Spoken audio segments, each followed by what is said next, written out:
And we are back. Okay, awesome. Good morning. I think that you can't get anything because it's I'm bent. pretending to Okay. drink coffee. Okay, there you go.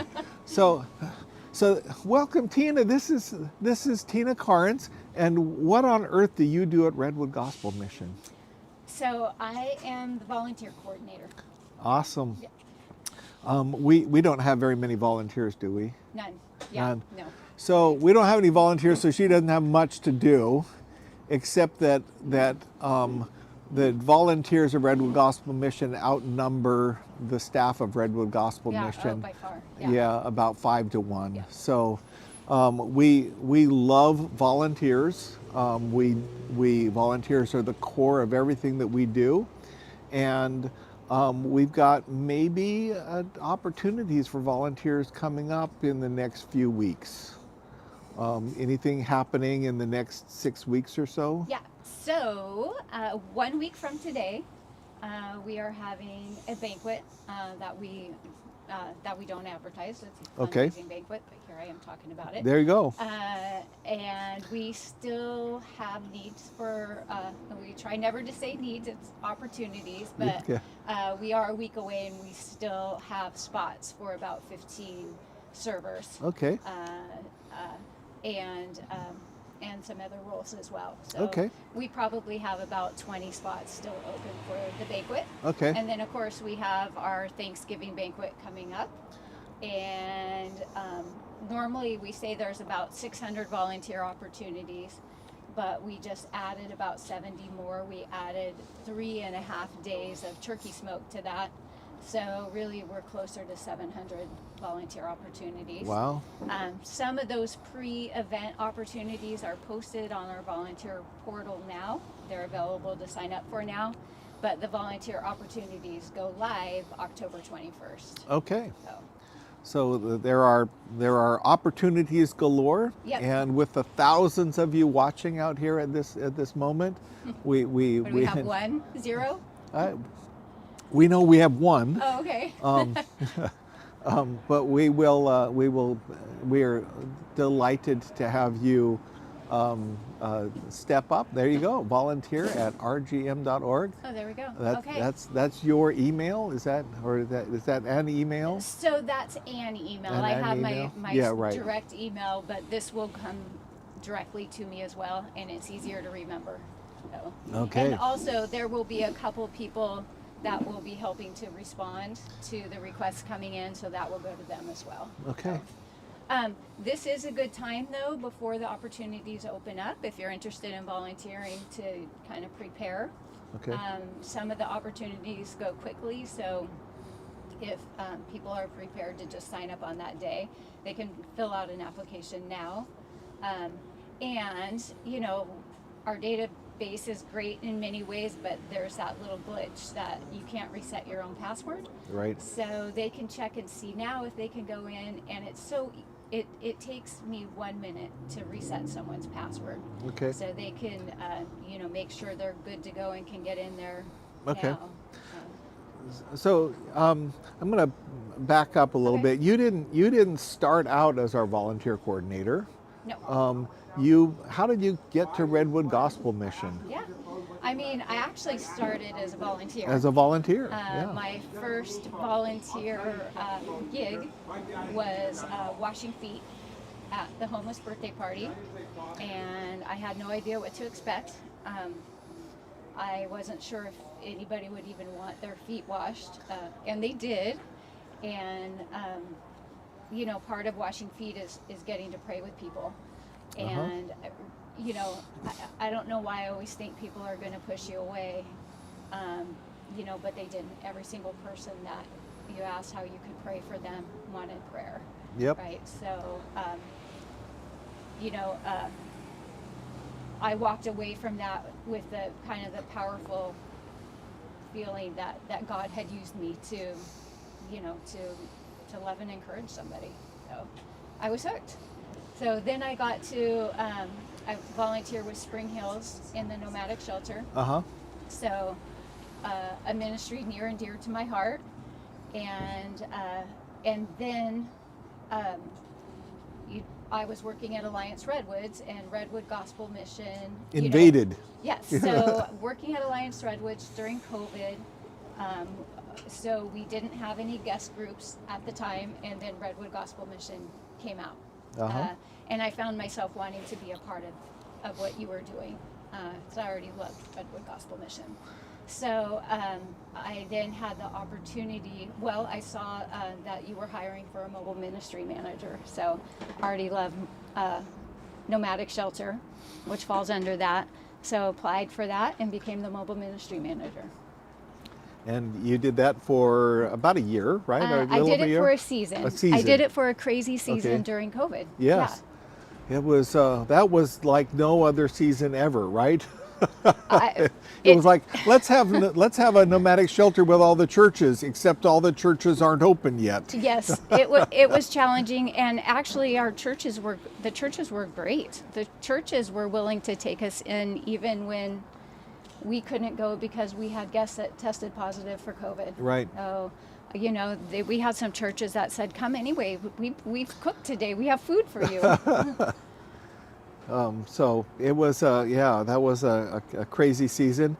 And after that crazy season, we had a need in our volunteer management area, and you stepped into that. And I stepped into that because the nomadic shelter season had ended, thinking that wasn't sure what actually happens in the summer as in nomadic, right? Like, thinking I would go back to nomadic at the end of when it opened up again. Obviously, Matt filled that role and has done a great job with it. And, I feel like I'm where I'm supposed to be. And you've done your job and done a great job at it. Thank you. Thank you. And so we're delighted to have you there. What, if obviously you have frontline perspective, you have the kind of administrative perspective of volunteers. You have a volunteer perspective. You've been at all angles of that. Hello. What encouragement do you have for people who would want to volunteer but maybe feel a little like you did about foot washing, that would anybody even want that? So what encouragement would you have for folks who kind of are on the fence about volunteering? Yeah. Can I tell you a story about a volunteer who was reluctant to come in? I had been talking to a lady that I went to church with about being a coach. And she really felt like God was, prompting her to serve. And she was very resistant to it. And we invited her. We had a meeting where we were highlighting the coach opportunity, and she came kind of reluctantly, and she said that she was purposely sitting on the edge, not in the middle, but on the aisle, so that she could make a hasty retreat. And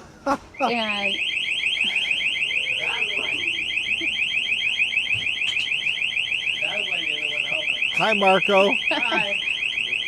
How you doing? Good morning. We have a little alarm problem. What you have? We have a little bit of an alarm. There we go. Okay, we're all good. They Okay. told me to open it. Yeah. They forgot to. Usually they open it at 6 o'clock. Okay. 6 in the morning. Awesome. Thank you. Thank you. Okay. Wave at the screen because you're on TV. Oh yeah?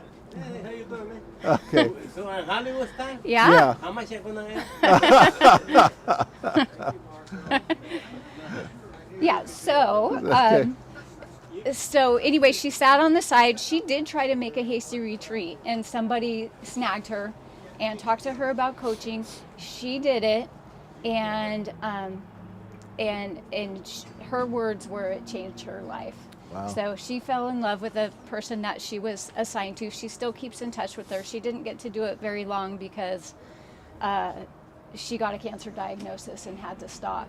But she said that experience changed her life. So we have volunteers that think that they're not equipped. And most of us, even if we haven't gone through recovery, we've struggled with some kind of life controlling issue. And we have the ability to love and encourage people. Amen. So you know as well as anyone our mission statement, because your role, you live that out. And it's when you share that story, it reminds me of what we've said over and over throughout this the last 19 hours that we've been doing this, or 18 and a half hours that we've been doing this, which is that that so that lives would be transformed. But it's not always just the lives of those we serve that are transformed. Right. It's the lives of even the volunteers that are transformed. Right. And that volunteer said that her life was changed forever. We, depending on what you're doing as a volunteer, but we see people come in, broken, beat up, and hopeless, and we get to, through the power of the Holy Spirit, plus volunteers speaking life and truth into our guests, we get to witness that transformation.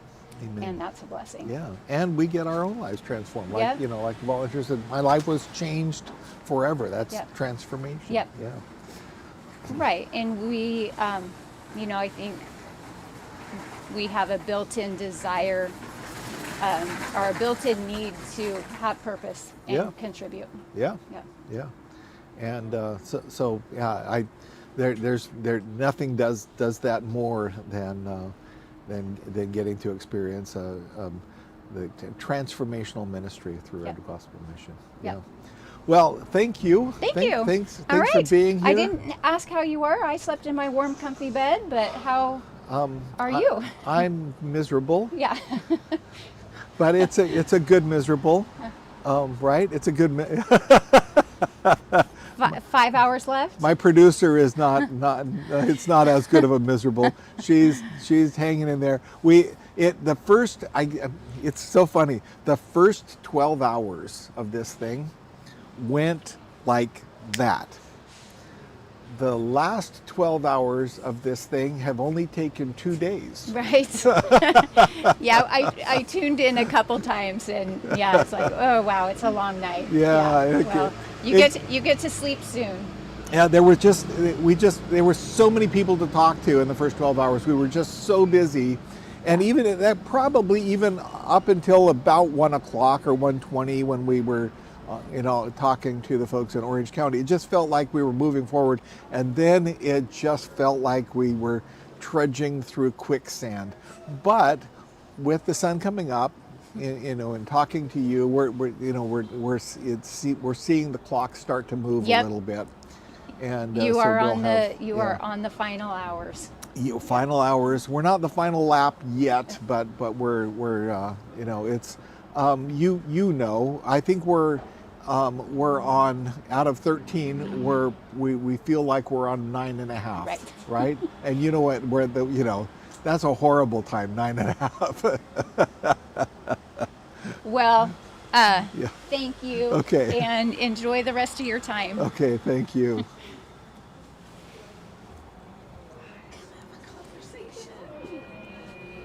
Hello, good morning. Well, you've got to come and sit on a bench is what you have to do.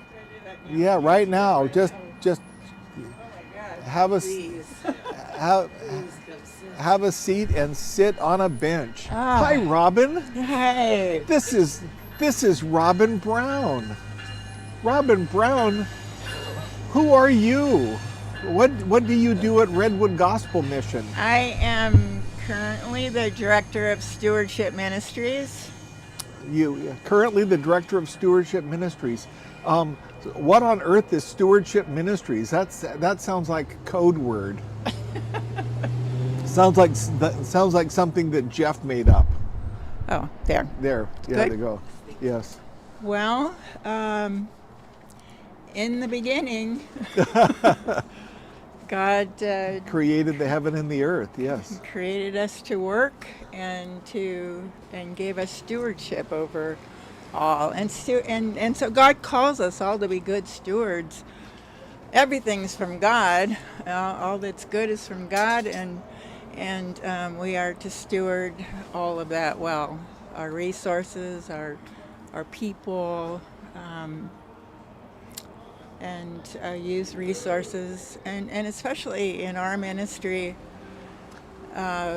where our resources come from the generosity of the community. We definitely want to use those resources in the best way possible. So you steward various things. You steward what? Stuff? Well, I moved in a position where I'm involved in the finance and accounting and human resources and the facilities and the assets and vehicles. Pretty much. I think who is it? Peter that told us that we are to steward God gifts in its various forms, and Yes. God gifts us with people. God gifts us with facilities and equipment and vehicles. God gifts us with finances, and you are charged with being the chief steward of all of those things. Wow, that's really probably really an easy job. Not much to do with that, right? So, well, God bless you. But you didn't just start at that. You didn't you. So tell us your story a little bit. How did you get connected with Redwood Gospel Mission? So I had in my life from a very young age. I was an addict from age 12 on, and in all those decades, I had various degrees of functioning, and so I was able to raise a family and work and start businesses with my husband and different things along the way. But addiction is progressive, and I just never had. I just didn't learn how to cope with life beyond some kind of a chemical solution, and I they they talk about it in the big book, not the Bible, but AA, where you just come to the end of yourself. And I had come to that point. I would have never understood what that meant, but I did at the end. I had come to the end of myself. I had backed myself into a corner where I thought that, no, I don't need people. As long as I have my drugs and I can support myself, and I'll be fine. Well, I came to a point where I wasn't employable anymore. I had actually given up drugs and moved to Sonoma County from Southern California to be close to my son and granddaughters. And though I wasn't using drugs, it's wine country. So those glasses of wine turned into vodka, and I just was drinking myself to death, and I was alone and isolated. And my solution, my best thinking was I just need to end this. I had no hope. I didn't think I could dig myself out. My family hadn't given up on me. I just was prideful. I didn't want to burden them. The disappointment I had felt from my father and my family along the way. It's unbearable. It was the worst thing ever to disappoint people that you love. And so so I just planned the end of my life. And 4 days later, I woke up. Uh, I woke up. I was like stunned, like, oh my gosh, like what's. I still woke up. I had the same external problems financially and all of that. But and I had this conversation with God, like, just in shame, like, I know this isn't something that you want me to do, and I'm sorry, but I don't know any other way out. I had that conversation, and so God rescued me. And from from that point, he started sending in people. And that first one was my apartment manager, because I had put her off of rent that I had owed for 3 months. I was going to be homeless because I'm too prideful, didn't want to burden my kids or anything. So I'm researching how to be homeless. That's how I approach problems, how to be homeless.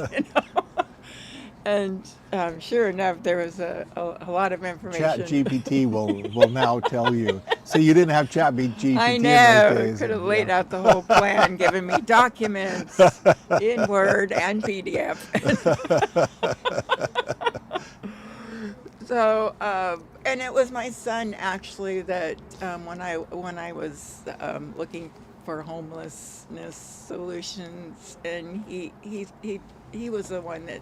Because still, I'm not thinking that addiction is the problem, right? I just think that I could have managed better. I didn't manage it well. So, and he, he said, "Mom, that you need recovery. That's your problem." And like on the video that you guys showed earlier, God led me to Manahome. And so my first hope was that I woke up from that suicide attempt, and then when Becky had done the intake with me and said, "Well, you're in, go get ready," I knew, I knew, and so. So it was easy for me then. I know a lot of people come in and struggle with the surrender, but I was gladly surrendering, and realizing though that how I had lived my life with this incorrect notion that wasn't biblical at all, that the Lord helps those that help themselves. Was not in the Bible at all, and it's completely opposite. And I could have gone to the Father with all the details of my life, but there I was, and one of the pieces that I had missed in my life was Jesus, the part Jesus played wasn't clear to me until I got to Mana, but then the veil, my eyes were opened, and I knew what I knew, and I was so excited. And I remember sitting around the table with the volunteers, like, oh my gosh, does everybody know this? We have to tell everybody, because it was, I was saved. All that guilt, that shame that I had been carrying around, and there's Jesus, and so I was free from that. And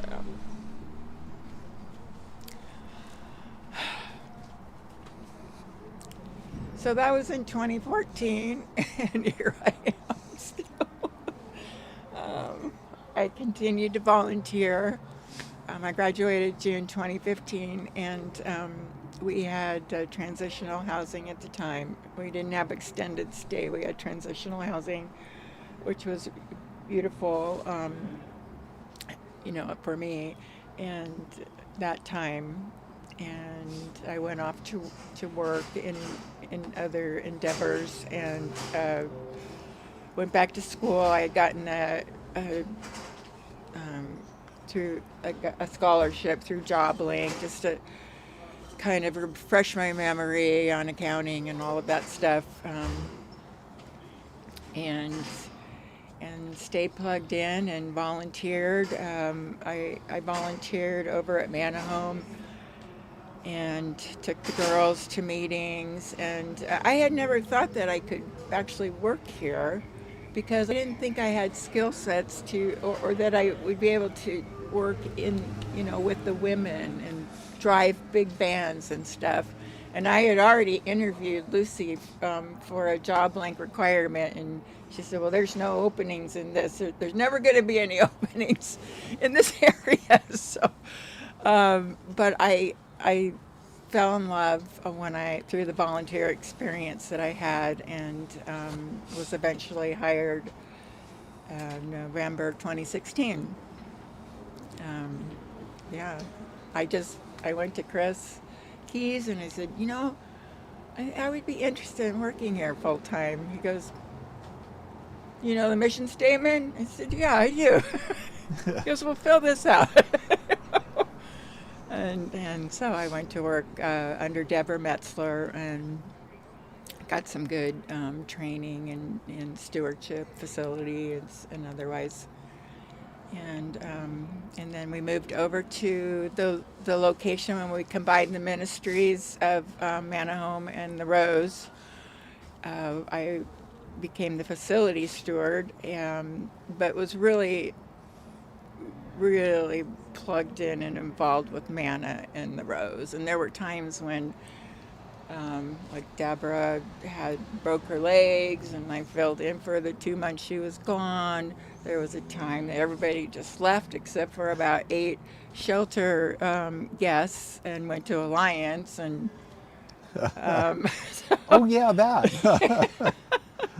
we heard about that a couple of times here. Yeah. Everybody just left town. Yeah. So, and that brings me. So, yeah, I did that for 6 years. I did seek employment to supplement my income because I'm older and my time is likely to be shorter in my work history to save and for retirement and all of that. So I went to work at a Renda Center Detox for 2 years and saw a lot of crossover, it was a good experience. And then I was ready to, my third boss, operations director, decided to leave. And then shortly after, you had asked me if I had considered the operations director position, and I laughed. I thought you were just being kind because I'm losing my third boss, so you should at least offer it to me. And 5 months later, God had moved me in that direction. I didn't address it like I should have. Like, what would God have me do? I was like, can I do it? And then I'm like, do I want to do it? That's a lot of stuff, for my age. And then I was like, well, what would God have me do? And that's what he had me do.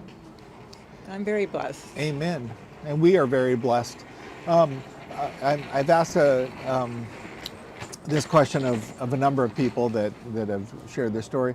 How has your experience, how have your experiences informed your ministry to women and men that you minister to at Redwood Gospel Mission? Well, of course, I have my own personal experience, but really it was the experience that I had over those 6 years working so closely with the program women on a day. I mean, I lived with them. I tended to work 6, 7 days, and then also support them in the evenings, and so it was all of those experiences that I had being with the women in that longer journey in recovery. But I think, and I had gone through that myself, but I think my experience with the women in the shelter was even more profound for me than that, because it was just a different population, and but my people, Right. my people, and the and not being confident in like how I should be. I just was, and that's all I needed to be. And that's hard to explain, but when you sit down and you eat with our shelter guests who would become friends because they come back Right. around and around, good friends, people you care about, and just sit down and have a meal with them and talk. And when you start to understand that just having a conversation and listening and looking people in the eyes and the light that comes on pretty quickly when you're just looking somebody in the eye and you're not trying to do anything and change them and talk them into anything. It just having that human connection,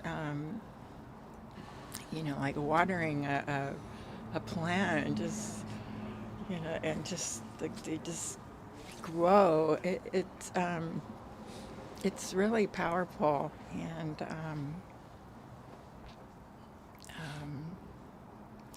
and so, like, the common thing of volunteering and being with the shelter guests or the program women is that the blessing is ours. It truly is.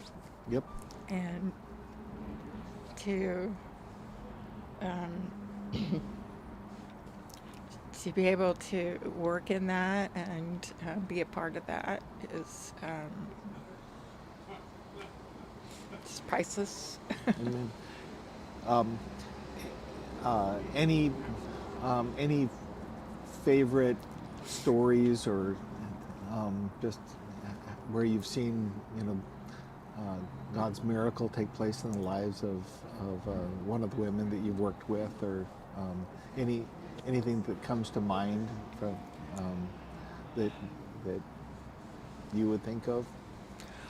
Well, sir, I didn't intend to have this kind of ministry going out in the garden and outside at the rows in the property, but I'm stewarding the property, and at any given time there may be somebody that would help or not. So I was always out there outside in front of the rose shelter, and just doing my thing, and it became, I think Kenzie pointed out, you have a ministry going out there, because I wasn't, guests that would not normally open up or be open to talk would kind of wander over after seeing me day after day, and just I just saw so much. Well, I'm thinking of one woman where she just slowly started talking, and she said, my grandma had that plant. And so I stopped and I'm listening to her, and I could see in her mind that she was being brought back to a place that she had lost probably from years, you know, of survival, you know, being out and just surviving, and just this softening of the face, and I did not have any skill sets in being outside or any kind of facility stuff at all. I had a fear of bugs that kept me out of that. I always wanted to, but God removed that, but I still didn't know what I was doing. You know, I really didn't, and that served me well, because I didn't know what I was doing. I didn't know at all. I was able to receive this education from our guests, and they knew it. They knew that, oh, I have something that I know how to do, that I can share, and I'm helping. And you could just see the life through that. God's strength is perfected in our weakness. Yes. and you were able in your weakness to empower guests to actually help you, and then in turn it helped them. Yes. Amazing. Praise God. That's a beautiful thing. That's a great story. Yeah. Yeah. Well, thank you, Robin. Yeah. This has been marvelous and awesome and wonderful, and you have just been sort of the icing on a wonderful cake that has been that we've been baking, and we are down to less than 5.5 hours to go. And Well, thank you guys. How are you guys doing? How are you doing? we're tired. Yeah. We're tired. Yeah. But I think we're tired, but now, you know, we're starting to get buoyed again. We went through a bit of a time where we didn't have anybody showing up, and then they got really tired of just me being here, and yeah. Although they got church giggles, so they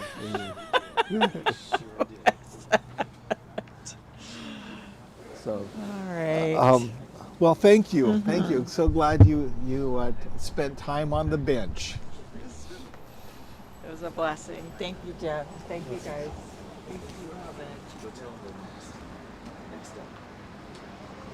So, where are we, folks? What are we up to next? We got a couple more. Okay. Our- Volunteer. We got a volunteer. Works with our guys. Oh, wonderful. Never done it. Good luck. Thank you. Hello. Hello. How are you? Good. Have a seat. Well, thank you. We've got a microphone for you here. All You right. can pull it up toward you. Okay. I'm Good Jeff. morning. Hi, Jeff. I'm Juan. Hi, Juan. I've heard about you. I've heard about you too. So tell us about your engagement with the Redwood Gospel Mission. So I drive the guys on Tuesdays, and we go to New Vintage CR Yes. on Tuesdays, and I'll fill in sometimes for other drivers who can't make it, and do that. And how did that start? How did that come about? Well, I know a few people that have worked here, volunteered here over Yeah. the years. Mary Lair. For Oh, yep. one. Yep. And yeah, and well, also the Good News Band that comes and plays here. I Oh, know yeah. some of the people that Yes. that are in that band, and it just, you know, I see people volunteering, and I figured, I have some time here in this space, and I think I can, go out and do something to make a difference. Okay. Awesome. Yeah. Praise God. So, you've built some relationship with some guys here. Yes. Yes. I have. What? Tell me about your experience in connecting with the guys here. Well, when I come and the guys are like, are you ready? You know, I work all day, you know, sometimes, and I'm running a little late. He goes, oh, yeah, I'm praying for you to come earlier next time. But it's good because we all get to ride down, listen to worship music on the way and listen to worship music on the way back. And then when we get there, we get to socialize and just, you know, and we get to kind of check in with each other and just see how each other's doing. I mean, not just me to them, but them to me as well. Yeah. And and without those guys, it's a grounding experience because the guys are raw and they're like really hungry. Yeah. And hungry for what? They're searching. Yeah. And I hope it's Jesus. And it's good to watch them grow and take responsibility for their actions and to start serving the community with a heart, not because they have to, but because they want to. Amen. And you have your own story as well. I'm guessing about how you how have your own personal experiences informed how you go about and engaging and ministering to the guys. Well, alcoholism has been a big part of my family, and drug use, and just addiction in general. So I've seen that growing up and the effect it has on families, and how it detracts and destroys families. Yep.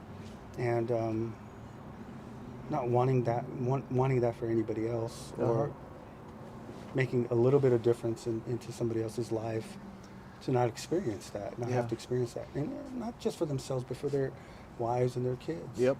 I mean, even if they're separated or whatever. I mean, it's important to have people in your life that will show you a way that will it's clean and sober. Yep. And points to God. Awesome. Yeah. Awesome. So what brings you here early this morning?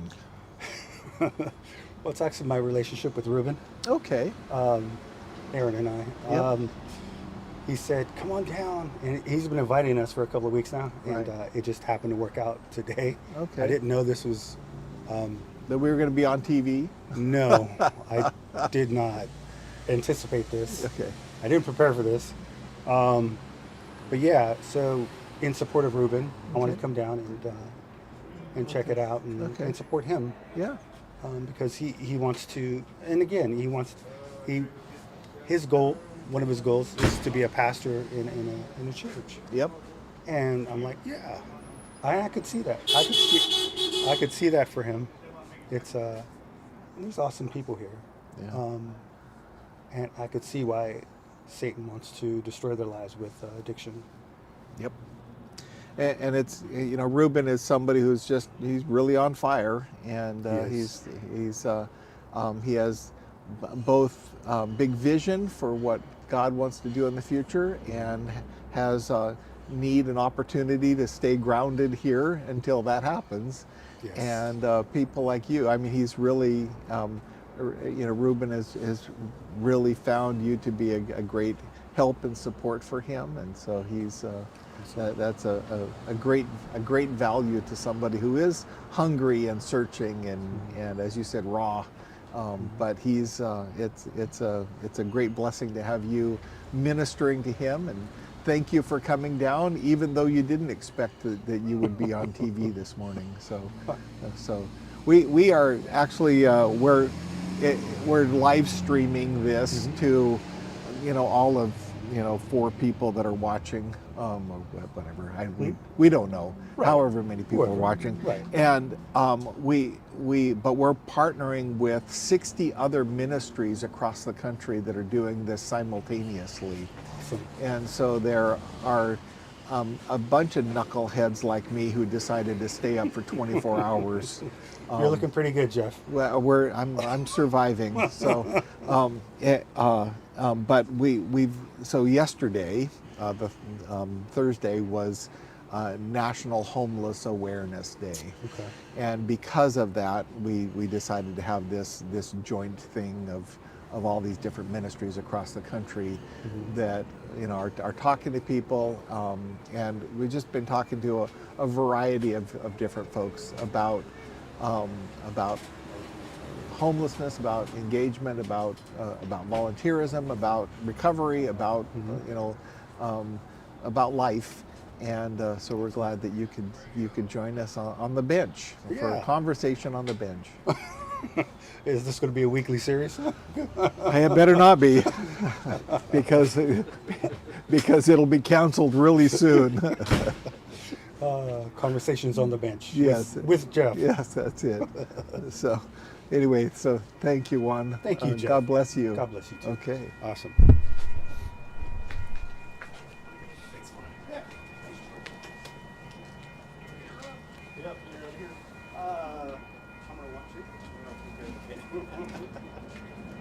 Hi. Hi. And you're Aaron. How do you know that? That was a good guess. So, welcome. Hi, Jeff. So, we'll move that close so that people can hear you.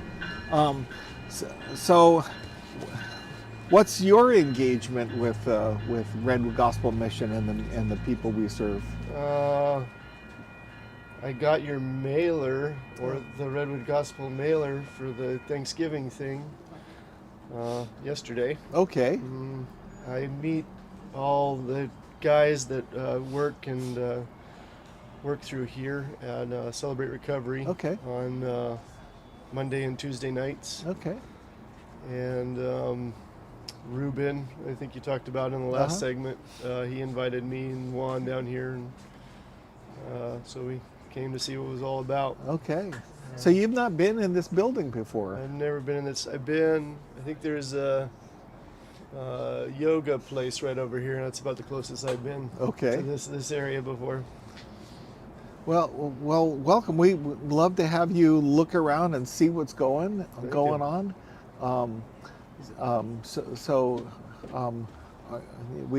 We've been at this location since 1965. I haven't. I'm not that old, almost that old. I've only been here 32 years. But it was in another century that I arrived here, so That's a long time ago. Yeah, and so we have. We do multiple things here, both homeless services and the New Life program, of which Ruben and the other guys are a part of the New Life program, where they're experiencing the hope of Christ in transforming their lives in recovery. But you guys are a huge part of that in engaging with them in the recovering community, because that's something that they need. My encouragement to you, and so I won't ask you a whole lot of questions, but my encouragement to you is that you check out what's going on inside and get a better sense of it, and know that there's plenty of opportunities to engage with the guys in a variety of forms, and as well as,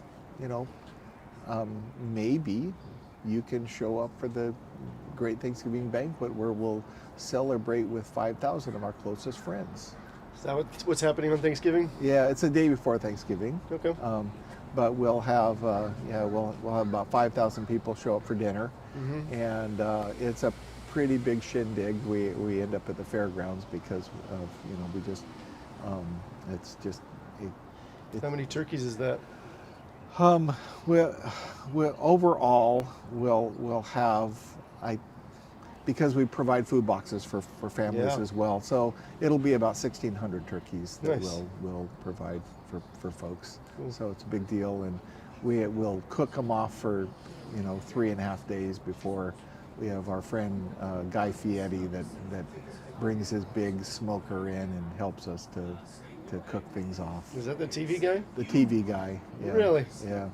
Good for him. Yeah, and then we've got a few other local barbecue guys as well. So we do all smoked turkey for the event. So it's pretty good stuff. Nice. Yeah.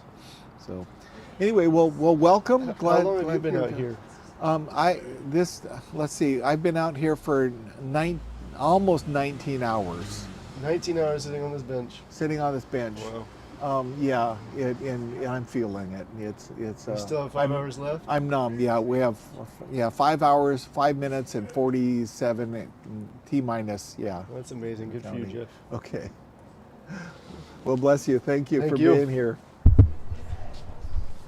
should get up and walk around a little bit. That's we're gonna have a commercial coming up here, so I can do that at some point.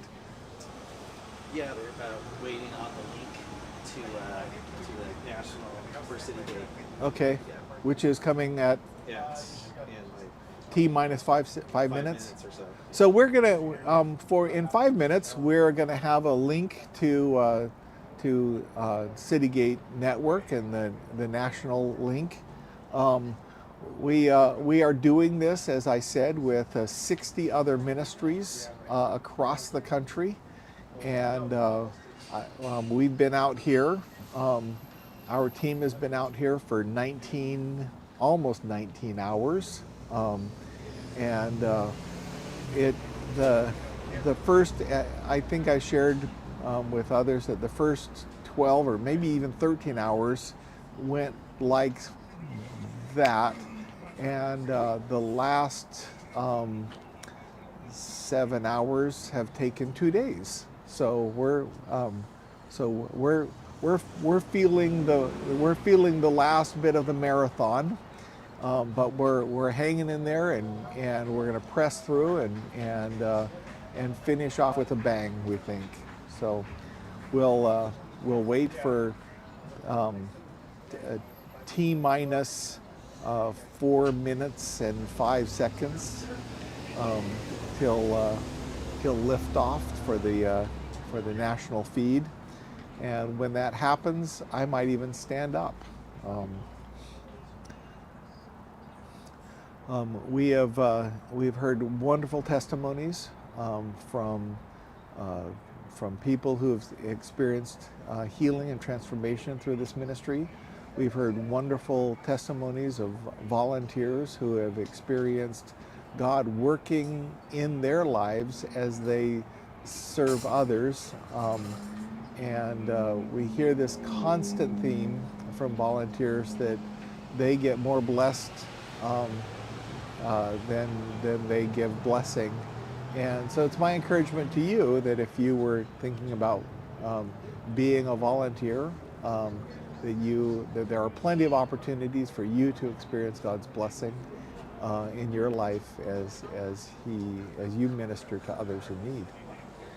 So I want to just continue to encourage you to be blessed by the testimonies and all that's happening in this ministry. Okay, I'm going to ask that we might do a be back soon and wait for our 2 minutes. 2 minutes and 30 seconds. Do we have our?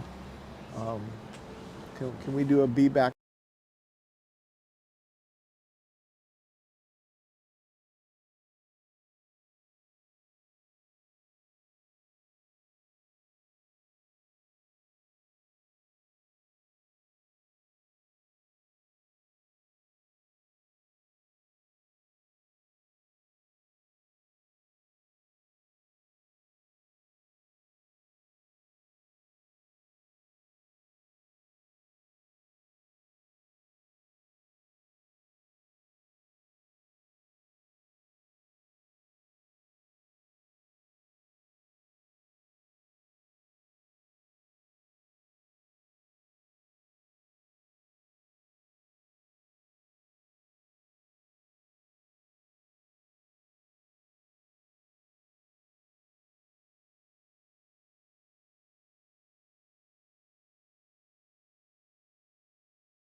know, for those of you on the East Coast, you've been up a lot longer for us than us on the West Coast, but it's a real privilege to be able to welcome our Commissioner Merle Heatwall, who is the national commander of the Salvation Army in the United States. And Merle, good to have you as a live conversation as part of our conversations on a bench. We've had 70 ministries that have been going for the last 19 hours, and it's been kind of great here in Mission Control as we're at the Fresno Mission in Fresno, California, to kind of do live look-ins to what these conversations have been like. And they've been everything from having conversations with folks that have been through our programs or who are on the staff of our ministries to local officials and educators and other nonprofit leaders, and really appreciate your willingness, Merle, to just be a part of this conversation, knowing the partnership in ministry that we have and how significant that is. So thanks for being with us. Well, thank you very much, Tom. It's a privilege to be a part of this, and I salute you and your team for all that you're doing through a 24-hour event like this is not easy to pull off. So congratulations on what has gone very well so far, and hopefully that it'll finish just as excellent as it's been to this point. Yeah, hope so. Hope so too. Well, know that you've been in your role for about the last 6 or 7 months, and we got to meet each other just really recently after you came into that position. And it'd be great, I think, for some of our folks in Citygate Network to hear a little bit about your background and how you kind of got into your position, and maybe a little bit about what you hope in serving in that role as you stepped in for Ken Hodder now. Sure.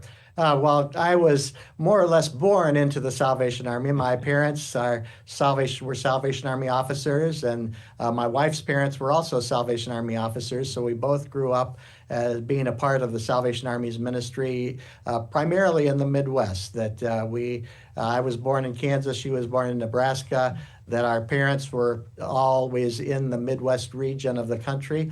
And then since we've been Salvation Army officers, that we have served primarily in the Midwest, but then have had the opportunity to expand our vision over the last few years. That we started out when we became Salvation Army officers ourselves, which was 41 years ago now, that wow. We had the opportunity to serve in 3 different communities, one in Minnesota, one in Illinois, and one in Kansas, as our what we would term core officers, which would be the pastor of the local congregation and overseeing the Salvation Army's ministries in that particular community.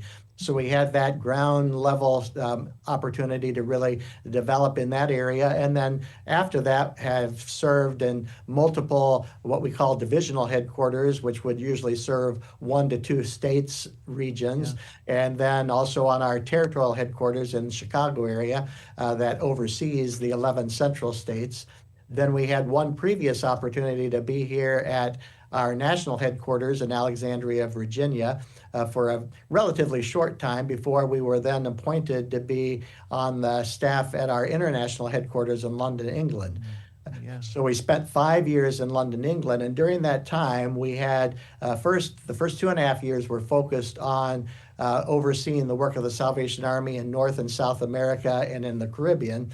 And then the last 2.5 years, I served as the International Secretary for Business Administration and really had opportunity to travel all around the world to see the Salvation Army's impact in many different places. The Salvation Army is currently serving in 134 countries, and I've had the privilege to actually visit 52 of those countries. Wow. So it was quite an opportunity to see what's happening all around the world from a Salvation Army ministry standpoint. And then the last 4.5 years before coming back to the United States, my wife and I served as the territorial leaders for our Latin American North Territory, which includes 10 separate Latin American countries, including Cuba and Dominican Republic in the Caribbean, everything from Guatemala south to Panama in Central America, and then Colombia and Venezuela in South America. So that, again, was a real eye-opening opportunity, and just to see how God is moving in those various countries as well. Yeah, that's wonderful, and to really see, I think the broad base of experience that you bring from obviously the international side of that, to certainly the headquarters in Britain to throughout the U.S. And I love that Latin America piece, and maybe we'll come back and touch around that as well. One of the things, Merle, that we connect around is really your adult rehabilitation centers, and knowing that that's a place where you often provide addiction recovery programs and different kinds of things like that. What are you seeing from the Salvation Army side with regard to addiction recovery and homelessness and mental health these days? Well, one of the things that we have always been actively involved in is being a part of the whole continuum of care process, that we have certain isolated centers that actually do addiction services, where then once somebody has been through those types of services, we then have our adult rehabilitation centers, which give people not just dealing with substance abuse disorders, but also in many other situations, the opportunity just to get back on their feet, to have the kind of support that will give them opportunities for counseling, give them opportunities for work therapy, give them opportunities to really develop life skills that they may have lost along the way, and to reunite them with families and get them able to go back into society and find good working jobs. And we've just seen some real tremendous results from that. And one of the results that is always very encouraging is when you see a life transformed by... Recording stopped. I'm not Go sure. ahead, Merle. You're good. Keep going. Yeah. Okay. That's great. Yep.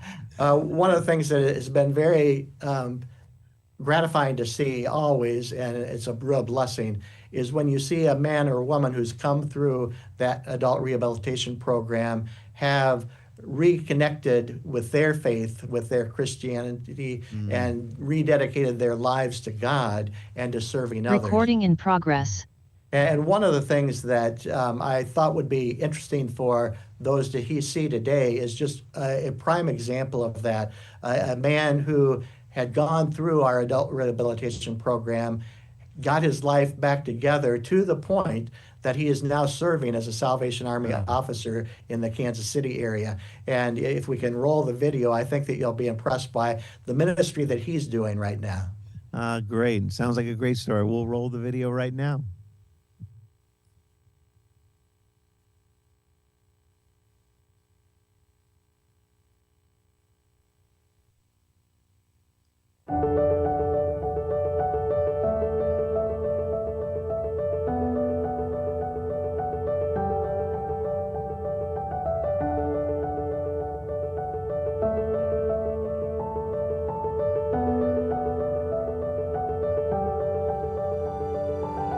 We prep all week what we're going to do, and then Sunday happens and we just let the Holy Spirit take over. Conventional church, you have a lot of structure. Dinner church, it is structured, but we come in, we fellowship, we sing the songs. We don't care what you look like. We don't care what you smell like. If people come in here homeless with their bags, and we go pick you up. We can come pick you up. We can pick up the women from the senior living facilities. We pick up people off the street. We're not making them feel that they have to be of a certain essence to be in the room. The variety of people that come, they come as they are. They don't need to impress, whether, their hygiene's a little off or whatever, wherever they're at, we meet them and get to serve them a hot meal, share a message, prayer request, let them get some hygiene, food pantry. So it's a great thing to be a part of. It changes my life every Sunday. Me and my friend were walking down the street and we seen Lieutenant Donald taking all this stuff in the building. We asked him, "What is that?" And he said, "I'm trying to set up a thing called dinner church for people around the neighborhood to gather together and talk about God." So we went inside. I've been going since day one. I haven't missed a Sunday. I love it. I love the worship that he gives. I love the songs. And when I leave there, I feel great. So I keep coming back. My name is Lieutenant Donald Cooper, and I'm currently stationed in Kansas City at the Prospect Corps. Dinner church is a fresh expression of what the Holy Spirit can do during church. Hospitality has been our biggest hook in being here. The music is on, the coffee's hot, the food is good, the space is decorated beautifully, and all that so that it can be the hook, so that they can be introduced into a relationship with Jesus Christ. I don't think I would go to a regular church. I would love to come to a place like this where nobody's judging. It feels like family. Come as you are. When you leave here, you leave not only full and spiritual full. He's welcoming you to the pantry if you need anything. If you need a clean shirt, come on over. He's loving, and it's like this was what he was made to do.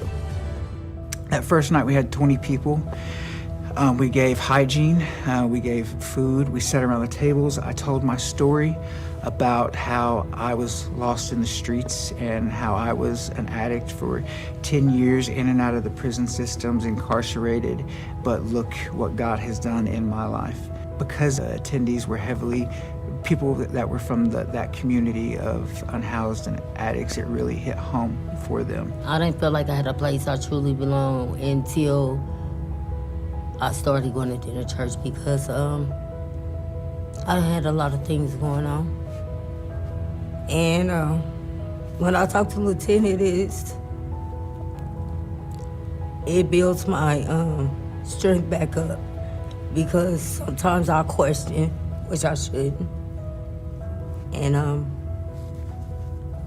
I don't think I will make it without being able to talk to him or our dinner church, for real, because they are my family. So it's helped me a lot. To hear prayer requests at the end of the night, people begging, Lord, please deliver me from my addictions. Crying out to God about getting out of relationships that are physically abusive. Crying out for cures for diseases and violence, people who have lost their sons and daughters to the gun violence in this community. To hear people who were unwelcome in Sunday morning church, who accidentally found church on a Sunday night. Recording stopped. Crying out to God again. I can't put words to it. To remember the place that God found me. And then to be a part of someone's journey where God finds them. I cry a lot. On the way to work, I cry. When I go home, I cry because I'm so thankful that, one, God did not hold my past against me.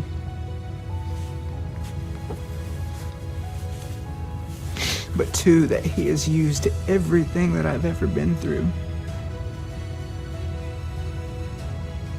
to move people out of their circumstances. And sometimes I still don't believe it. It's more than I could have ever hoped, dreamed, or imagined, God's plan for me. And then to be able to witness God doing the same thing over and over again, I know that I'm experiencing revival. I know that in hearts, not in a building, not in a program. We experience revival in hearts, sitting around dinner church tables.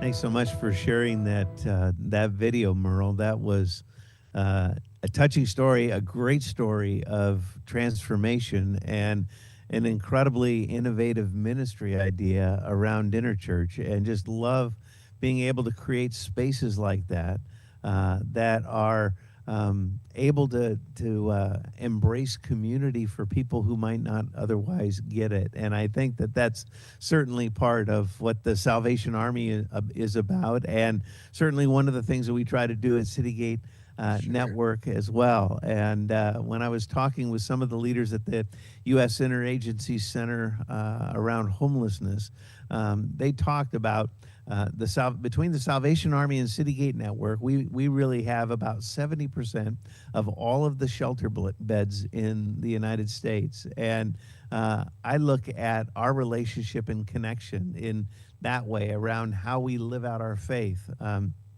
Also, that we both have connected roots coming out of England with the booths with the Salvation Army, and as we look at the multiple connections and how we're trying to do what we do, and now we've actually had a memorandum, an official memorandum of understanding where we're working together. What might be your hope in being able to partner into the future as we journey together, Merle? Well, I think my hope is always that between the two organizations that we can have the kind of impact that we saw in the life of Lieutenant Donald Cooper. I mean, if you saw those before and after pictures, you know that that is not just an isolated event, but it's through our work that our volunteers, our staff people do on a daily basis that lives are being transformed.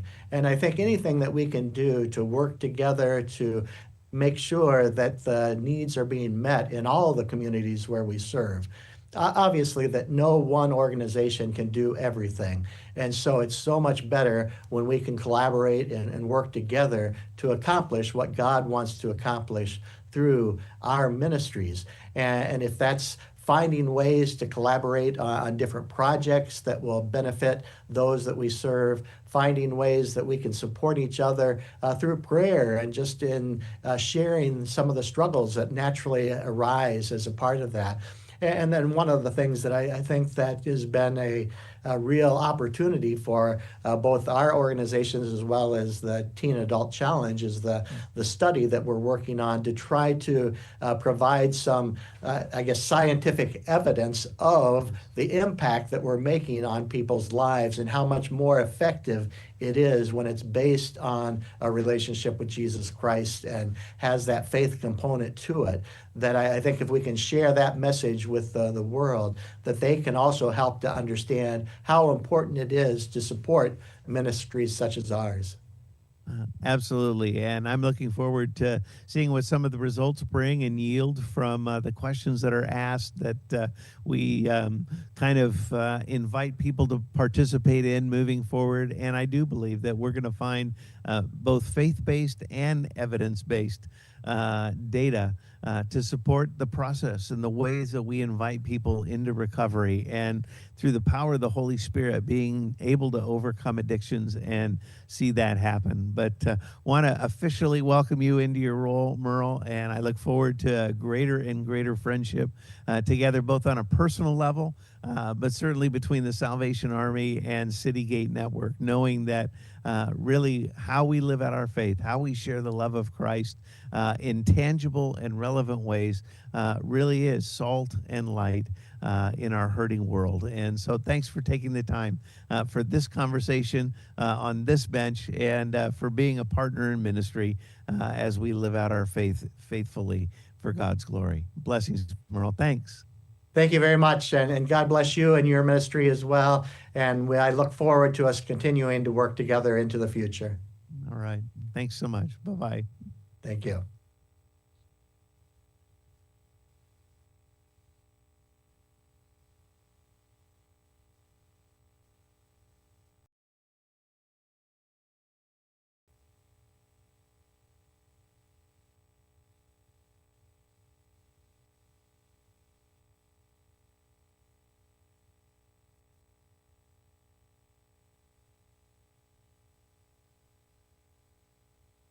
Okay.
Hey, Kate, can you see me and hear me? Yes, Tom, I'm so sorry. Not a problem. Hey, I welcome. Good to thank have you here, and great to have you a part of Conversations on a Bench. We'll jump right into it if you. that's all right. Okay. Yeah. Yes. Good deal.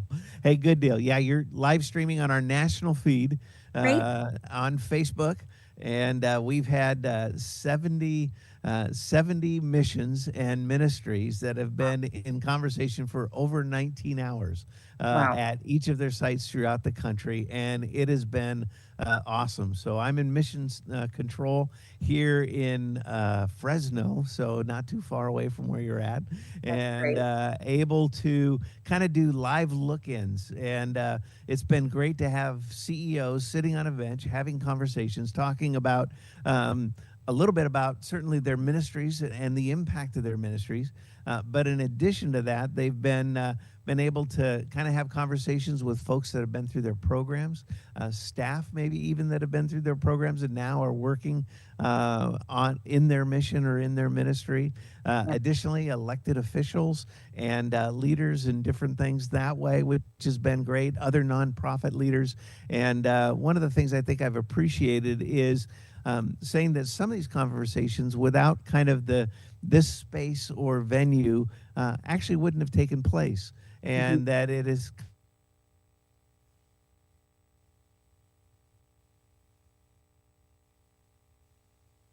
Tom, I'm not hearing you just for a second. Can you hear me now?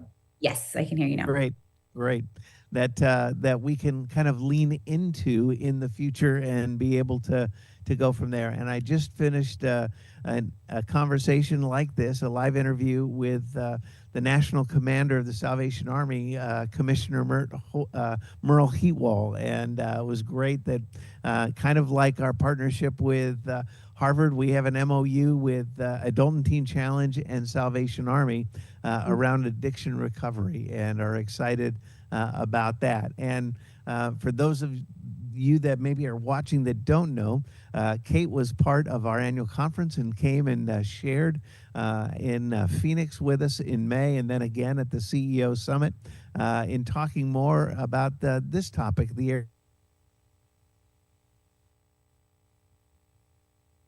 I lost you again, Tom.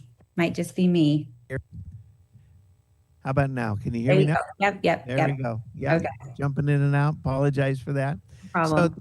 So the first question that I kind of have, Kate, as we talk about flourishing and maybe thinking about flourishing is a very high hurdle for those that are experiencing homelessness. And my question is it realistic to think about people experiencing homelessness to actually be able to flourish, or that's something they can work to or aspire? If you were to put that in context for us, what does that look like? Oh, that's a really great and a very hard question to answer. Yeah. We think that all people can flourish. When we talk about flourishing, we say that it's all aspects of a person's life going well, including the context where that person lives. So for someone experiencing homelessness, of course, you would say, in many ways, they're likely not flourishing in very meaningful ways. They don't have a home. They don't have regular food. They might have severed relationships in their life. And all of those things can set a person back. But we would also say the way that we study flourishing has 6 domains. So we think about it as broken into 6 pieces. We wouldn't say that that's all there is to flourishing, but it's a starting point in the conversation. So it includes things like happiness and life satisfaction, meaning and purpose, character and virtue, physical and mental health, close social relationships, and material and financial stability. And you could imagine in each one of those domains, with someone experiencing homelessness, a way that they can take a step forward. For example, finding a sense of meaning in their life or a sense of purpose. What is their why, and how can they move towards that why? Reconnecting maybe with relationships that are close, that have been severed or harmed in some way. Fixing those pieces or addressing those pieces, of course, wouldn't say, and now they're flourishing, but it helps move people forward. And I think the framework also just helps us think a little bit more broadly about what it means to be human and how we can support people in different ways in those different domains of flourishing. and maybe think through it as a way of meeting people where they're at. What is the domain in their life that they're most able to think about today, and helping them take that next step? And I think Citygate does that so beautifully. Yeah, I love that. And the fact is that, again, as you define what flourishing looks like, that just about anybody has the potential to begin to live into those domains more deeply and more effectively, and to have that greater sense of flourishing in what they're experiencing in their life, maybe not even dependent on some of the conditions that surround them or that they're a part of in some way. Yeah, and we would think about this as a both and. It's like to attend to one is not to attend to the other. It's Yeah. just that there's many ways that we can be attending to one another as we work to, make where we're living better. Or these are things that can happen in concert with one another, but attending to the needs of the individual, there's always opportunity to do that, even as we think through, well, what structures will they move into, and what are the systems they're going to be involved in? And so I think it's hopeful in that sense. It's not a zero sum about where we direct our energy. Yeah, and you kind of went where my next question is, then maybe a little bit for some of our mission leaders and our missions themselves as they think about structure and function. Are there certain things maybe that they can be doing that would help? Help people to be able to flourish more, or be able to get on a track that would take them that direction in a way that would be beneficial or effective for them? Yeah, well, we talk a lot about in the program, like which of the domains might be most important, and we don't have a perfect answer for that. Yeah. I will say, I think one thing that that the missions have an opportunity to do that is unique is fostering close social relationships, really building human to human connection.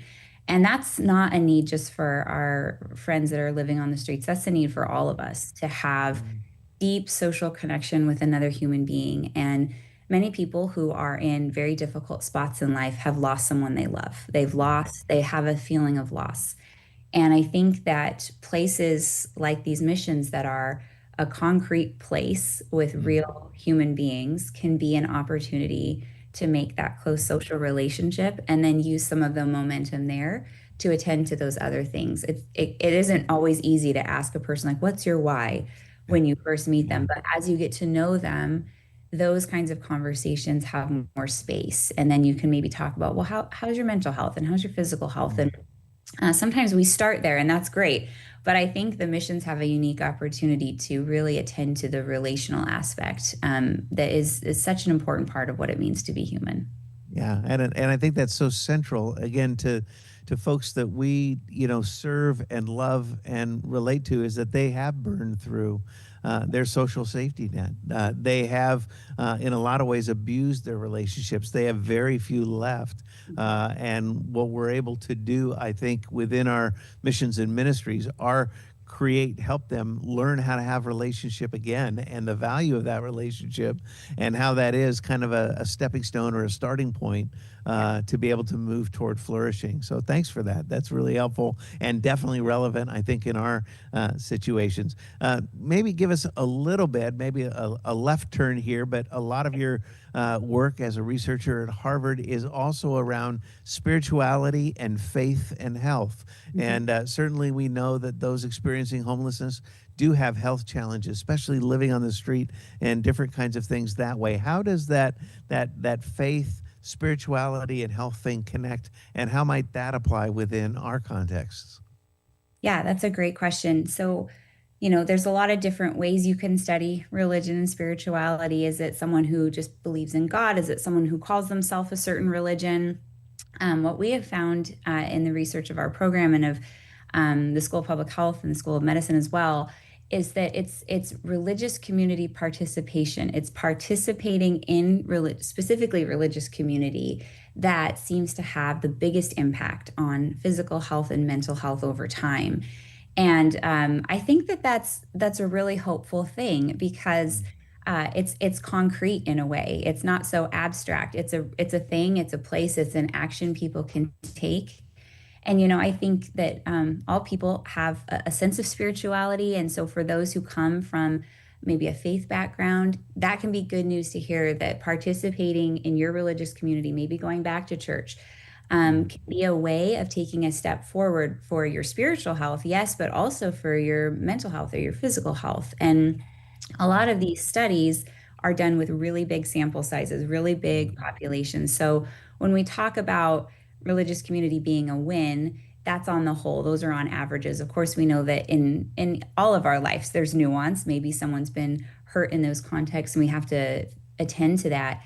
But on the whole, on average, when people engage in communities of faith, they see some really beautiful things unfold in their life. And so I think that for anyone who comes from a faith background, that's not initially a shocking finding, but if you sit with it for a minute, you're like, oh, it is actually interesting that science can see things like that. And then for folks who don't come from a spiritual background, I think it's a place of pause to say maybe there are ways to encourage people on their path of faith or on their spirituality, and that's a concrete way or a concrete action people can take, including those who don't have homes.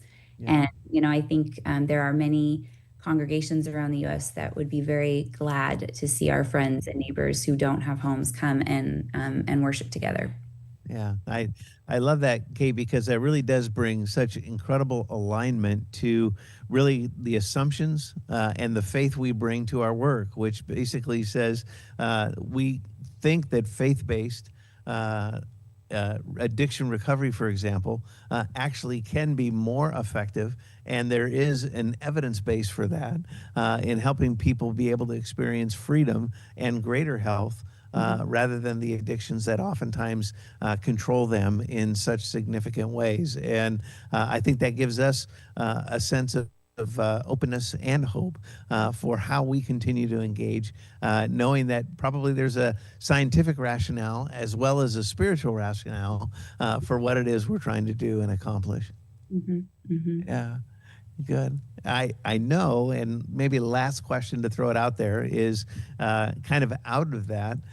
We do have a vision to be able to partner together and with Citygate Network and Harvard, and talk a little bit about some of the hopes maybe around that and what we're looking toward the future to be able to do on this journey that kind of brings us together. Yeah, I'm happy to.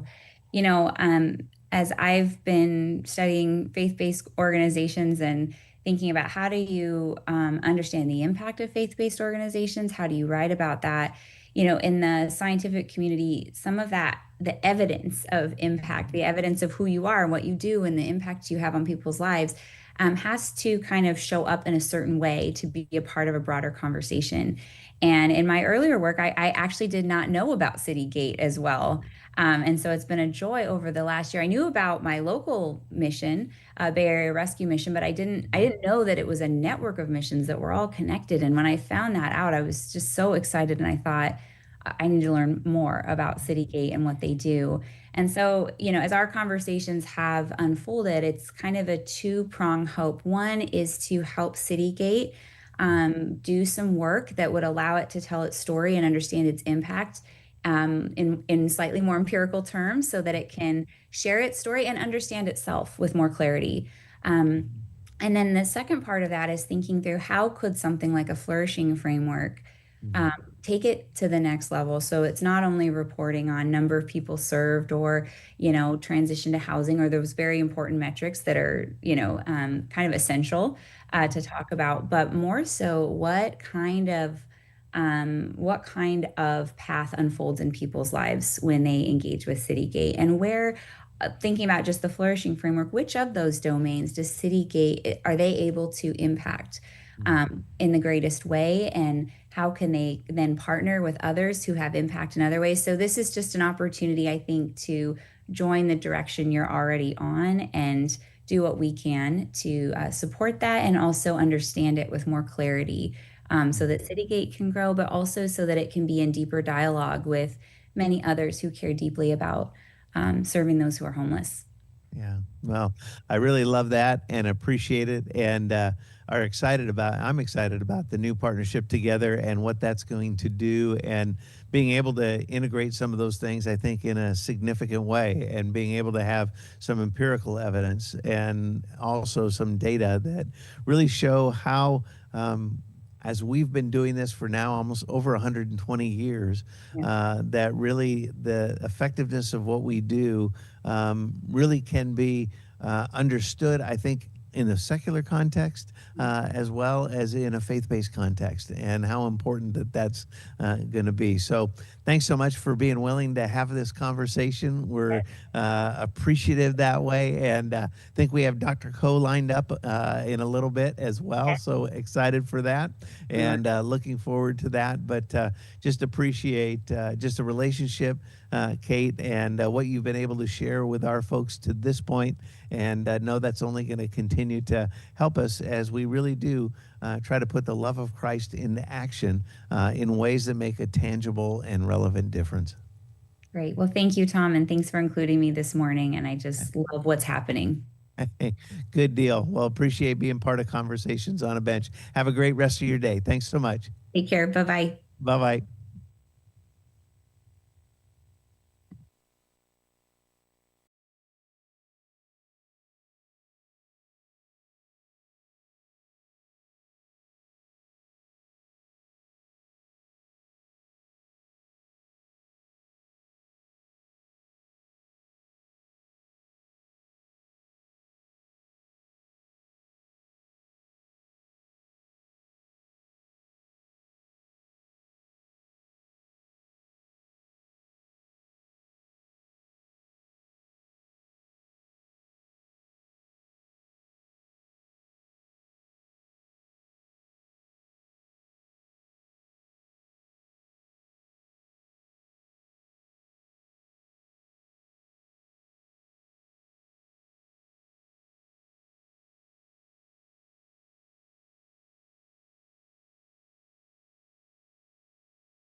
Okay, good morning. Oops, I'm getting a little feedback because I'm hearing myself talk. Good morning. So glad to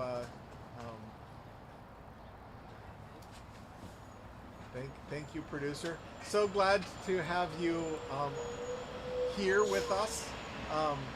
It is we're the sun is up, so it means we're kind of in the final stretch.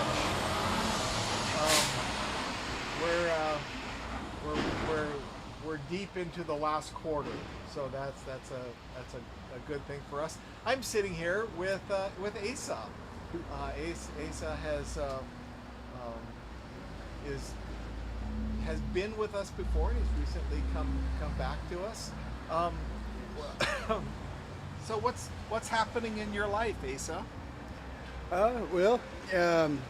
I'm learning that the church isn't a place for me to shine, but a place for me to serve.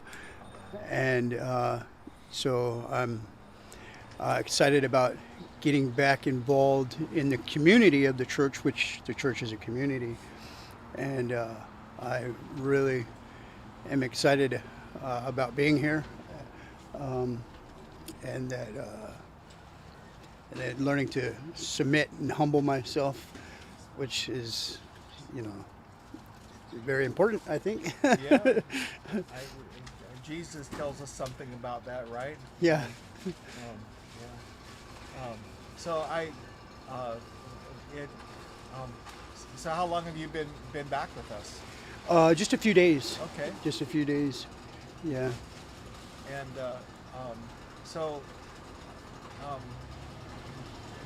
tell me your story a little bit, because I don't know that I've ever really heard your story.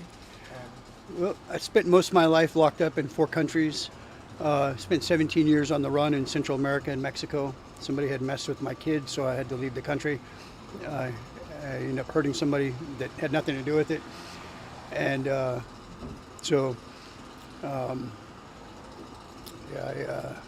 has delivered me multiple times down there, being kidnapped, tortured, poisoned. So I get back, and my whole family thought that I was dead in Guatemala, and so My mom still is unwilling to see me because of the trauma that it must have put her through.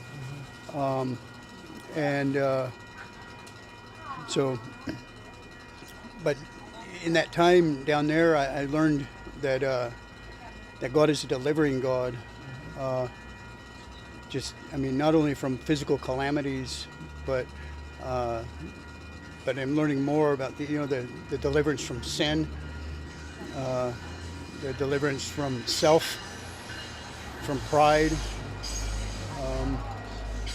and how He uses suffering in our life, or my life, I could say, to bring about this deliverance. Where's home for you? If you were to say home, where would home be? I'm from Portland, Oregon. Okay. But I don't really know my family. I don't know my grandkids, my twin sister. I couldn't tell you my twin sister's favorite color. I just don't know. Wow. Yeah. You've been separated from them for a long time, so. Yeah. Yeah. So, in times of crisis and need, you don't really have family to turn to. No. Yeah. No. So what brought you to Santa Rosa? I was actually on my way back to Mexico, looking at a 35-year sentence if I go back there. But I was so shocked at the change in America, the degradation. People don't shake hands. Everything that was different was very clamorous and imposing, self-imposing, and it was very rough when I first got back. And I'm still acclimating, but everything that was different was just, like I said, very self-imposing and clamorous, and so I just wanted to go back to Mexico because I know what to expect down there. But here they didn't shake hands. The candy bars got smaller. Everything got more expensive, and you couldn't have any friends. At least outside of the church, I was unable to have. You couldn't have friends, and so I just wanted to go back to Mexico. And God stopped me here. Well, we're happy to have you here at the mission, and so you had made some connections here at church. Yes. What church are you connected with here? Well, I know Santa Rosa Bible. I know Santa Rosa Christian. I know the Lighthouse. Those are the three churches that I'm familiar with, and because I spent 14 years in prison in four countries, studying theology, studying the Bible, and reading everything I could. You give me a Bible dictionary in my spare time, that's what I would want to read, is a Bible dictionary. I want to learn the Greek, the Hebrew, the Latin. I think it was Spurgeon who said, "There's no loftier speculation, no mightier philosophy, no higher thought that can entertain a thinking person's mind than to contemplate deity.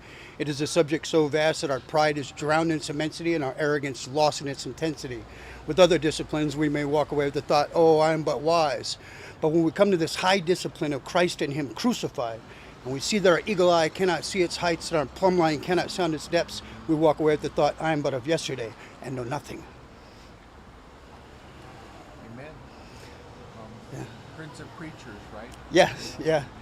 So, so through the relationships that you had previously, you have some connections through your folks in Santa Rosa Bible Church. You still have some of those connections? Yeah. Relational connections? Yeah. Okay. Yeah. And so you're rekindling some of those connections? Yes. Okay, awesome. Yeah. And so you've been back just a couple of days, but we're happy to have you back and see what God's going to do in fulfilling the desire of your heart. Yeah. And okay, well, glad to have you here. Glad to be home. Okay. Thank you. God bless you, sir.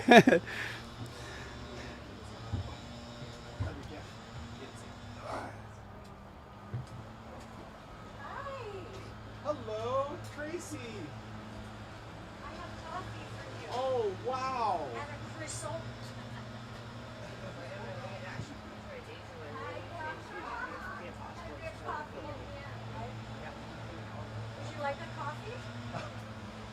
You can say no. I mean, I'm not. I would be grateful for a coffee. Oh, yay. Okay. So this is the coffee for you. And here's cream. And here's sugar. If you want all that. Oh my gosh. Hello. I didn't realize You're my on TV. butt was on TV. I'm on TV? Right now. Ah, You're live. okay. All right. I didn't know that. Okay. So that was a good shot of my rear end, huh? So welcome. Hi. So that's your microphone. I've got my microphone on. So Okay. Hi. well, your name has been mentioned already. A friend of mine named Deborah was when I said, give me a favorite story of transformation, and she wanted to talk about her friend Tracy. Oh. I'm assuming it's you. I think so. Hi, everybody. I'm Tracy. I'm a Manor Home graduate. So tell us a little bit about your story from your words. Okay. So, should I face that way? You can talk to me. Okay, good. Because we're having the conversation on the bench. Yeah, and They're then just filming us. And then there's a croissant in there for you. Oh, I love croissants. And it's nice and warm. Oh, wonderful. So, in 2017, I was headed to. Go ahead. I was headed to Teen Challenge because I was in the throes of alcohol and drugs, and so you don't want cream, obviously. All right, I'll put this down here. I was in the throes of drugs and alcohol, mainly alcohol. I had to keep a blood level of alcohol every day just to be okay. I was on the street, and I was going to Teen Challenge because I had tried to get into Manor Home, Redwood Gospel Mission Women's Program, for a few years, and the door was closed.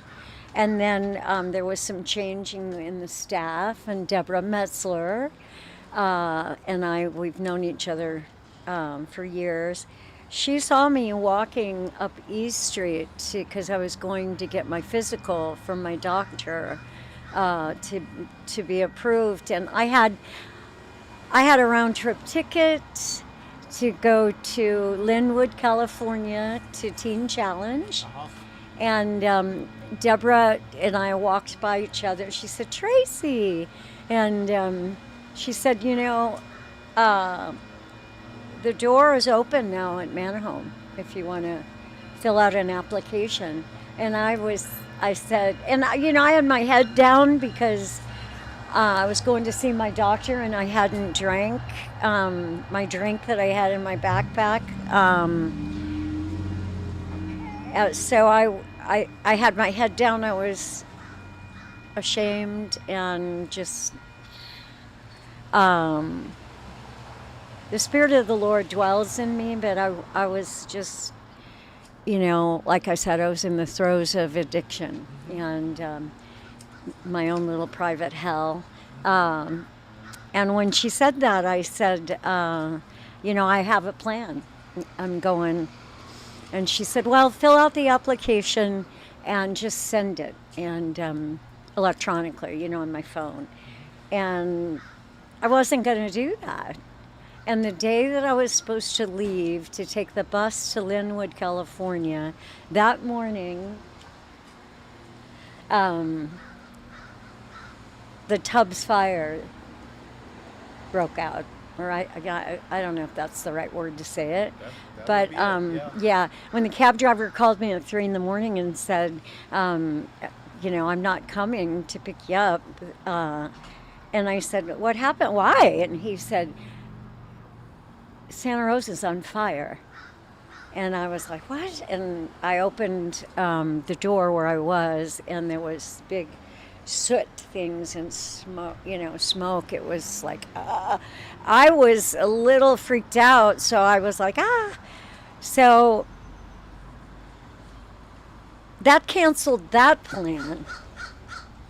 And I called Deborah, and she said, I'll get back with you. Actually, a friend of mine who's passed now blessed me and put me in a motel for the period of of waiting, and I waited and drank, and Deborah gave me a move-in date. Had to go to detox, which was a place that I was like my second home, the streets and detox, and I used to leave detox and be like, okay, I'm not going to drink, and I didn't have a plan. I didn't really have anything else going, so drinking was the only thing I, could actually figure out to do with myself. So I went into detox and I went into Manahome. Well,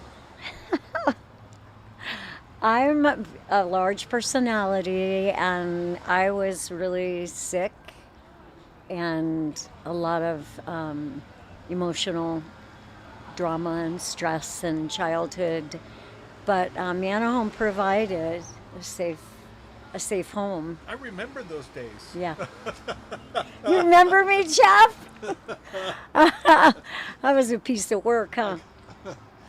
I think there was a Christmas Eve event or something that I remember that. What do you remember? Well, there was some trouble between you and another one of our residents who was also a strong personality, and the two of you were both holding your ground, and it was going to end up costing both of you an opportunity to stay at Manahome. I remember that. And you were on the phone because I was getting exited, and I begged you, and she and I were like, but please, and we decided to have mercy and forgive and not do that behavior again. That was a memorable time because neither of you needed to get exited on Christmas Eve. Yeah. So, I want to talk about just what Manahome provided for me. Wow. The sun. Oh, sorry. No, that's okay. Well, You're awesome. Let's put the, let's move the light. The sun blocker. Yeah. Whoa. Yeah. Well, it's, it's so my sunrise. hands are going to be on, anyway. These are working hands these days. Well, we're going to do what we can to block the sun if we can. It's getting closer. Oh, there you go. Almost. Thank you. Now it's in your face. No, we're all good. No. We're all good. Oh, good. Okay. So Manahome provided a safe place. It was actually a house. Now it's a campus, which is lovely. And but at the time it was a home with a kitchen and bathrooms and shared a room. And the ladies, there were broken women there too. And we learned how to trust God. I learned how to trust God. And I learned to let God help me change my neural pathways, which is a process I'm still in. I had therapy, group, classes, church, rest, a job, a way to give back. So do you have any questions? Well, you're telling that story. You have family? I do. Tell me about your family. Tell me about your family before you came to Manahome. So I have a handsome son who's 48 years old. I've said that all his life. He's like, Mom.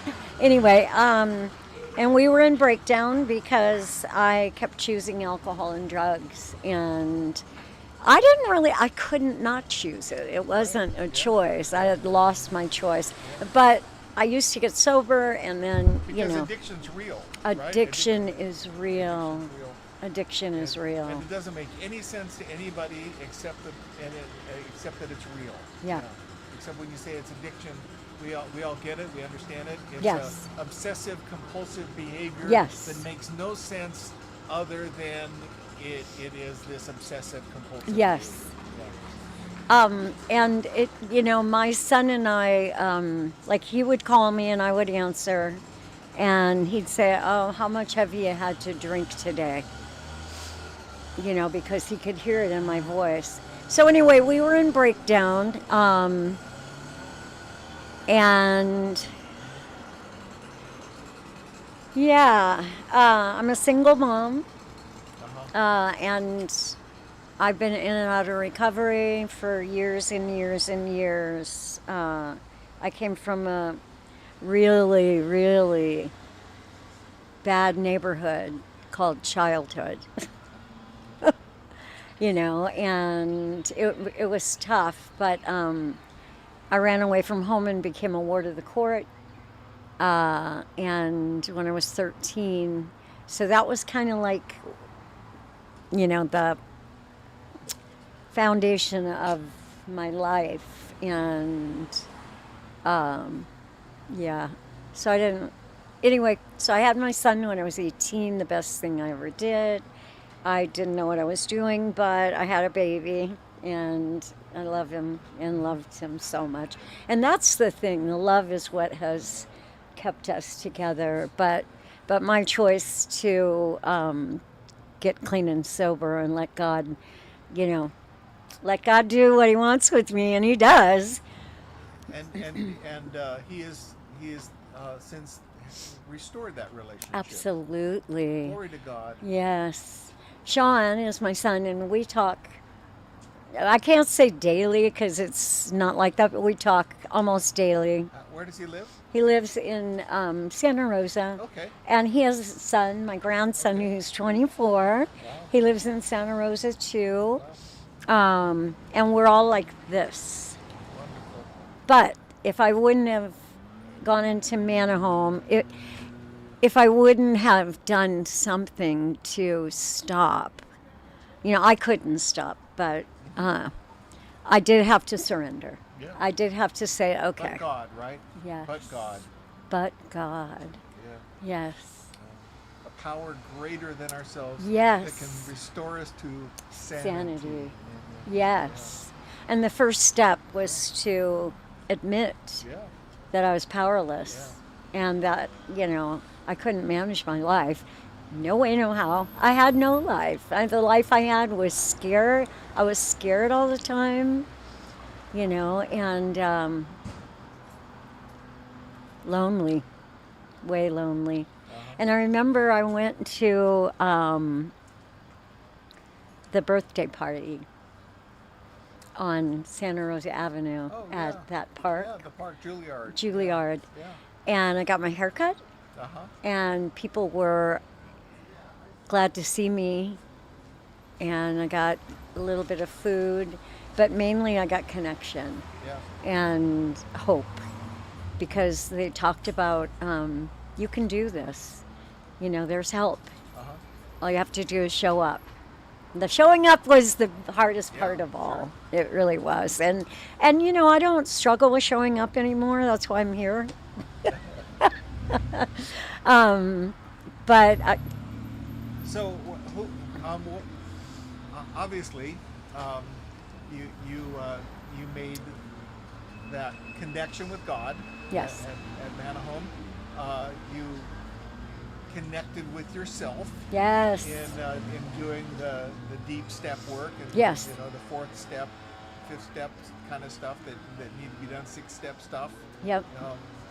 That being forgiven, seeking forgiveness, being at that place. You and you begin to build, renew relationships, restore relationships, Yes. and build new relationships.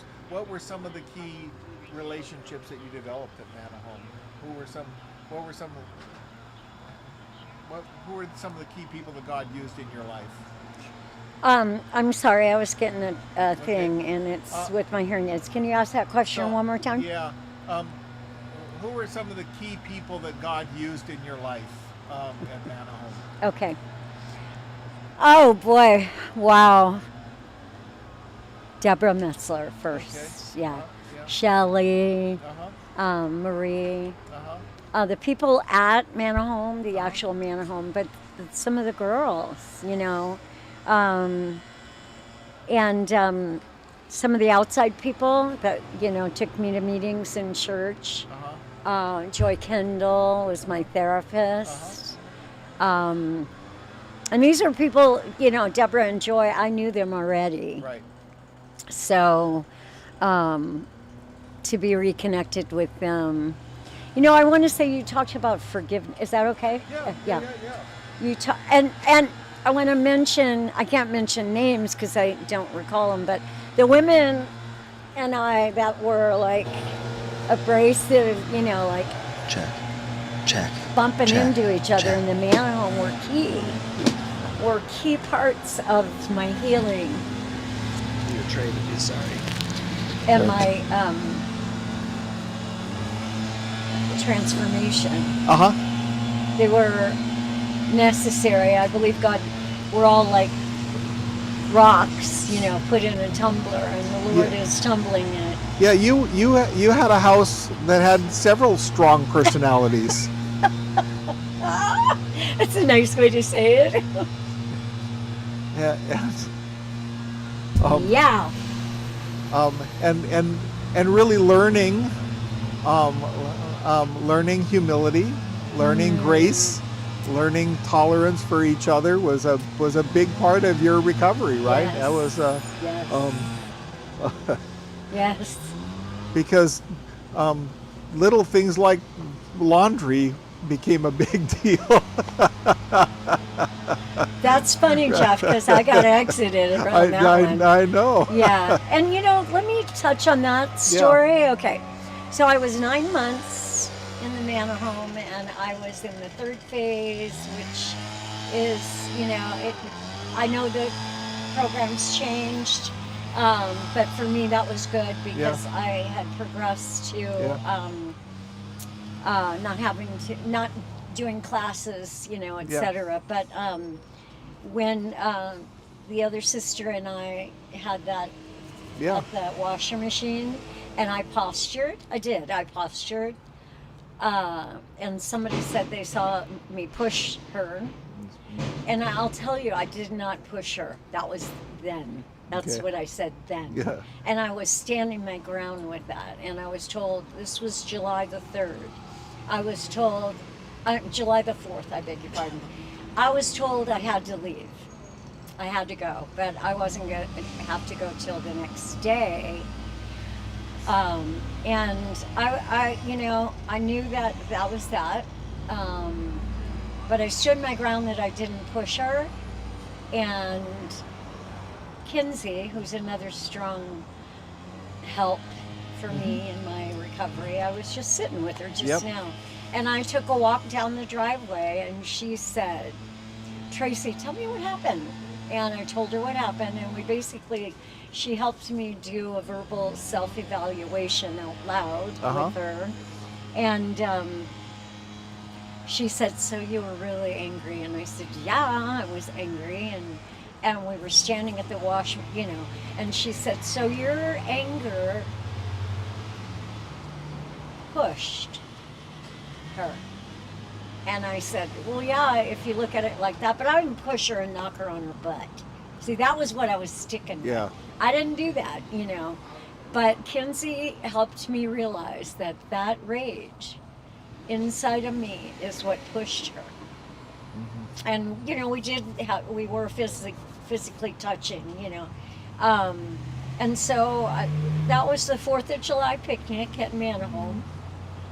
And I had made brownies and anyway, and then I talked to Joy Kendall, and I was still sticking to my guns about not pushing her because, from my background on the street, if you don't say, oh, you push me with your energy. No, if you get pushed, you get knocked on your your bucket, But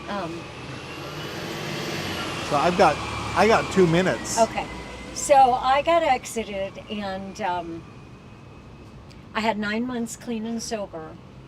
And I went to a friend's who was clean and sober, and I did really well until one day, about 10 days later, I just got a bottle and thought I could drink and get away with it. And that's the thing with alcohol and drugs. Mhm. It's that nobody will know. Yeah. I can get by Yeah. with it, Yeah. And I And, didn't. And one is too many, and 1,000 is never enough. Exactly. Yeah. So I didn't, and I Yeah. went to detox, and I went back to Manahome. Yeah. And that's when God dealt with the inner rage that I had Yeah. that kept me stuck. And we went through it. We dealt with it, and I'm so grateful because it changed me. And I'm grateful that I got exited, Deborah knows what she's doing. The program, the guidelines are, the non-negotiables are all real, and they're set into place for a really good reason. But I came back by the grace of God, And today you have victory. woo, I'm 7 years clean and sober. I have a job. I have a home.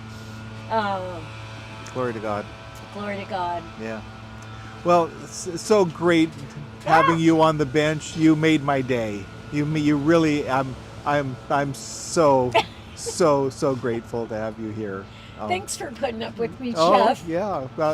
One of these days you can hire me. Oh, okay. And I can, be a Okay. part of this family in Okay. a different way. You'll have to talk to that Kenzie gal. I know. I heard you weren't hiring, but that'll be good. Okay. Jeff, one of those croissants is mine. Okay. But you can have the bag. There. And it's been a There. blessing. I'll thank you. What channel is this going to be on? We're streaming it, and it's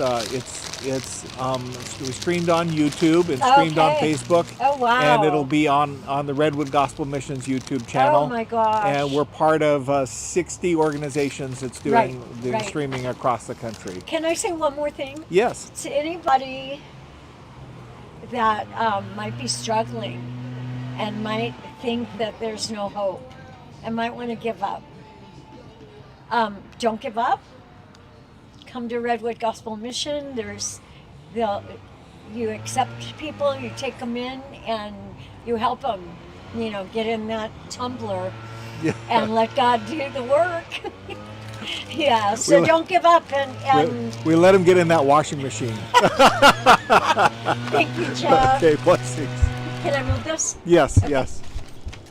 All right, I'm gonna get my stuff and get my bottom out of the view. All right.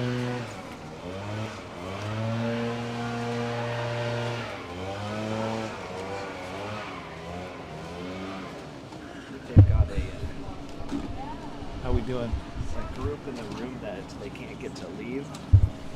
That's fine. But we're in the right room at least. So. Okay. Okay.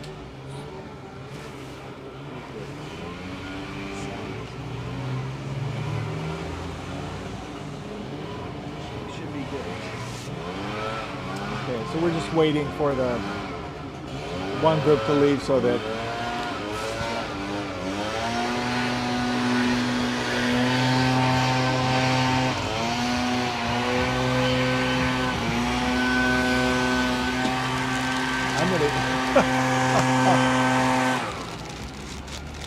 I'm gonna eat my breakfast.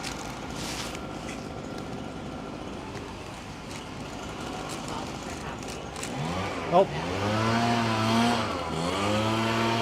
So how's it taste, Jeff? It's delicious. It's breakfast time here. It's early morning still here.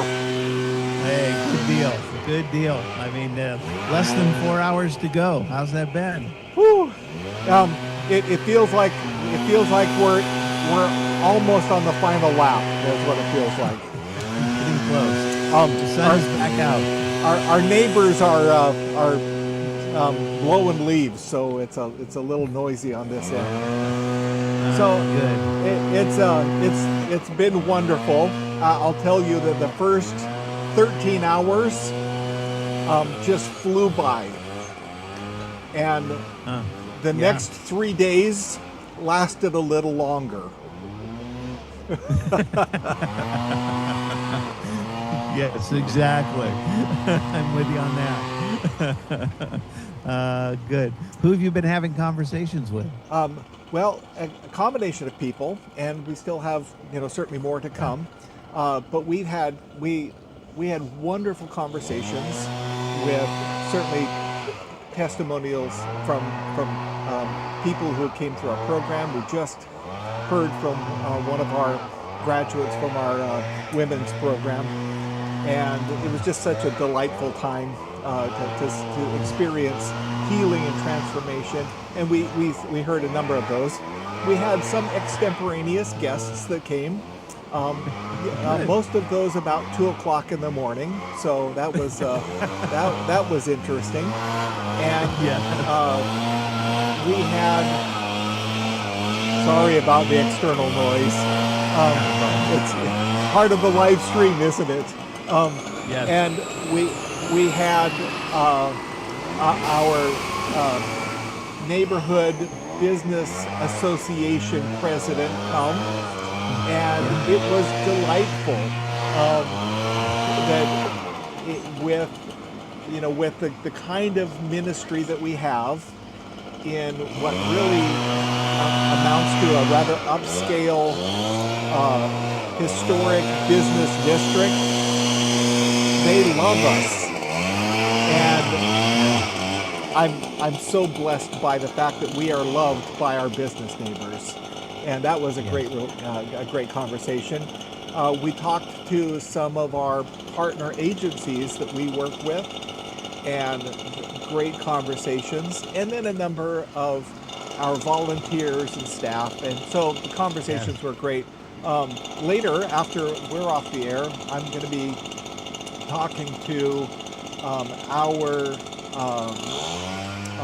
the county health director, who is responsible for the homeless budget for the county, homeless services budget. And so we're going to have a conversation, and it might be a little more policy related, which is so pray for me for appropriate grace. But we've had great conversations. It's just it was really marvelous. And again, first 13 hours just flew by. That's great. And then the wee small hours of the morning. Exactly. Yeah, I'm with you on that, and journey through that too. And it has been neat. I mean, we've been able with 70 different missions around the country to kind of here at Mission Central at Fresno Mission, do some live look-ins and be able to see what those conversations are like, and to see them all be energizing and animated, as you kind of described that, and encouraging and confirming of the ministry that our missions are engaging in, I think has been so powerful and really encouraging, and really to have a space. Some have been talking about having a space where they might not have these conversations in the normal course of a day, week, or year, and then to, like you're having, be able to open up a door maybe to a next level conversation in some way has been really, really great. And I think a lot of positive is coming out of this event, especially after we get a little sleep after 24 hours. Yeah. So we, like everybody, we experienced a little bit of technical glitches in the beginning, and things have, kind of sorted themselves out. A lot to debrief, and maybe preparation for next year, because I can't even imagine the technical logistics involved in all of this. But it's been delightful, and It's been delightful for us to connect our local community with the larger Citygate network. And I was really surprised at the level of vulnerability and transparency that was involved in our conversations with people, how open people were to share their stories. It, there were some things that really surprised me, and it was very special. Yeah, and I think with the depth of that and the openness of it really helps other people then to look and say maybe there's hope for me, or there's hope in relationship or connection in some way. And I think that again that's a great takeaway and something great to communicate, certainly about Redwood Mission ultimately, and being able to do that. Yeah, that's great. Yeah. So so we're excited. I also did get to talk to Matt in Fresno. I got to talk to Brian in Orange County, to Jonathan in Redding, and to Bram, who actually wasn't on the call but came up and joined us on our bench, and so it was a great time to connect with other mission leaders around the state. That's awesome, and kudos to Bram for trekking across and making the effort to do that. That's really cool. Yeah, it was very nice. So he's certainly prepared for next year, Lord willing. Exactly. So no excuses now not to participate. We can hold him to that for sure. Yeah. Good. What conversations do you still have left? Again, we're meeting with the county health director. We have a few more testimonies of people who have graduated the program, and because it's morning and activity, we're opening up for a little bit of extemporaneous stuff as well. Great. That'll be super. So maybe you can get your leaf blower to come and sit down. That's it. Like that. So we'll see how that works, and maybe you can offer them a bite of your sandwich. That's it. Good. Well, no, I really appreciate your being a part of this. Certainly, Jeff, and knowing as president of the Sierra District, certainly the leadership and influence that you have throughout California and Arizona and Nevada, and grateful for that. And thanks for being part of this and taking the lead in it, and glad it was just affirming and confirming for you and your team. And please express our appreciation to them as well. They were rock stars, man. Oh man, my executive secretary, our major donor guy, and our tech team, absolutely outstanding. All I had to do was show up. They did all the hard work. Yeah. Great. Well, it's awesome to be able to get the word out through this vehicle in the Santa Rosa area and beyond, and know the value of what you do, and being able to let other people appreciate that, and certainly learn more, and hopefully continue to support, and even maybe have some new supporters and volunteers that could come out of this experience as well, which would be really cool. Awesome. Yeah. Well, good. Blessings. Thanks to so much. you. Good to be together, and hey, just kind of lean in for the last 3.5 hours. Will do. Thanks so much, Jeff. Okay. Yeah. Bye-bye. Bye-bye.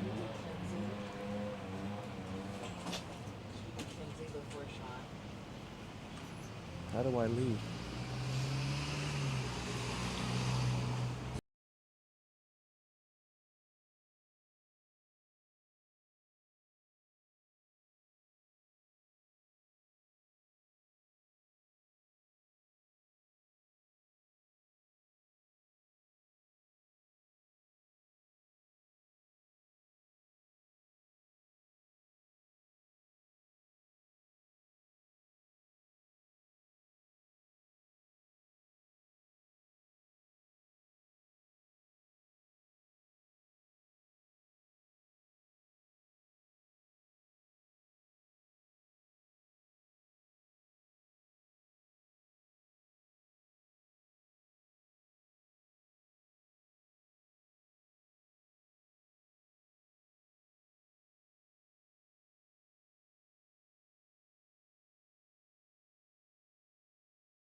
Hello.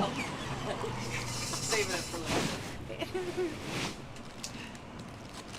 Welcome to Conversations on a Bench. Thank you for joining us for breakfast. So I'm here with Mackenzie High. Some of you who were on yesterday may have experienced my interview with Kenzie, and she's back again this morning. So for those new folks, Kenzie, what do you do at Redwood Gospel Mission?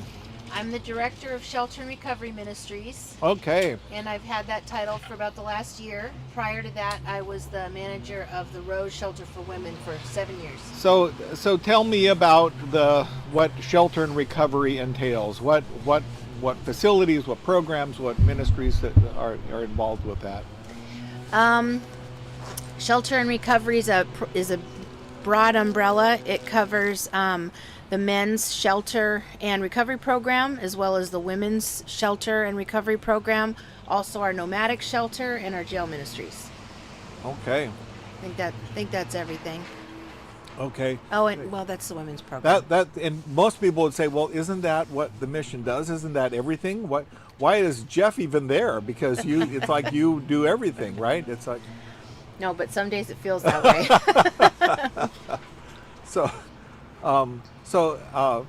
You are one of we have 5 department heads that are in various parts. It doesn't include our Ukiah ministry, right? Right. Right. So that's a separate department.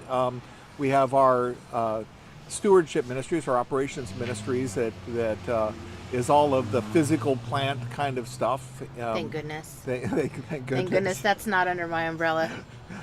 Shout out to Robin Brown. Yeah. And we have our partner and community ministries, which is both our outreach and our development fundraising department.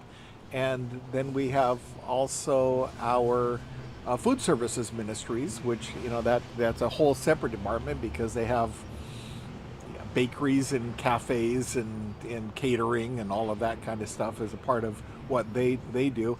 And let's see, what else are we missing? Did you say industrial? Oh, industrial ministries, Yeah. yes, which is our social enterprises, our thrift store and recycling centers, and that's. So at least 3 of those that you mentioned, I was feeling prompted to say, and they're growing, Yeah, right? and they're growing, and Ukiah they're- ministry growing, food service growing, and industrial ministries growing. And which means that because all of those things are growing, so is operations and Absolutely. and so is your ministry growing Yeah. and has continued to grow. Yeah. We wrestled through some things this year. What for those who don't know, what was the most significant change that happened in your leadership so far in this ministry? One? Yeah. Well, you can talk about more, but what Right. was the So we were able to open our family campus over on Summerfield Road, which has allowed us to bring not just single women into recovery, but women with their children. Yes. And in order to do that, we took our staff from the Rose and brought everybody, our Rose and Manna home, and sort of doubled down and brought everybody over to family campus so that we could get that up and running and operational. So as you know, the Rose was closed for a short season, and we realized that need continued even in our absence, and so we just were able to reopen that on a little bit more limited basis than what it had been before on October 1st. So women are able to come, women with children are able to come and stay for 30 days. But they're not there during the day like they used to be. So, we're just kind of getting it off the ground. And I got the word yesterday evening that we are officially at capacity at Yeah. that facility, which is amazing. In like no time. Yeah. I really thought they'd kind of straggle in. That was not the case. Yeah, we filled right up. So that really informs us of the great need that exists Yes, there. Absolutely. And also, I really believe that that is going to be a program by which we have women that move from there Right. into recovery who are ready for that next step. Right, and it's interesting that you mentioned that following talking about Family Campus, because I absolutely believed, and when we opened our doors to Family Campus, that we'd be flooded with intakes and applications for intake, but that's not the case. Yeah. Right now, we have one family, and we've Yeah. been prepared to take families since early September. Yeah. So we're there. We're available. We have space. We've got a great child enrichment program. We've got volunteers that are leading not just helping with the leadership of that program, but helping to train our students so that they can be more effective in that ministry. Yep. So, lots happening in the ministry. You are also, again, you mentioned our Entertaining Angels Nomadic Shelter Ministry. Yeah. That kicks off sometime. When does that start? November 1st. Okay. So for everybody that's familiar with that ministry, it's typically October 1st. But with everything that we had going on, we decided to push it back a month so that we could focus on reopening the Rose. But also we wanted to be very intentional when we reopen Nomadic Shelter this season. And we're excited to just kind of have a little bit of a reboot, a little bit of, getting the churches together at the front end, making sure that we're swapping notes and that we're doing things in an exceptional way. And we're looking at that's 3 weeks away, right? We're Yeah. three weeks away from opening. Yes. Oh my goodness. And we're still taking applications. Okay. So we're still looking to hire the last few people to fill that season. And we still have opportunities for churches. We do. We have so if your church is not participating, we invite you to talk to your pastor, talk to your church leadership, and see if you guys can participate with us, because we still have a few places that the churches can be involved. We just had 3 days, 3 wonderful evenings Yeah. of orientation and training for the churches that had signed up to participate, plus one church that was interested but hadn't committed yet, and it was phenomenal. I just the level of interaction, the camaraderie, the testimonies of how transformational it is for the churches that participate. Right. I was just overwhelmed with the grace of God that was there in that room when we were meeting with those churches. So I'm trusting that there are other churches that are going to want to experience the joy and the depth of real meaning and purpose of participating in the Entertaining Angels ministry. So again, if your church isn't participating, get involved. It will be transformational for your church. Well, something that's really special about Redwood Gospel Mission in general, but it's highlighted in the Nomadic Shelter Entertaining Angels volunteer opportunities, is that I feel like most people want to feel like they can do something. They want to feel like they could serve the homeless. They'd love to do it, but nobody really knows how. And some people might even be a little timid about coming down to the mission and serving. Where would I fit in? How could I serve? How will it fit my schedule? And the neat thing about Nomadic Shelter is you're bringing them to your house, to your church home. And you're with your church family and you're serving in that way. And to get to go around the room when we had those orientation days and hear about all of the special ways that individual churches think of to just kind of love on and connect with the people that they're serving, it's just really special and shows how much heart they're bringing to it. And I feel like it's genuinely an opportunity that anybody could do. Yep. Yeah. Amen and amen. Right? I'm just so I'm sold. Yeah, you. So so we've talked about Nomadic Shelter. We've talked about the Rose Ministry. We've talked about the Family Campus. There is another ministry that you mentioned, but or a couple of ministries that you mentioned, and that's what goes on inside of this building. Right. Right. So give an overview, because there are a lot of people that amazingly, we had people that came here early this morning.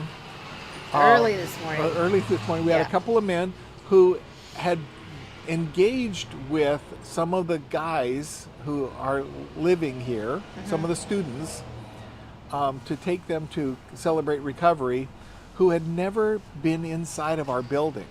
Oh. And they didn't know. How about that? They didn't know who the guys were, why they were at the mission.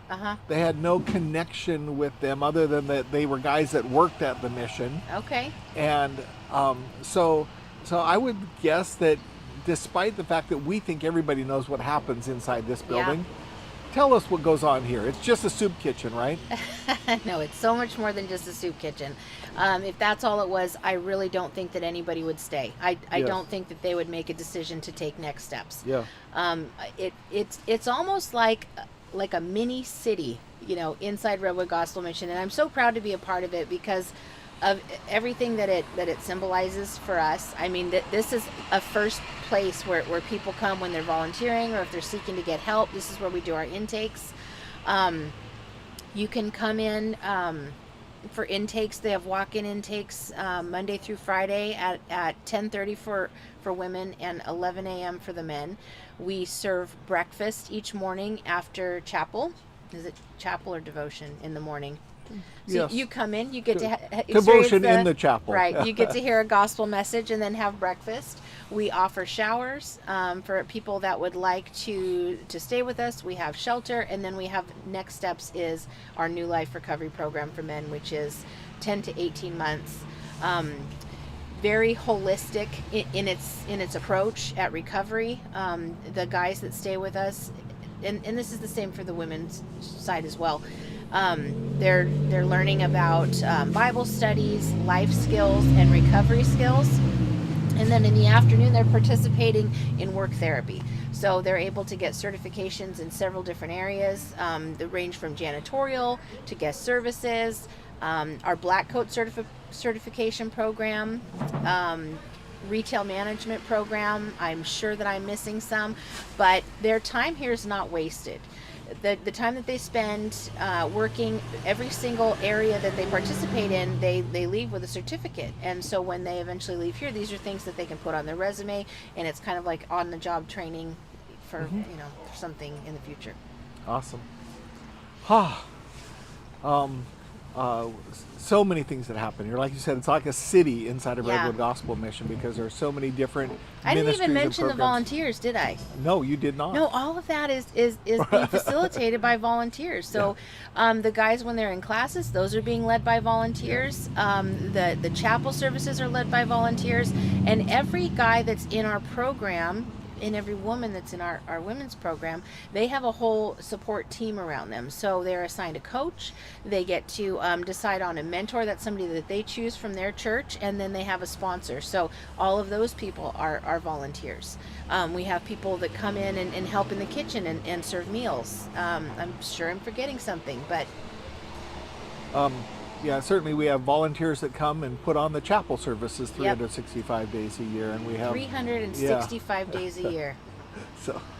So lots of opportunities. We would love to have you be a part of it in any way that you can. Kenzie, thank you. You're welcome. Thank you for being here. Thank you for your second stint on the bench for this 24-hour period, and we're coming into the home stretch. I'm looking across at my producers, and they're almost awake because they have been awake all the entire time for all 24 hours, and so God bless them for their hard work. So anyway, thank you. You're welcome. I think you've got somebody else coming up too. Sean. Right?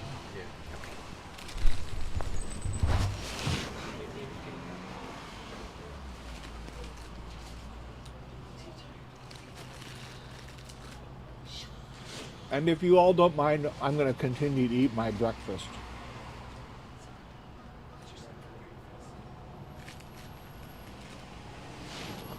Haven't you heard of elevensies?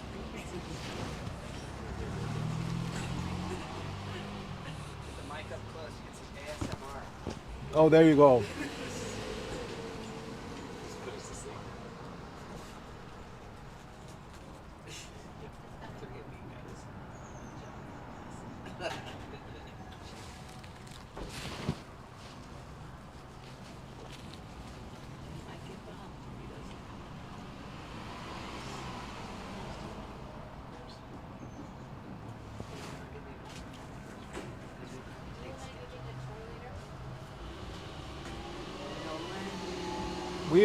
We are waiting. This dead air is probably not what you want or what I want, but we're waiting for our next interview to show up.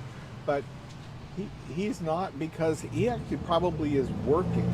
And he's doing something far more important than sitting on a bench and talking to me. But when he does show up, we will have a conversation with him. Kenzie, well, since you're here, we'll steal a little time. You're eating your breakfast too. One thing we didn't talk about is jail ministries. Oh, okay. We're going to talk to Sean a little bit about that, but Right.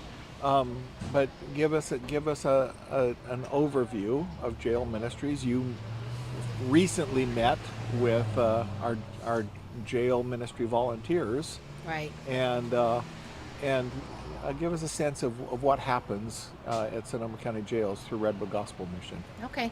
Well, we have a team of volunteers that have been engaged with us, some of them for many, many years. And sorry, I got a little distracted. We've got a team of volunteers that have been engaged for many years, going into the jails, ministering to those that are in need, and helping to facilitate their application process. So people that want to join I gotta not look at the camera. That's what distracts me. Yeah. Okay. Yeah. Don't look at yourself. Yeah. I'm like. But helping people get into the program, and then just ministering to them where they're at. A lot of people they go and visit and spend time with maybe don't end up in our programs, but that certainly doesn't mean that they don't need that encouragement and prayer. Amen. Okay. Right. Well, thank you. And Welcome. then, speaking of jail ministries, let's invite Sean up. Good morning. Welcome. Thank you. So glad to have you here. Likewise. What? You look warm. I am warmer than I was a while ago. Jesus keeps you warm. That's it. So, Sean, tell us about your ministry, what you do at Redwood Gospel Mission. Sure. So I serve two functions right now at Redwood Gospel Mission. I am the jail ministry coordinator, and then I am also the New Life program resident manager. So I started out as a jail ministry coordinator. Right now, for myself, that entails just really organizing it. So we want to have an active presence in the jail systems. I've unfortunately been in those positions before, and a lot of people there don't have family. They've been given up on. So people have given up on them. So what we like to do is train volunteers with basic fundamental skills to go into the jail systems and minister to people, and present the program if that's an option for them. But the greatest thing that we want to do is provide an encounter for Jesus Christ. Yes, amen. And we've got some faithful folks who have been ministering in the jail for many, many years. But we have many opportunities for new volunteers as well, right? Correct. Yeah, there's lots of opportunity for anyone that would like to get involved with the ministry. Right now, I believe we have 15 current ministers that go in. Some of them have been there upwards of 7 years. Yeah.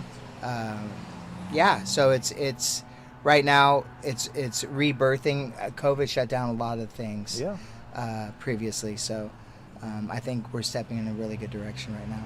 So I have great hopes for it as things are really opening up opportunities for us to minister to there. It's not an easy process because you've got to go through a vetting process with Right. with the sheriff's office. Correct. But and a vetting process with us, right? We want to make sure that people are appropriately representing Redwood Gospel Mission Correct. and appropriately representing the gospel of Jesus Christ.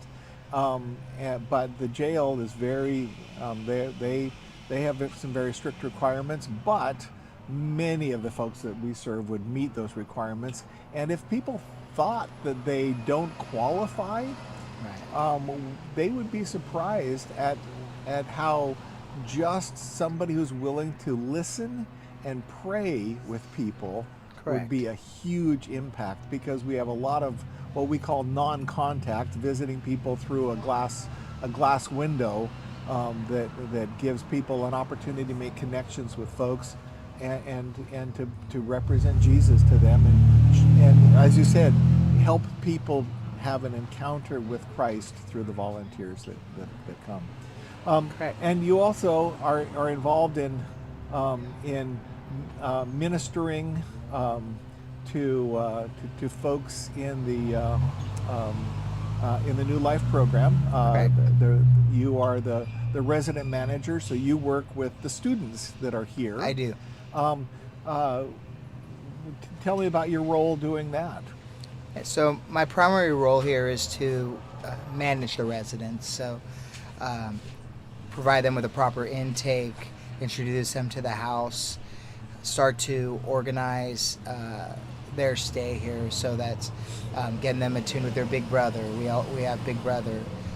Getting them familiar with the phases of our program. We have a candidate phase, first, second, and third phase. So all of those have different time requirements, and also studying requirements in order to progress in our program. Our goal is that people not only have an encounter with Jesus, but they learn the necessary skills to survive when they leave here. So, learning how to live again, learning how to work, and learning how to engage with the Lord are really the three foundational things that I try to make sure is happening here with them. Amen. Okay. Awesome. But you have your own story. I mean, you didn't just fall out of the sky. You came to us first as a volunteer, right? Correct. So correct. So give us a little of your story, and then tell us how your personal experience informs how you care for and minister to the men that you serve. Sure. So I'm a native San Franciscan. I didn't grow up as a Christian, and I had a radical encounter with Jesus when I was 30. Was immediately thrust into discipleship training schools. Prior to that, I'd been homeless on the streets, abusing myself, abusing drugs. I'd been in and out of jail. Luckily, I'd never done prison time, but I have been in jail. And the Lord rescued me from that in a mighty way. I was a pastor in New York City and in San Francisco as well. I started various ministries, and one of the things that correlates at least to here is I was also a conference coordinator. So I do very large conferences from anywhere from 2,000 to 10,000 people. So that helped me with a lot of, event coordination, which is something that I deal with here. My father died in 2022, and at that point I'm a single father. I have a 5-year-old son. At the time he was 2 years old. I just started to reevaluate whether I wanted to continue living in San Francisco, because I wanted my son to have a great childhood. So I decided to buy a property. I live actually in Ukiah, and moved up there. And one morning while I was building my house, or the night before, God spoke to me and he said he wanted me to go to a certain church. And I brushed it off and said that that's just me talking. So the next morning I'm driving to go to Home Depot, buy something. So he asked me again, he goes, so you're not going to listen to me? And prior to that, about 2 weeks prior to that, God started speaking to my heart that he wanted me to minister to the homeless and to the poor. And I didn't know what that looked like or how I was going to do that. In my mind, I thought, well, it has to be some type of church plant.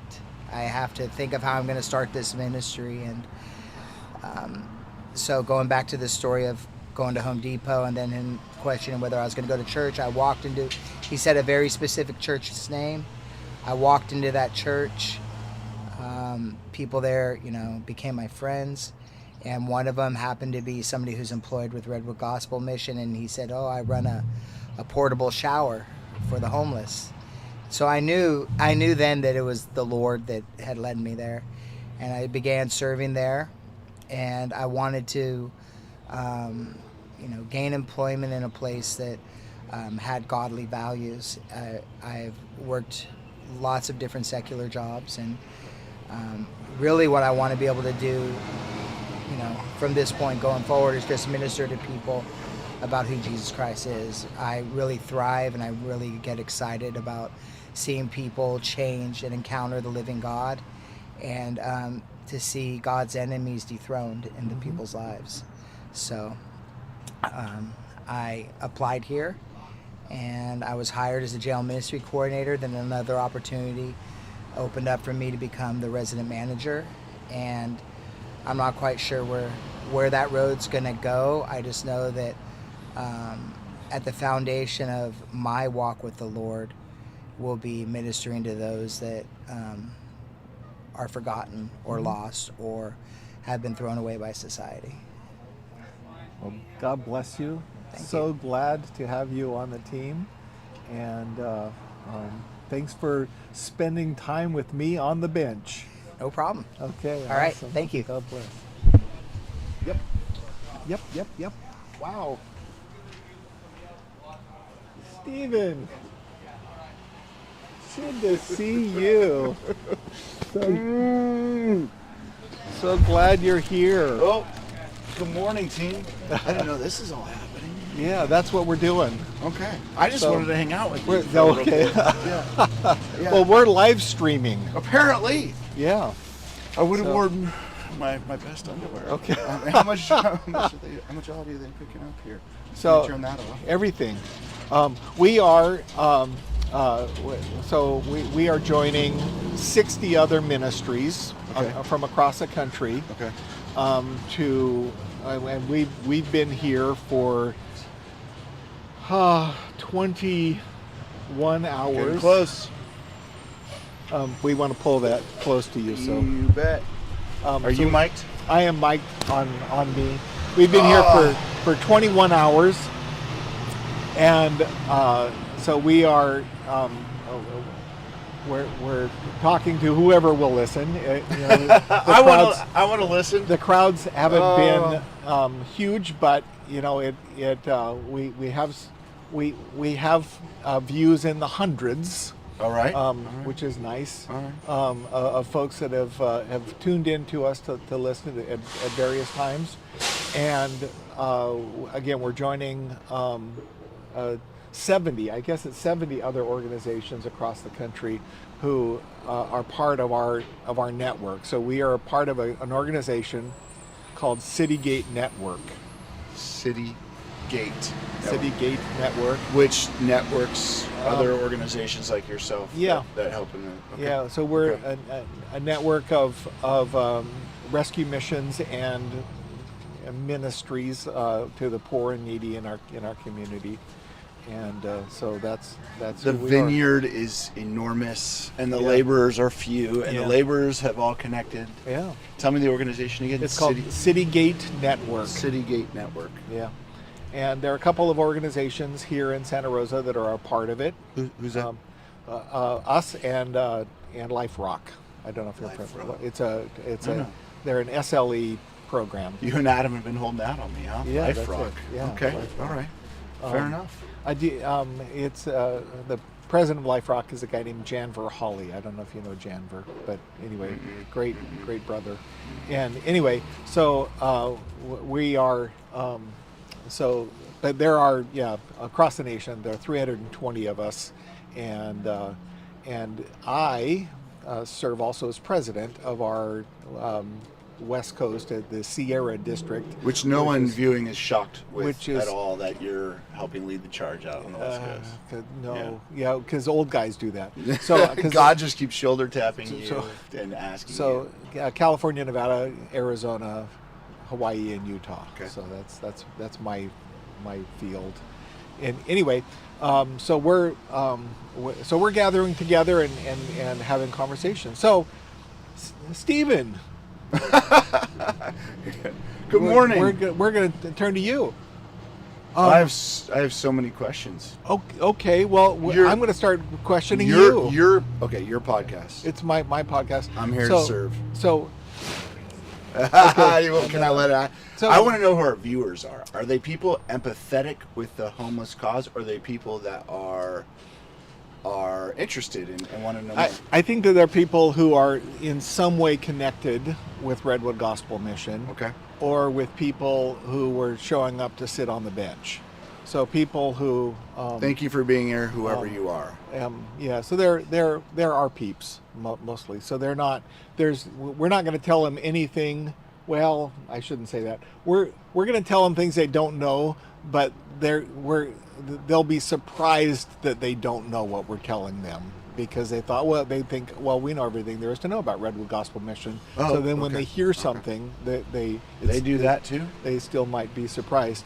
We have spent time with testimonies, with stories of volunteers. We've made Tamara cry multiple times. Because that's our primary goal. That's a good one. It's our gauge to see if the stories are effective. If we're engaging, the conversation is reaching home. And we've had. When I was 5, I actually had this traumatic experience. I'm going to tell you. she's like, no, not again. It's been too many of those. No. But we've had it's just been marvelous to hear the stories. But you're sitting on the bench. I'm so glad. What aside from us saying let's get Stephen Morris on the bench, what brings you to the bench? Just time with you. Okay, awesome. I've always been enriched in my my life when I get time with you. So I was like, okay, well, we've nailed him down. He's always on the move. I gotta. It's hard to track him down. So if I know he's going to be on this bench, I want in. I want to sit with him and share life together and pray and catch up. Okay. Because you are such an inspiration to so many of us. You continue to walk the walk, and despite all the hardships that you've endured, you continue to go heart forward in things, and that's an inspiration for me. One of the first head turning, I think it was Jeff that told me that kind of moments, was the program that you did years ago, decades ago, where you slept in your car, or you had a number of people sleep in your car? 24 in your car. 24 in your car. It didn't work out as you envisioned. No. And as a man who throws events and coordinates people, a community organizer of sorts, I know what it's like to put things together for people and try to see how that gets executed out. And I loved that one. The idea of 24 in your car was great. Now I have a teenage daughter now, and a teenage son, and a little one, and Dad's always taking them off on crazy adventures. They are not into sleeping in their car for 24 hours. Mm-hmm. Even though I'm pro minivan, we got all the space. I thought I get my own family to pull off something like that, and I couldn't even get them to say yes. So, yeah. But that was an interesting program that you ran. Yeah, we did it for I want to say it was 4 years. We did it, and it never got the traction that we thought it would get. It was interesting. SAY was actually doing something similar in those days that we weren't fully aware of, and it turned out to be this marvelous, wonderful thing that they were doing. you know, you know, when I say SAY, we all have our broken heart about SAY. It, you know, as by God's grace, we were able to, you know, inherit the campus that they had, and so we're now. I was just over there visiting. It was a beautiful setup there. We are super humbled and grateful for the gift that we have been given to steward, and the challenge is that we have to steward that gift. We haven't even introduced you, Stephen Morris. You work for the Diocese of Santa Rosa. It's complicated. And as I've known you, you were heading up kind of youth ministries and programs. That is the title. And youth and young adults. So anyone from, let's say, 12 to 35, depending on the immature age of the guy. That could go up to 42, 45. Young adult is a fascinating ministry. But that is youth and young adults youth ministry. And how many parishes throughout the diocese? The Diocese of Santa Rosa, by county, is Sonoma and Napa County. So the base of it is wine country down here. And then we go right up the coast through Mendo, all the way up through Eureka to Crescent City, right up to the Oregon border. The Diocese of Santa Rosa was founded in the 60s with counties that the Archdiocese of San Francisco and the Diocese of Sacramento didn't want. So the leftovers. It's basically, you can have out there. So Sacramento Diocese granted us the north, Sonoma County and Napa came over from Sacramento, maybe even Mendo and Lake. It's 40 churches in the area. It's a rather small diocese of all the California dioceses, the 12 of them. Archdiocese San Francisco is a small geographic location, but triple in size as far as churches go. We have small schools too. We only have about 12 schools. They are pretty scattered throughout the diocese. They're all over, but obviously the concentration of people is in Sonoma County. That's the biggest population we serve. So, and I am fortunate to live in the bottom half there in Petaluma. So, serve from Petaluma to Crescent City. And even though youth and young adult is the focal point, what we've seen over the generations is that generational ministry is extremely important. While it's good for young people to have their spaces, when it comes to sharing the faith and healthy young people, it is building up families. Oh my. Shocking for you, huh? So however we can serve our families out in our parishes is my number one goal. Awesome. Yeah. I'm sorry, off topic. My great lament is ministering to youth in a vacuum. Nothing breaks my heart more than ministering to youth in a vacuum, as though the parents are somehow not engaged or don't care about their kids, and so we have this spiritual subcontractor called a youth pastor that ministers to them because the parents are incapable of doing it. 100%. Yeah, 100%. that's just, and it's not unlike, just to bring it back around. Watch this segue. Go for it. It's not unlike people thinking that a rescue mission, a gospel mission, is a spiritual subcontractor for the poor. And or Catholic Charities is a spiritual subcontractor for the poor. And let's just send all of the poor there, and they'll take care of them for us. And so we are highly committed to the idea that we are simply a platform for people in our community to care for the poor and needy. We together, collectively, are Redwood Gospel Mission. It is not a place gospel mission.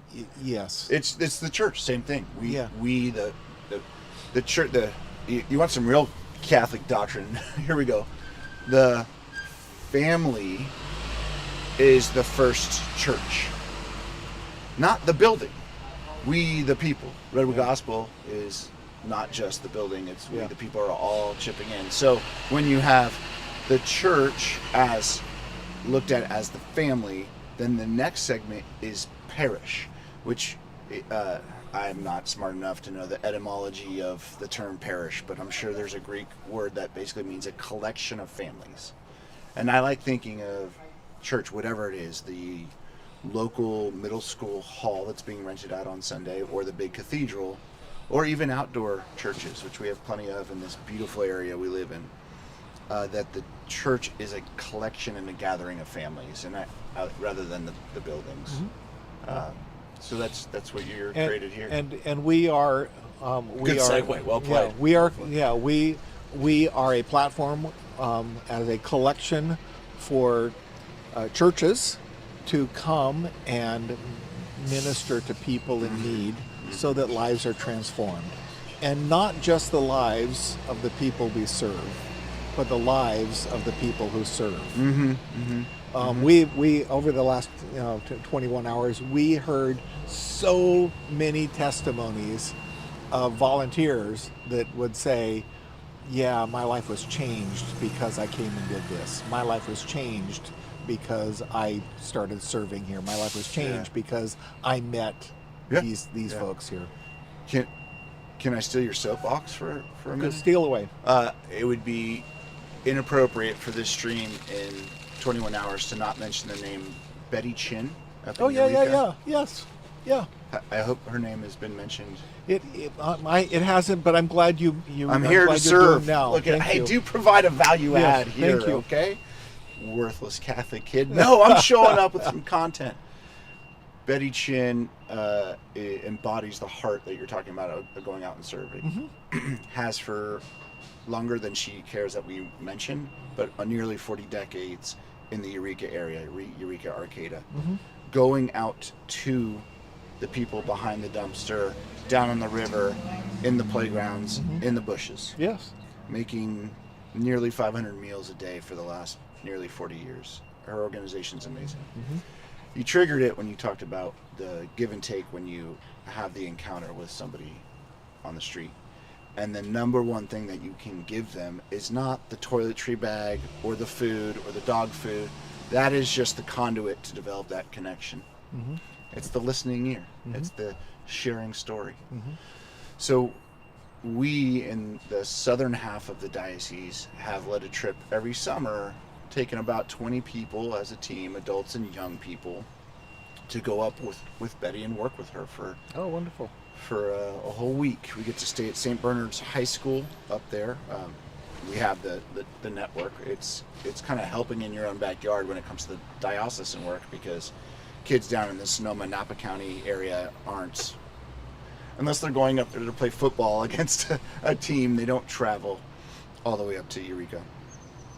So getting up to see something that's connected to you in terms of the same diocese, the same church, and find out that there's a real life Mother Teresa. We have a present day Mother Teresa just tucked into the Eureka Arcata area.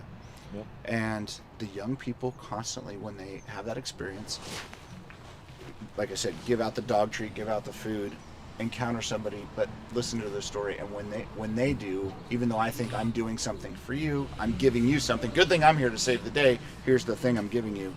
It is what I receive in hearing that story and sharing story with one another. So, yeah, it's been our blessing for all of the as we have engaged the folks on the bench. I get to be blessed by all the stories that I've heard. So, well, you receive what you give out to people. You are heart forward in your relationships. You've been so kind to me over the years. So I hope that the people have sat here and poured into you. It's been a delight. I'll bet. So where are we at, folks? What's that? Oh,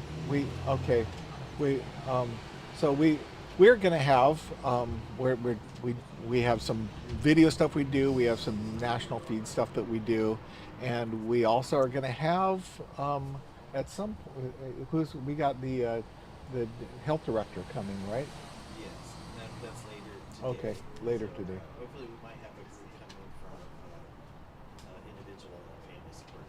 Okay, okay.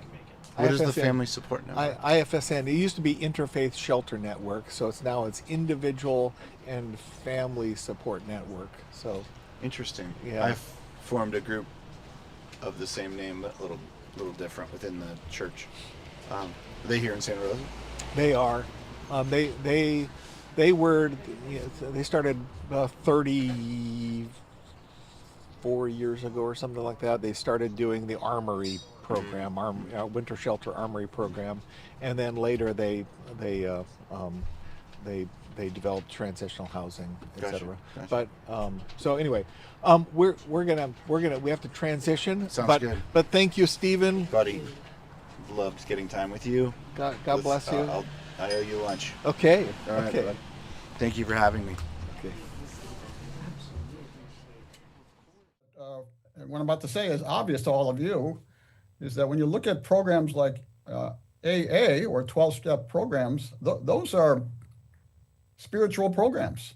They're talking about connection to something bigger than yourself, and themes that are spiritual but not referred to as such. And so I've been struck by that in my work as a state health commissioner and as a U.S. secretary. This is the spiritual side of health, which is just as important as the physical side of health. And why aren't we talking about that more? So that intersection, Tom, is a motivating one for me in my academic work. And I have the honor of working with some incredibly dedicated and brilliant colleagues at Harvard University on an initiative on health, spirituality, and religion. So that intersects with this work with all of you as well. Love that, and would love to see that article or make it available to our network. That'd be great. Okay, it's got to be accepted first. So okay, pray for me. we'll wait till it's peer reviewed and then pass it on. Oops, I can't hear you now. Oops, I can't hear you now. Okay. Oh, there you go. There we go. Great. Yep. Kind of the last question, Dr. Coe, is around our partnership together as we're looking at doing some research with regard to Citygate Network and moving faith-based and connecting it in greater ways to evidence-based data as well as outcomes that we're engaged in together. And I'm excited for that and looking forward to taking those steps forward. Tell us a little bit about what that might look like from your perspective and how you're feeling about it. Tom, we're very, very excited by this. So as I mentioned already, my wonderful colleagues, Kate Long and Akhil Gupta, joined me in presenting to Citygate last May in Phoenix. And we all mentioned that we were just getting to know each other, despite the fact Citygate has had a history that goes back decades, right? And you're an astonishing national organization that's connected and trying to work together, which is never easy. And we in the public health world really had little to no traction with your group or groups like yours until that fateful meeting. So Dr. Kate Long, who was on your webcast a couple hours ago, and we have started a pilot effort with all of you to just try to get some data together to see how many folks your network is reaching, what kind of spiritual support you're giving in your missions, as well as physical support, which is life-saving. Trying to measure impact on any of this is never easy, but we've got to start.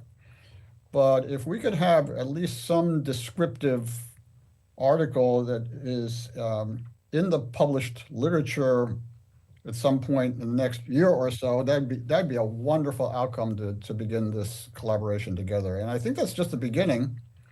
When I was especially in DC, faith-based groups would come to town, and the Department of Health and Human Services would often trot me out to talk to them.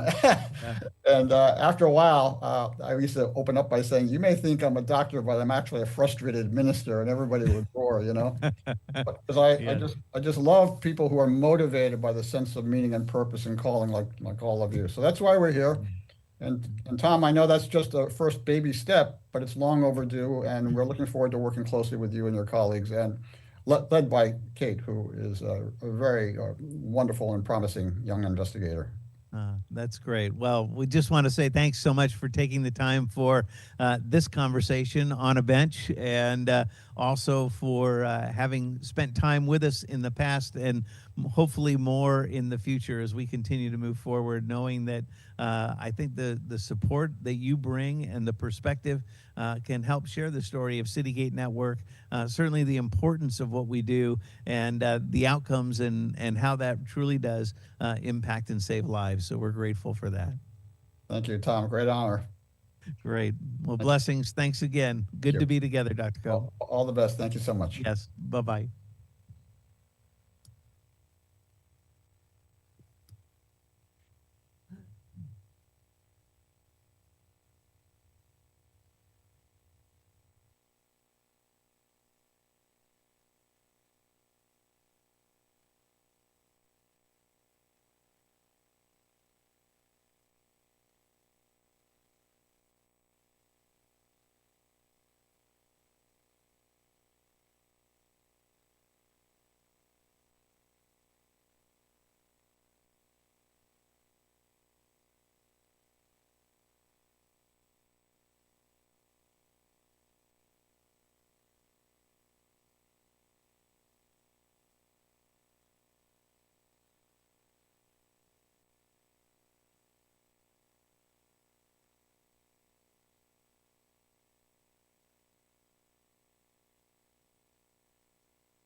Hey, Michelle. She's muted. I think you might be muted, Michelle. There we go. Can you hear me? I can. How are you doing? I'm good. How was your night on the bench? Well, for this year, for me, it's been a little bit easier because, in past years, I've actually spent the night on the bench and, talked to people for the majority of those 24 hours. But this year, Fresno, we kind of hosted Mission Control since we were the ones that kind of put it on last several years. And so kind of behind me right now, or in front of me, we have all these monitors and TVs that have all the different sites that are around the nation. So we have about 70 that are going on simultaneously. This one right now is being cast everywhere. And so we go back and forth between having these kind of what we call like national conversations that all sites are looking at the same feed, and then they will go and each have their own feed. And so my year has actually been a little bit easier because I haven't had to talk for just sit on a bench for 24 hours. You've been helping kind of facilitate what's been happening around the country. Nice. And so it's been really cool though. So I obviously know who you are, but would you want to introduce yourself to the rest of our Citygate world? Oh, sure. Are we live right now? We are live. Yeah. Well, great. Hi, everyone. I'm Michelle Steeb. I spent 13 years on the front lines running Northern California's largest program for homeless women and children, a program based in Sacramento, California. In 2019, my husband took a job in Texas, so we moved to Texas, and I actually wrote a book on the nation's crisis, on the learnings I had over 13 years, but also a book to inspire hope and a roadmap for how we could begin to reverse what at that time was a crisis, but it's even more so now today, 6 years later. Spend my time now consulting across the country on policy with certain communities, and recently launched a nonprofit called Free Up Foundation. So anyway, that's enough about me. I'm really looking forward to being with everyone today, and want to thank you for the work you do, the frontline work that is so critical and so needed, especially in this time where the homeless system has just become devoid of restoration and recovery focused programming. And you guys are it. You guys, you ran this industry for so long, and the federal government took it over and destroyed it. And you guys are the only remnants of hope. So I'm really glad to be with you. Yeah. Yeah, maybe a good place for us to start off, just to go right into it, is something that you and I have both kind of been posting about over the last, the last couple of weeks. And you wrote, I did some postings and some Facebook, some videos, content on it, and you wrote a piece for Fox News about what happened here in California recently. That to me is just the epitome of, I don't know, stupidity and the problem with the system. And for those that don't know, so we're you're in Texas. I'm in California, but as you mentioned, you were from California and ran a nonprofit here, and are very much involved in California policy. And our governor here, the state legislature, both in the Assembly and the Senate, unanimously, I believe it was unanimously, passed AB 255, which would have not mandated, but just allowed cities to spend up to 10% of their budget on basically sober and addiction recovery services. So 10% of their homeless budget on sober living and addiction and recovery services.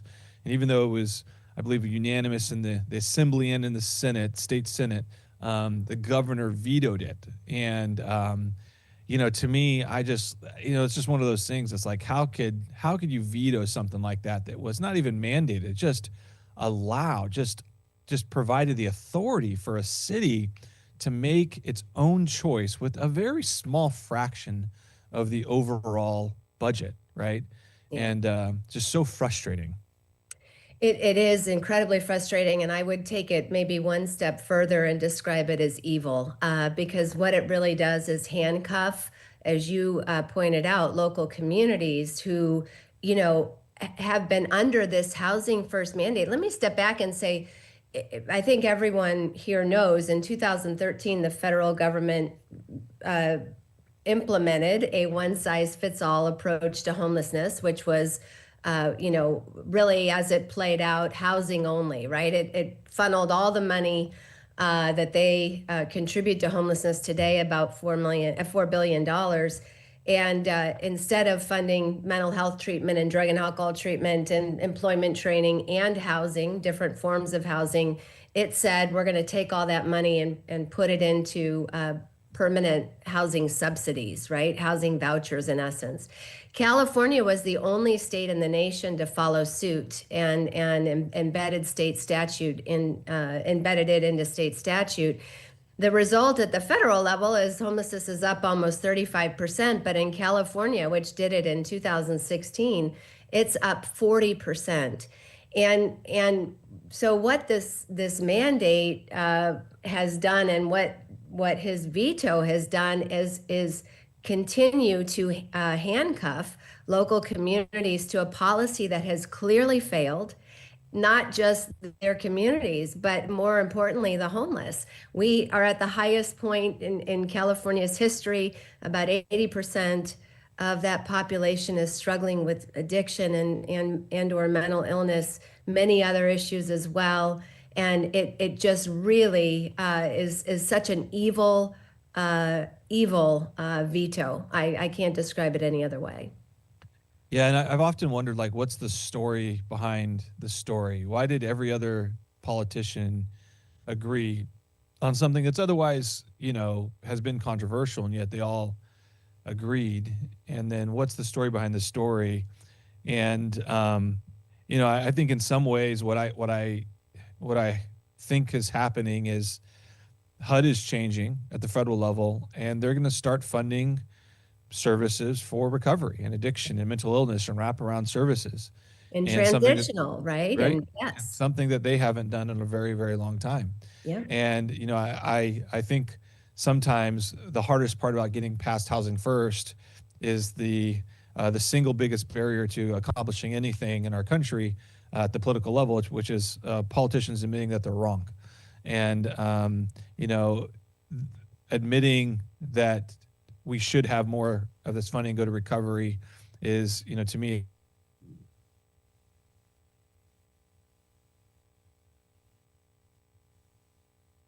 and the story is, even though it was a small amount, they just didn't want to give an inch to say, no, we were wrong about this whole housing first thing. Right. Which it's also crazy to me because when you look at some of the pockets in California that have actually trended better over the last year, like LA went down, you know, basically even, didn't go up, at least if you believe the pit count. But the reason that these cities, I believe, actually had some level of improvement is because they're actually not just housing first anymore. LA invested a lot of money in shelter. Now they'll still say that they're housing first, but they still invested a lot of money in shelter and crisis centers and places that had some of that. And so it's funny to me that as much as they claim they're housing first, the parts that I think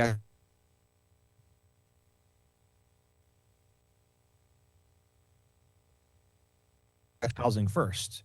And I, you know, so I think there's actually been some traction there. That's why I think you've seen more willingness among the different politicians to veer away from all funding being strictly housing first funding.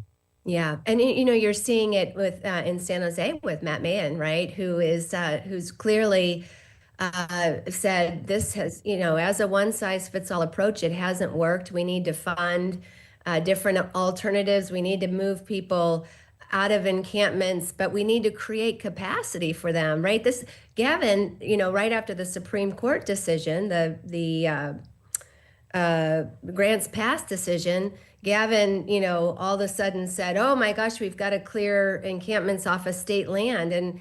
And what he didn't say is there's no place for people to go because they're all waiting in line for permanent housing that isn't being built in California at the rate at which it needs to be built. So it's really he's been such a failure in, you know, starting with his time as mayor of San Francisco, and certainly the veto last week to not give people the opportunity to have a place where they can recover and heal and moving them around while they wait for permanent housing is just a travesty. So you're in Texas now, and while Texas has some pockets that I think are doing well, you know, San Antonio, and when you look at, say, the population side in relation to the homeless count, I would say to me is like one of the better cities. Houston was doing okay for a long time, but now is starting to see their numbers like go up.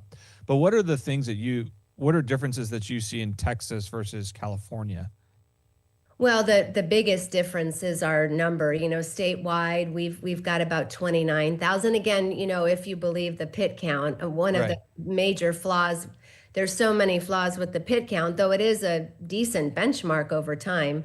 But one of the major flaws with it is that it excludes about 50 to 60% of homeless families. Yep. That's something that I talk a lot about and did while I was in California in particular, because my program was for homeless women and children, and a lot of them didn't qualify according to HUD to be homeless enough to receive services, right? Yep. So, you know, number one is we have a much lower count of homelessness. We also don't have the housing first mandate that California, you know, adopted. And yes, I would say overall we're pretty steady state. I mean, a little bit of growth, but in places and pockets like Austin, as you pointed out, now Houston, even San Antonio is seeing a decent a clip upwards.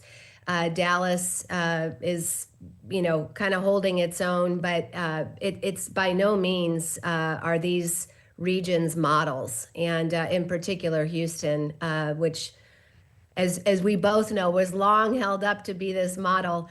It's really very clear that they've got a lot of underlying issues. That housing first, they are a big Housing First community. They've got a lot of underlying issues that Housing First hasn't been able to solve for them.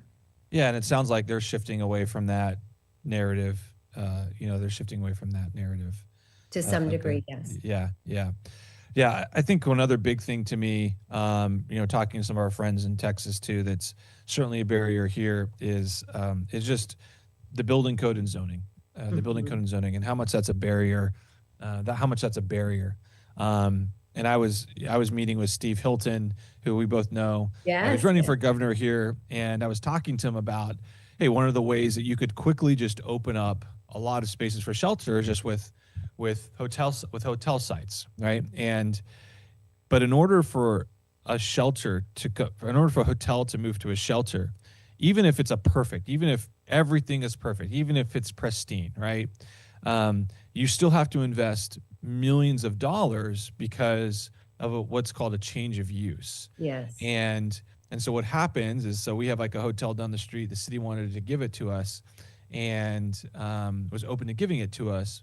But in order for us just to take it over and have somebody stay there for longer than 29 days, we had to bring that building up to all these new codes, right? So the building built 20 years ago or something like that, or 30 years ago, I'd have to bring it up to all of California's new codes. So, having the right lights and having the solar and having, the right electronic appliances and the right drywall and something that should have cost tens of thousands or maybe hundreds of thousands of dollars in upgrades went to costing millions and millions of dollars in upgrades, even though you weren't necessarily having to change, like do major changes to the physical, appearance of the property.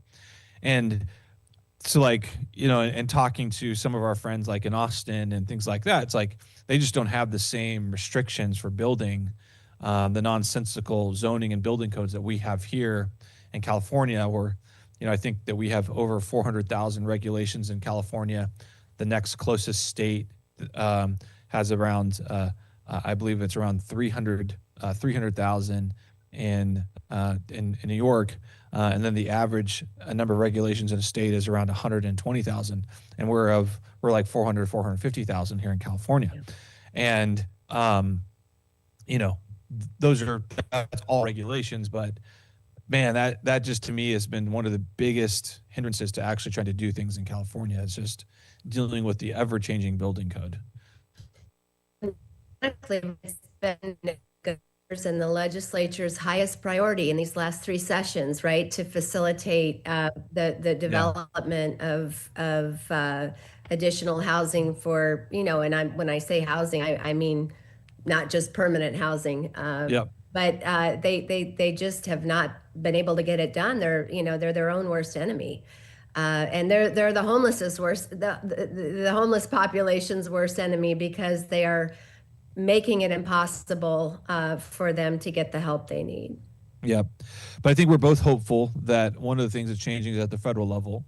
Yes. And I think we're both hopeful that what's going to be coming out of HUD and the federal government was going to be, probably the biggest shift in homeless policy in the last, probably 2 decades at least, coming out of Washington, D.C. And so I think for us in the Citygate Network, we're excited about what that can mean and what it could look like. So, yeah, I'm so excited for all of us, for the homeless population in particular. But as I started off saying, right, for forever, the faith-based community was the place where the homeless could go for help, and things were so much better when y'all were at the helm. And I'm really glad to see this EO and this new direction open up to bringing you back in to leading the charge. We just need the government to open so they can release that. Yeah. It's like That's right. they're supposed to be released by now. Now the government shut down, so they can't release it. So yeah. Well, Michelle, thank you so much for joining us. Thank you for being a friend of the Citygate Network and all the things that you do, and appreciate you and your influence and your perspective on things. And so thank you for joining me this morning. So yeah, so glad to be with you, and you guys apply for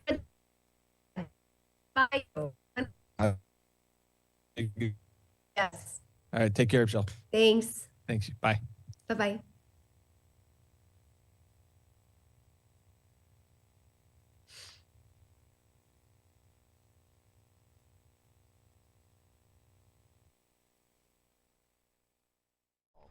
push the mic where we can hear you loud and clear. There could be. Which one are you at? You're sitting right there. Oh, No, you can. You're can gonna sit close over So here. where? Yeah. Go ahead. Are you Right. having more come with you? Did I hear maybe?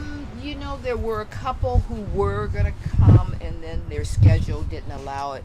I did invite another staff person, CJ, to come, so Great. we'll see, you know. If CJ comes, we have room on the bench. Yeah. Wow, this is awesome. Powerful. They're ready for you, Jeff. Oh, look at that. Wow. Well, hang on, let me put these in here. Wow. We're actually live, so they made us live. We'll be right back in just 1 second. Or two.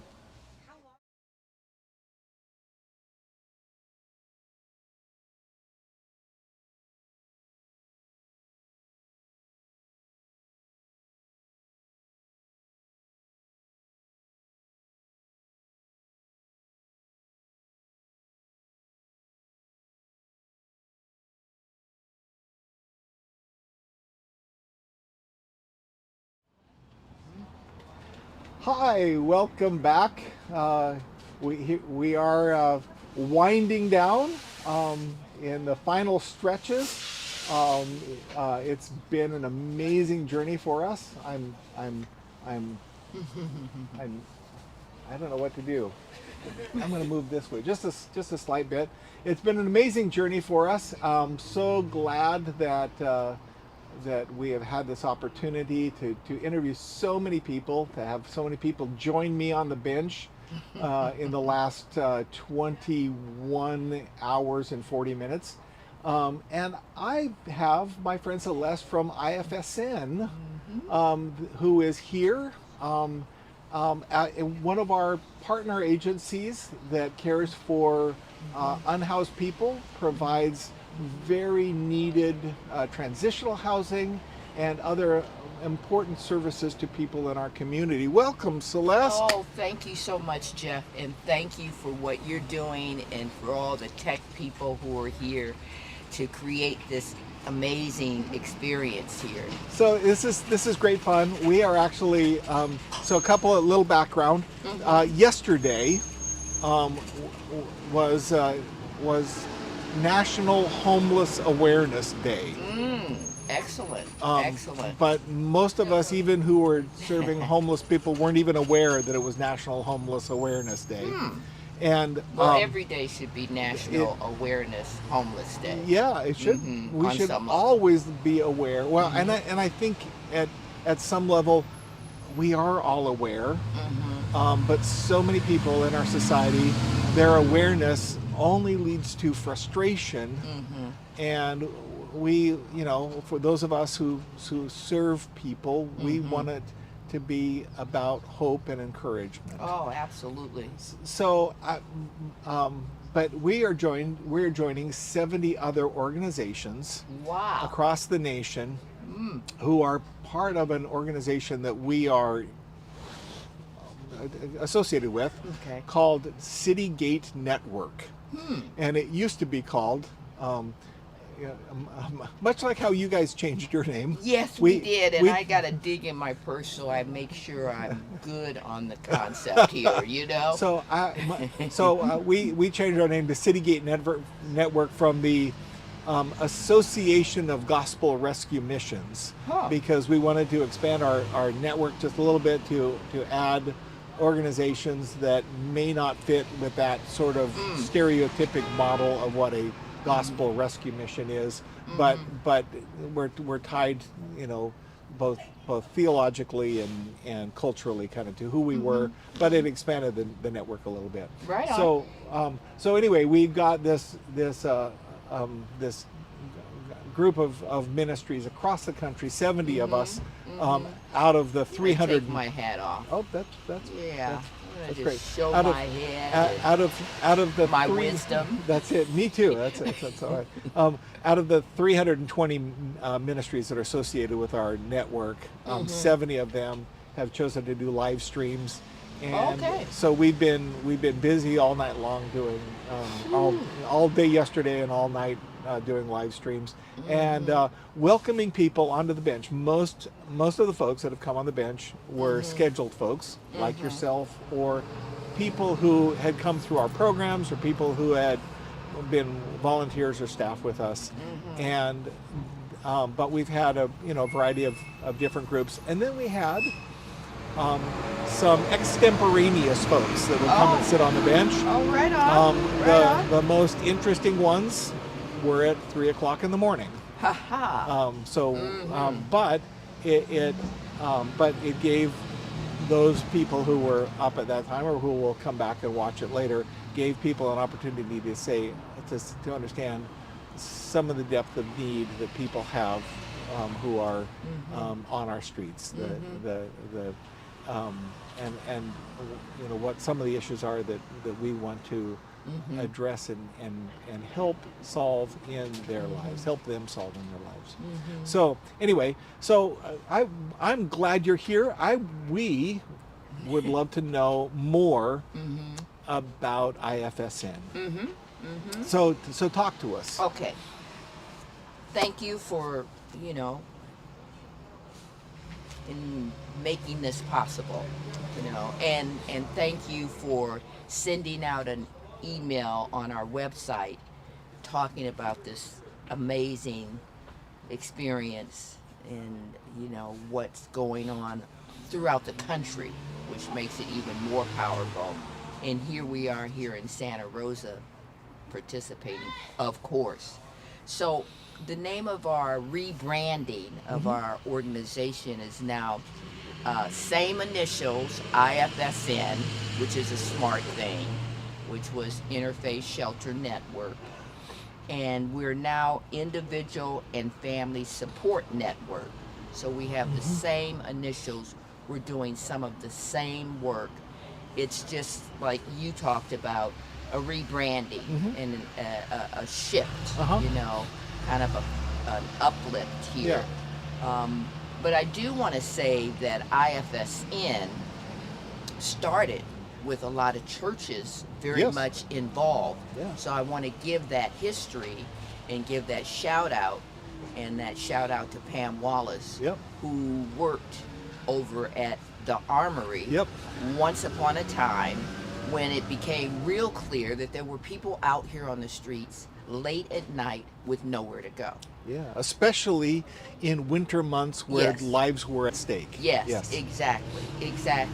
And so the Armory opened, agreed through the state of California for us to be able to use that facility during a certain period of time of the year, so that people wouldn't die outside, or people who were already fragile physically and emotionally and psychologically and struggling, they could at least come in and have a cot and have a meal. And many of the churches and other community folks would come and bring food, and we had basic services.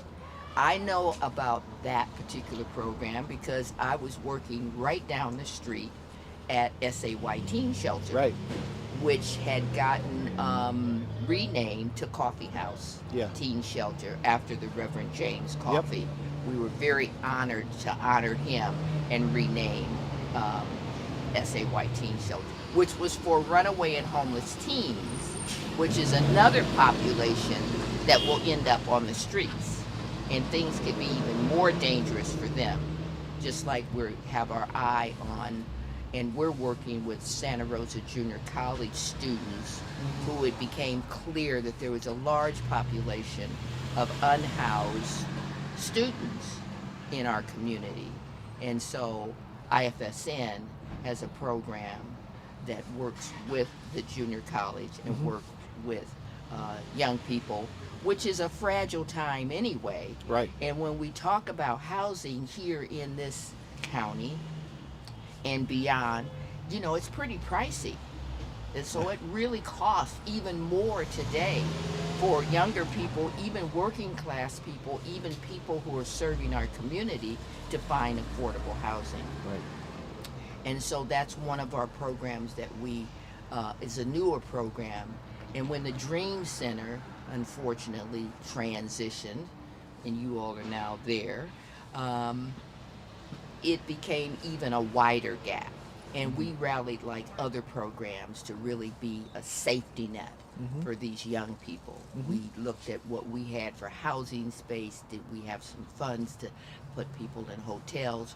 We've rented some apartments now where they can have somewhat affordable rent in a shared housing, opportunity.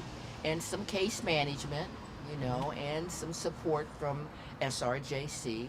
So that's one of the newer programs. And we have also worked with a HAP program, which is working with families who've had a rough time. And in this case, some of them no longer have their children in their custody.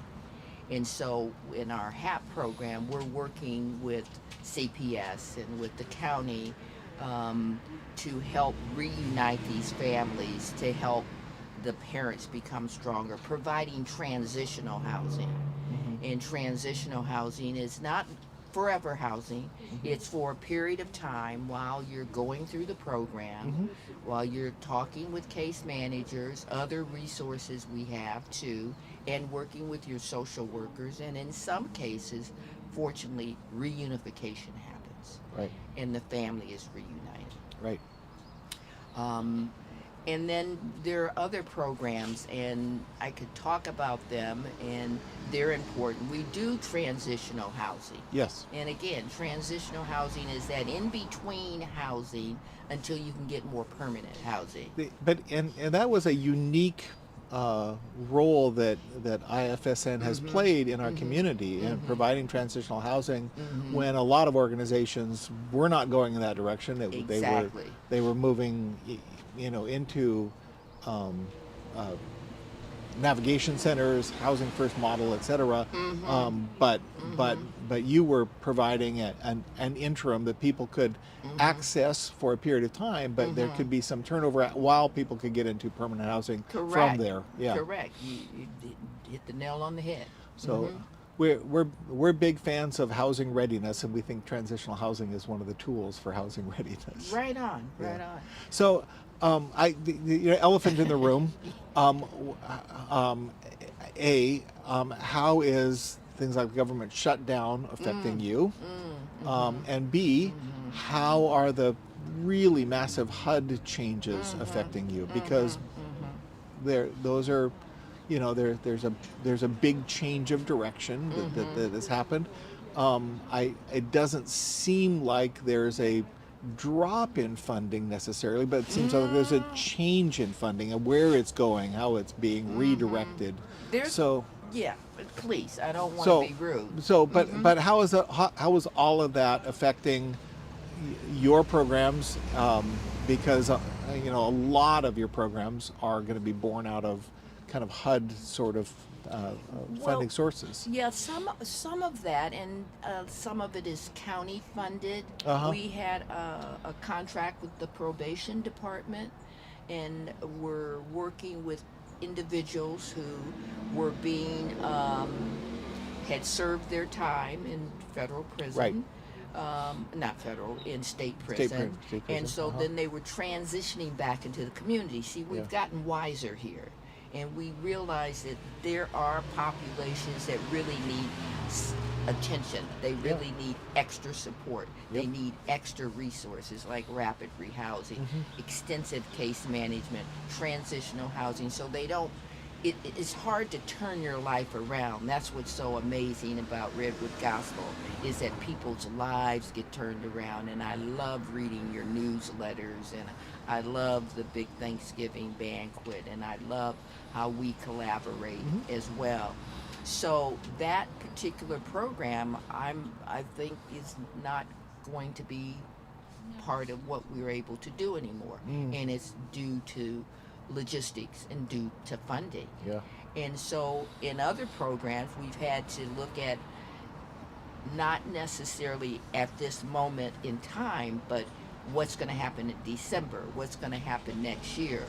There will be in our funding cuts, for sure. And with that, and with the government shutdown, everything gets backed up. And with that happening, along with layoffs of very qualified people in these fields, with the county and the federal government, and so on, it's been harder too. You know, we really are encouraging our staff to take care of themselves in these times. Right. People are more fragile. Mhm. They're more frustrated. They're afraid. People are afraid. You know, what's going to happen to the number of vouchers that come into our county? Um, and, you know, we want to talk with the county housing to find out, you know, more specifics about that. But we already know that some of that is definitely going away. Right. And some of that is being reduced. Yeah. There wasn't enough in the beginning, and now there's even less. And you know, with some kind of housing assistance or subsidy or Section 8 or assistance with rapid rehousing or, you know, other kinds of programs that encourage landlords to get in the mix here, you know, and consider working with different agencies or working with programs. And some landlords have good things to say about Section 8. And that, you know, because of the case management, because of the attention, because of the classes, because of the counseling that we can provide as we're able to, people are more healed. People have more stability. They have education, you know. We have financial literacy that's part of our program. And Ken Beery, who's also on our board, he's been doing financial literacy at our programs for our clients, you know, as well as staff, you know, because we too can benefit from that. Yeah. So these are fragile times. That's why we have to have some. I think it's important how we take care of ourselves and in what we put our faith in too. And so I think that though we're non-denominational, we have members of our staff who definitely are believers and who just are quality human beings that know that instead of looking down on people who are walking the streets, look at them, say hello to them, give them a card or direct them to a program. We direct people to come down here to, you know, this particular program. Feeding people is essential. I remember working with a woman who said, you know, if I have a full stomach, I'm more apt to make better decisions, you know. So I don't know if you know. So when we acquired the what is now our family campus, the Dream Center, it, you know, a wonderful, marvelous, amazing blessing for us. But it was a little like receiving a big giant elephant that has to be fed and cleaned up after and housed in an appropriate way. And I mean, just and the cost of taking on that new responsibility was enormous. Just the grounds part of it added another $100,000 to our budget. Just the grounds, because we're part of this common area management deal that we own 90% of it, but all these other businesses pay into it. But there's this huge fee to care for all this. So anyway, we just added all these things to our budget, and we added some staff, and we kind of reorganized our staff, and we pulled all of our staff from the Rose, which meant we couldn't have the Rose open, but we reopened. Oh, wow. Last all right. week. Hallelujah. Right on. That's good news. We're full. Oh, already. Already. Okay. I had heard a little birdie had said Yeah. that it could happen. Now you're officially saying it it has it has happened. it has happened. We'll get the word out. So, but it happened. We we have to operate it a little differently than we were. So it's going to be shelter only overnight. We're not going to. It's not going to be. They can go right down to the living room. Yes. You know, which is Yeah. a great partner Yes. organization. Always been a great partner. Yes, and And I certainly remember so- that from working there and just referring to different programs. So Monday through Friday, definitely go to the living room. Saturday and Sunday, a little bit of Well, go over to the Unitarian Church where they do breakfast. Breakfast, Go yeah. over to the Church of Incarnation where they do their big Yep, breakfast. yep. Go on down to Interlink. I think they're open. I mean, there's other, but So, people yeah, we'll- still pick and choose yeah. where they go. We'll work at figuring out, but we're going to be transporting people on, transporting people off, okay, okay. And so we'll transport people to the living room Monday through Friday. We'll transport people to again the Unitarian Church or Incarnation weekends, and we'll see what we can do to accommodate them. But Can I talk about something else? Sure, Too. sure, One sure. of the things that our new CEO has her eye on, Jill, who is looking at one of the fastest growing populations of homelessness is among seniors. Oh yeah, And absolutely. that is really getting our attention right now. Yeah. And seniors come with other kinds of needs No, too. no kidding. They are not able to move around and not able to, always get there. They may have been housed, but they've lost it for one reason or another. So we're really looking at senior women in particular Yeah. who are on the streets, Yeah. and sometimes for the first time. So that is like Crazy making, yeah. you go, well, how could this happen? Well, it is happening, and it's Yeah. happening in America. Yeah. And the other thing that I want to include is that there's a disproportionate number of African Americans who are homeless compared to the number of African Americans in our county. Really? In our county? And that's happening because we have to also mention the inequities. Yeah. That some people still are carrying some baggage, and with the way the drum is beating right now, that baggage is just getting broader, which is why we have to keep getting our message out, and we have to keep doing the work that we're doing, and we have to treat people like human beings. Amen. And we have to know that not everybody is treated the same. Yep. And so because of that, these open-heartedness in this, equity is still very important. Amen. Mhm.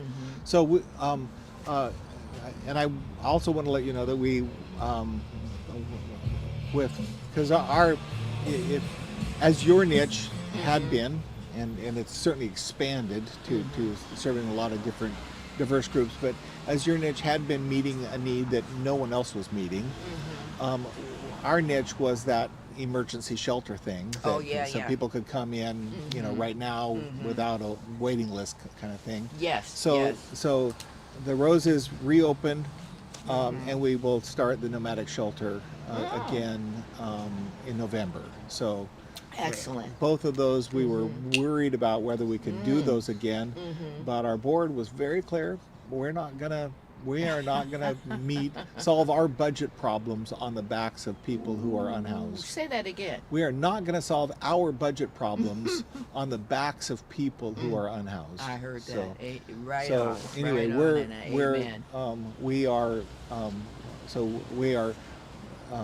we have relaunched the Rose, and we are relaunching the nomadic shelter Excellent. in November. So, Much needed. Yeah. Much needed. So because that again in the traditional sense of that continuum of care. Yes. We provide that initial bridge to a longer term solution, which may go to a longer term solution, which may go to a permanent solution. Yes. I don't know what Again, I don't know what's going to happen overall with the COC, with funding, with. I know that there's always everybody's always frustrated with the situation as it is. But will but I for our part, we want to be a partner for everybody and provide that niche that we can provide, and give that lifeline to people who are immediately on the street, and serve those who are looking for a faith-based long-term recovery program as well. So. Okay. So anyway, that's our thing. Well, anything else you want to share with us about what's happening in your world? What's happening in as you perceive the population in our community, or the population of unhoused people? Well, I would be remiss to not mention what's happening all over this country, but how our,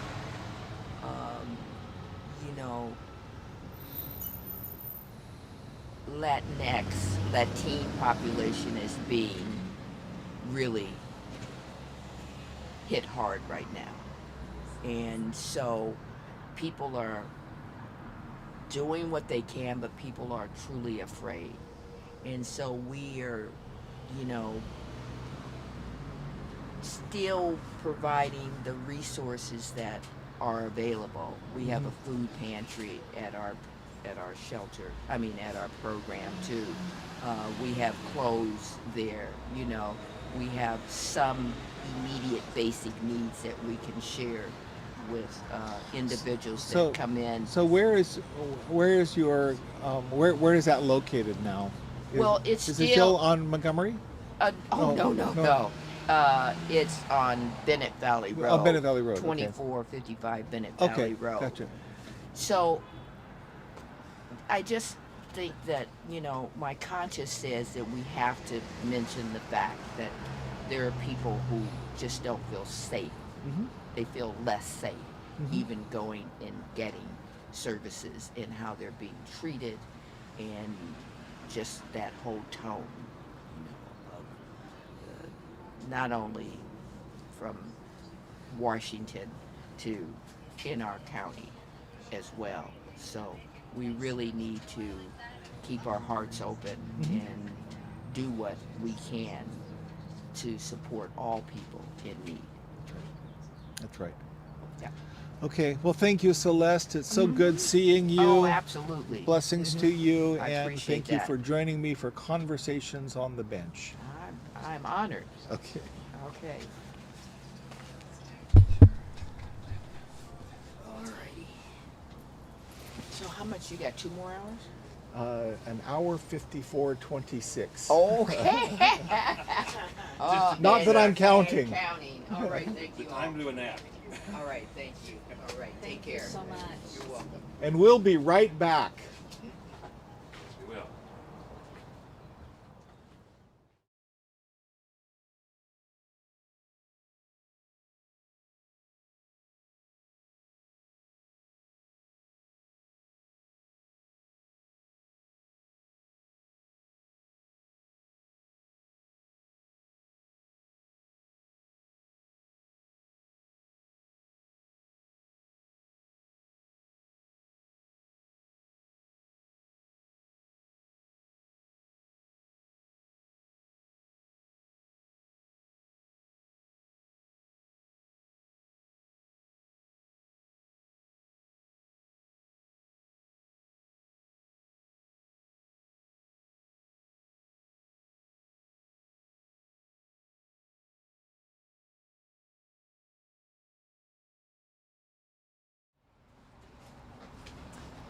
Hi there, welcome back. We are in final stretches. And I have with me my friend John Reigard. John, welcome. Good to be here. Oh my goodness, we have been here for 22 hours and change, and have had some amazing conversations with people in our community, people who have experienced homelessness, people who are experiencing homelessness. Sure. We had some extemporaneous visitors at 3 o'clock in the morning. And and we had, you know, we just had a wonderful time with all the people that we were talking to. Of course. Glad to have you here. I'm glad to be here. Hey, tell me a little bit about your involvement with Redwood Gospel Mission. My involvement is to do whatever is necessary, but mostly I'm helping you, Jeff, and your team and the executive staff. Leadership requires support as well. You know, of course, all the people that need help and they're homeless, the only reason they have that support, or a lot of the support, is because of your leadership and your team's leadership. So that's my goal, is to provide that wherever I can. We've been having some good things the last couple of years doing that. Yeah. And, you know, just bring what I've learned in my life in any way I can. And I'll be looking forward to the Thanksgiving event. If I could do 4 events at once, I probably would, but I don't know that's possible. In other words, 4 roles at once. Right. I'm going to wait for your recommendation on what I do this year, Jeff, because I've done different ones every year now. So I will have a plan. I will come up with a plan. I need to wait till Eric gets back, but as he's away on his anniversary trip. But we'll when he gets back, we'll come up with a plan at how to best use you. I clearly will. There's a role for you without a doubt. So you have had experience. You've got life experiences, both blessings and burdens. Yes. Both delights and difficulties. Yes. And you are not immune to family experiences that are not uncommon to our guests. No, very much a part of the same threads. Yeah. I've been through a lot of them, and you know, I'll say that I used to really take them on as best I could as a kid and growing up, but our family was baptized in 2015, all 4 of us together, and that was a big change. I mean, although I was already Christian, I wasn't in relationship with God. Okay. So that's the biggest thing that's helped me, because I don't always try to solve it on my own. Okay. I turn it over to God if I can, you know, and it's helped.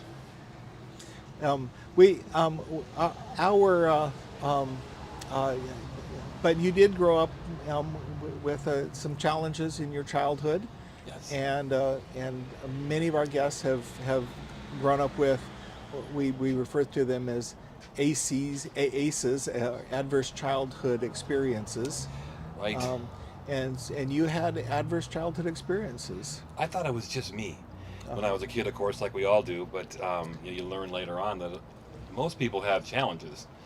Maybe not this much. My father was an alcoholic, and he didn't get over that. He just couldn't get over that struggle.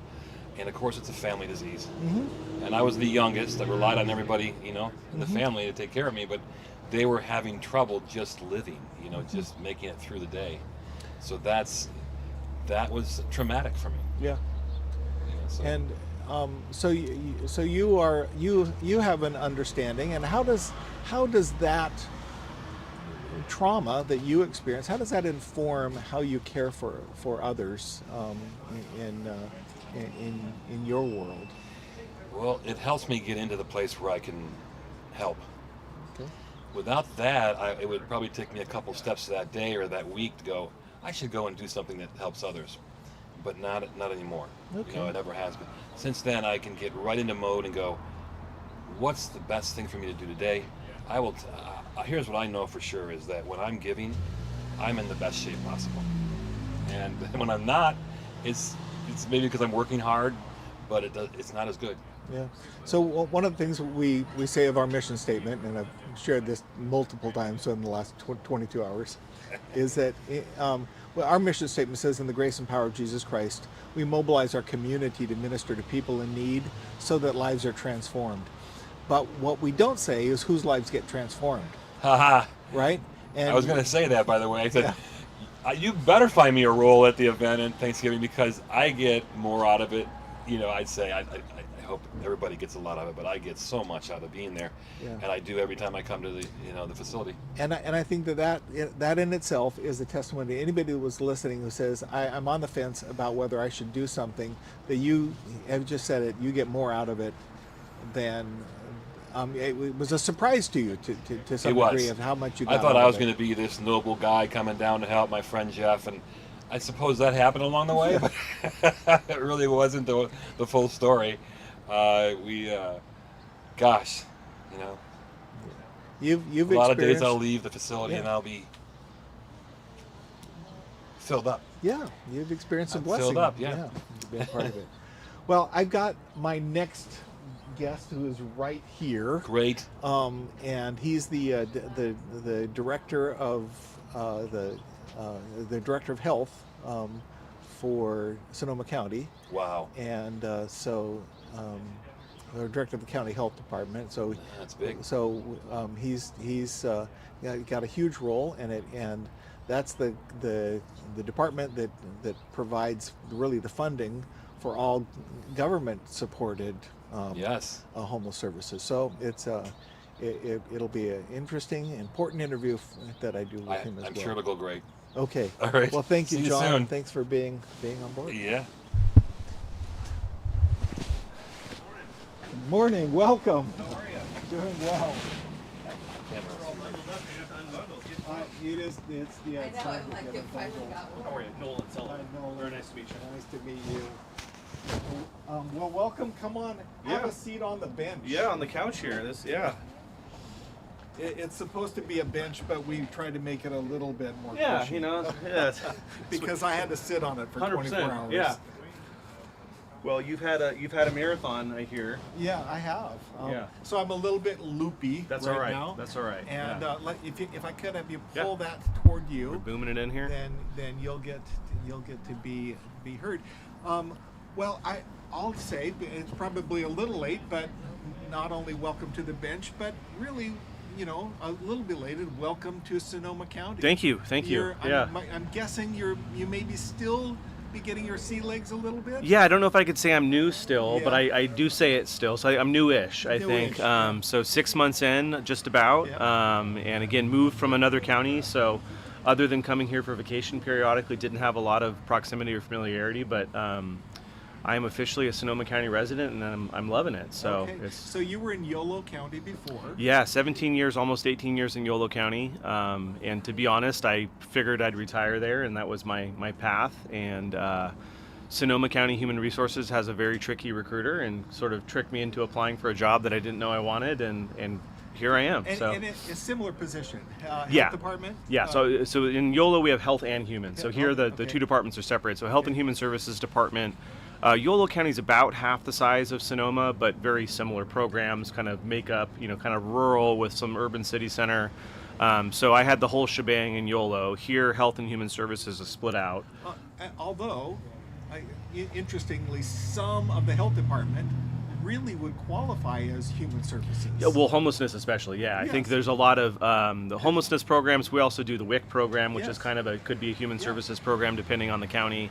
And a variety of other kind of sub-programs that sort of fall in that space. So, yeah, absolutely. So, obviously, in our world, that's the big show, yeah. now, we are not county funded. Right.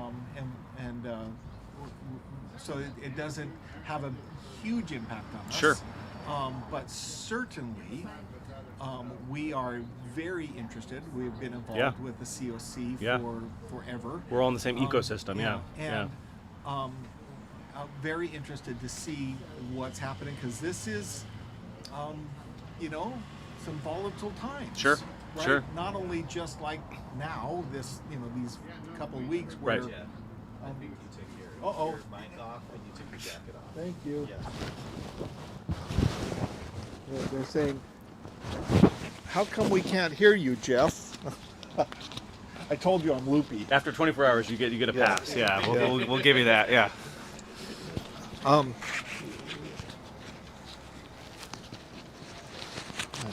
Got to get my fuzzy dice on me.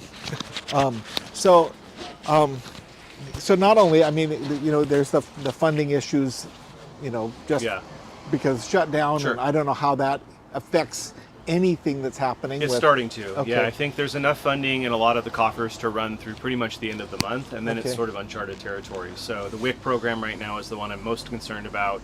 The state has said they have funding pretty much through the end of the month, but after that, there's no funding for clients. And so this is supporting mothers and babies, and it buys formula and groceries and a variety of other benefits. And so that's a huge hit to a very vulnerable population. And then obviously a whole host of changes are coming through HR1. And that's what I was, the whole host of changes through HR1. Explain that. So there are a lot of people who don't understand that. So HR1 was a bill passed by Congress. They coined it the big beautiful bill. I don't like to refer to it as that because it is none of the as such. That was president's phrase. Right. HR1. Yeah. HR1. So it's a budgetary bill, and so really in relation to the conversation that you and I are having today, because it does other things as well outside of Health and Human Services. The big hit really is to the big two programs, and so SNAP or CalFresh, which is the big one. That helps feed people, right? So it's your EBT card, your CalFresh benefits. You can go buy groceries. It's for low-income folks who need a little extra help. And so the regulations have dramatically changed around SNAP. Essentially now there's work requirements. And so, there's a variety of hurdles that folks have to meet to now qualify for CalFresh. On top of that, the requirements and the eligibility have changed and made it harder, and there's been some loss in funding as well. And those changes went into effect almost immediately. So counties are sort of scrambling to sort of figure that out. Obviously food insecurity, which is something that you deal with here, and as well as the food bank here, as well as a variety of other partners, was already growing and getting worse and worse and worse. And so this really kind of adds another, significant challenge to that load. Simultaneously, SNAP also funds things like the food bank or other areas that are taking some big hits as well. So really on the food safety net front, it's not looking good, and those changes went into effect pretty much immediately on passage of the bill. What about HUD and some of the HUD? Yeah, HUD so HUD is coming. So I'll do Medicaid real quick, and then we'll jump into HUD. Okay. So Medicaid is the next big hit, and so strategically, and I won't make my opinion known as to why. Most of the Medicaid reductions are happening in 2028, and again, implementing work requirements for folks on Medicaid or Medi-Cal. If you're on Medicaid or Medi-Cal, typically you're low income and disabled, and the fact that you're not working is why you're on Medicaid or Medi-Cal. And so it is sort of backwards, really, in my opinion, to sort of assign that kind of function. So the two big hits on the Medicaid front, one is the work requirements being implemented now. So if you're receiving Medi-Cal or Medicaid, there's a whole variety of requirements that you'll have to meet, that's working, going to school, doing a variety of other things to continue that benefit. In many cases, folks can't do that. There's also some serious impacts to folks that are homeless. And would that apply to people who are on disability income or are on SSI or something of that nature? There are some exclusions, but there's some gray areas too. So it's not kind of a blanket like everyone must work kind of thing. There are some exclusions, but it does make it quite hard for folks that are sort of in that gray area. And then CalFresh has some similar issues there too. Secondarily, the bigger hit, and it sounds benign, but it's the recertification timeline. So whenever you're on Medi-Cal or CalFresh or CalWorks, you have your initial application, which is a lot of work. You have to go through the whole application process. Sometimes it's a dozen pages plus. But then you have to recertify on a regular basis. And so the recertification really is like double checking your income, double checking all these things again. And it's a fairly lengthy process as well. It takes time, and an appointment with the county. It takes, so the recertification time frame for Medicaid or Medi-Cal is going from 12 months to 6 months. And so in the county, that essentially doubles the workload of the team that is doing that work. I was going to say that would have one of the biggest impacts. Massive would be impact. on Massive. your team. So twice as much work. Twice as much work, yeah. So, and then the way that the funding works for your staff is your funding is based on caseload. Yeah. So as your caseload goes up, you get more funding. So in theory, you're going to have people fall off Medicaid or Medi-Cal because of the work requirements, because of the undocumented changes. So your caseload's going down, which theoretically will drop your admin funding. And then simultaneously, the workload has essentially doubled because of the recertification requirements. So it really is a double whammy. And this is in the human services side of the house. My partner, Angela, who is amazing, but that team's been struggling for the last couple of years, as you guys know, just to stay on top of the existing load. So this really makes it challenging for that team to stay up on that work. HUD is sort of the next challenge that we're looking at. There is a bill called the Transportation, Housing, and Urban Development Appropriations Bill, which really is kind of the mechanism which sort of funds and directs HUD. We've heard a couple proposals by this administration that range from sort of status quo to, in my opinion, devastating, and we don't really know what's going to happen yet. So as the shutdown persists, it sort of delays the THUD bill. We're starting to get a little bit of information out of our federal kind of overseers at this point in time. It really looks like the federal government is going to kind of pivot from public supportive housing, which has been something that has been a fantastic resource for us to be able to get folks permanently housed, to really transitionary housing, which has a time limit. There's also some discussion about work requirements for folks that are now getting these things. So we really don't know how the homelessness system of care funding will be impacted, and we get about 40% of our funds for homelessness in the county from the feds. And then also kind of the other unknown is like, what will this do to the voucher program? So HUD is also the big proprietor of vouchers, and there's thousands and thousands of people on vouchers across, the county. And so this is the big unknown that hopefully we'll hear more about in the next, weeks to months. But unfortunately, it's not looking good.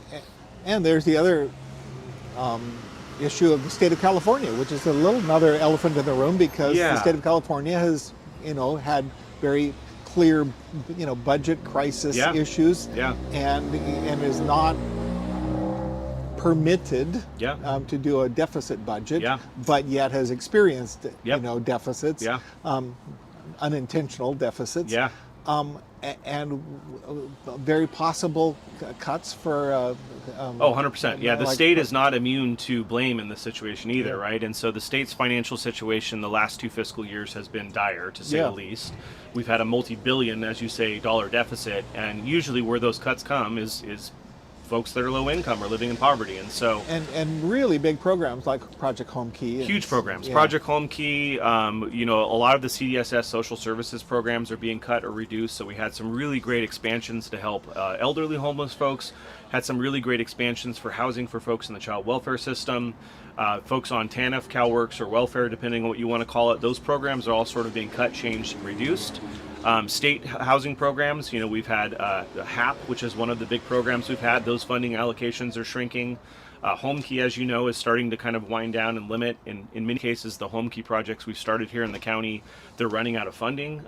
And so also, the state, in my opinion, did a wonderful thing to expand Medi-Cal coverage to just about anybody, regardless of documentation status or immigration status. Over the last couple years, they're winding all of that back. And so that all changes, over the next couple months. And that's not necessarily a federal change. The federal changes do hurt the funding for that, but the state is the one pulling back overall on that particular program. So, and another thing that has been, and I don't know, I'm not smart enough to know where funds come from. Sure. But a huge thing that has been for many of our sister agencies, and even ourselves to a small degree, the Cal-AIM funding. And I know that there's a sunset on that program, but what is your anticipation of that? Because a lot of folks have put a lot of time and effort. And really, they've kind of banked on that being something that would get extended. What is your anticipation about that? I wish I had some good news to share with you today, but it sounds like everything I'm going to share is pretty devastating. Unfortunately, so the way that Medicaid and Medi-Cal work is states are sort of encouraged to do creative things with Medicaid, right? And so what they can do is submit what's called a waiver. And the waiver basically waives or exempts certain federal laws or rules around Medicaid to allow states to get creative and do things that maybe support their special needs in that state, or expand coverage or expand health access. And so in California, as you mentioned, we've had an expansion of our Medi-Cal program over the last probably 5 years or so called Cal-AIM. That's done a variety of different things. It has reformed the way that we pay for services. It has expanded to include things like transitional rent. It now includes ECM, which is probably what you're talking about, which is extended case management, which allows certain nonprofits and other partners to do some intensive work that maybe isn't totally medically related. It provides medically tailored meals. It provides some money for case supports. Really amazing things, because we know that health is not just about having insurance. Health is about all of the things that go around. It's about having access to healthy and nutritious food. It's about having shelter. It's about really treating the whole person. And so and a case was made that it reduces costs overall because of emergency 100%. So theoretically, if you are, let's say you have a heart condition, right? Yeah. If you have a heart condition and you're living on the streets and you have access to very unhealthy food or limited food at all, the likelihood that that condition will exacerbate and you'll end up in the emergency room or needing advanced levels of care goes sky high, right? Yeah. But if we stabilize you and actually get you in shelter and get you access to medically tailored meals and get you access to things that really take care of some of those health variables, the theory is that the cost will go down in the long run. And I, the jury is still kind of out on that. I don't see any way that doesn't prove to be true, but that is the idea there, right? So unfortunately, sometimes there's some marketing math involved. 100%, right? Yeah. So unfortunately, that waiver expires in about a year. Yes. And so once the waiver expires, the federal government has a couple choices. They can incorporate those changes into Medicaid law and make that the law of the land, permanently adopting it. They can extend the waiver period, so they could say, all right, we want 5 more years to check this out, or 2 more years, or whatever. Or they could just say, nah, we're good, we're going to stop, that's done.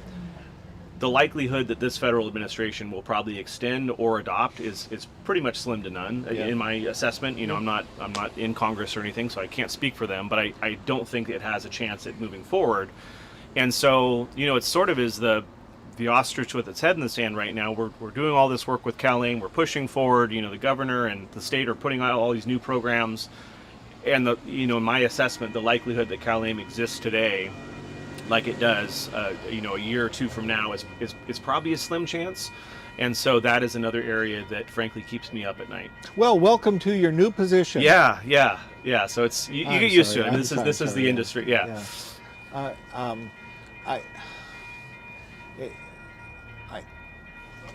There is,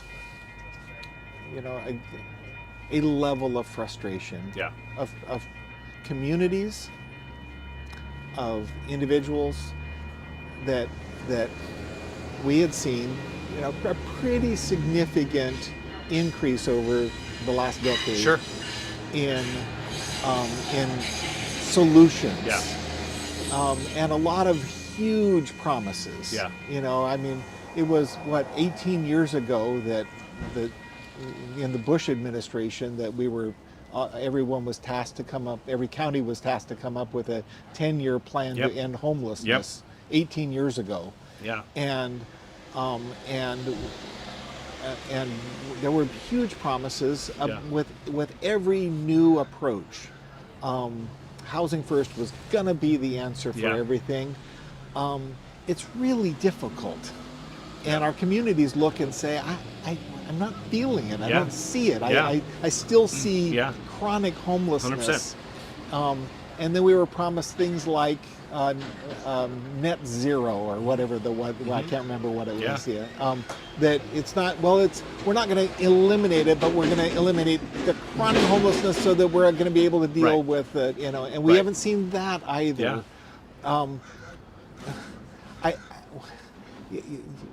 It doesn't feel like counties are necessarily empowered to address it, because every decision seems to still be made in Washington, D.C. Or Sacramento. Yeah. How can we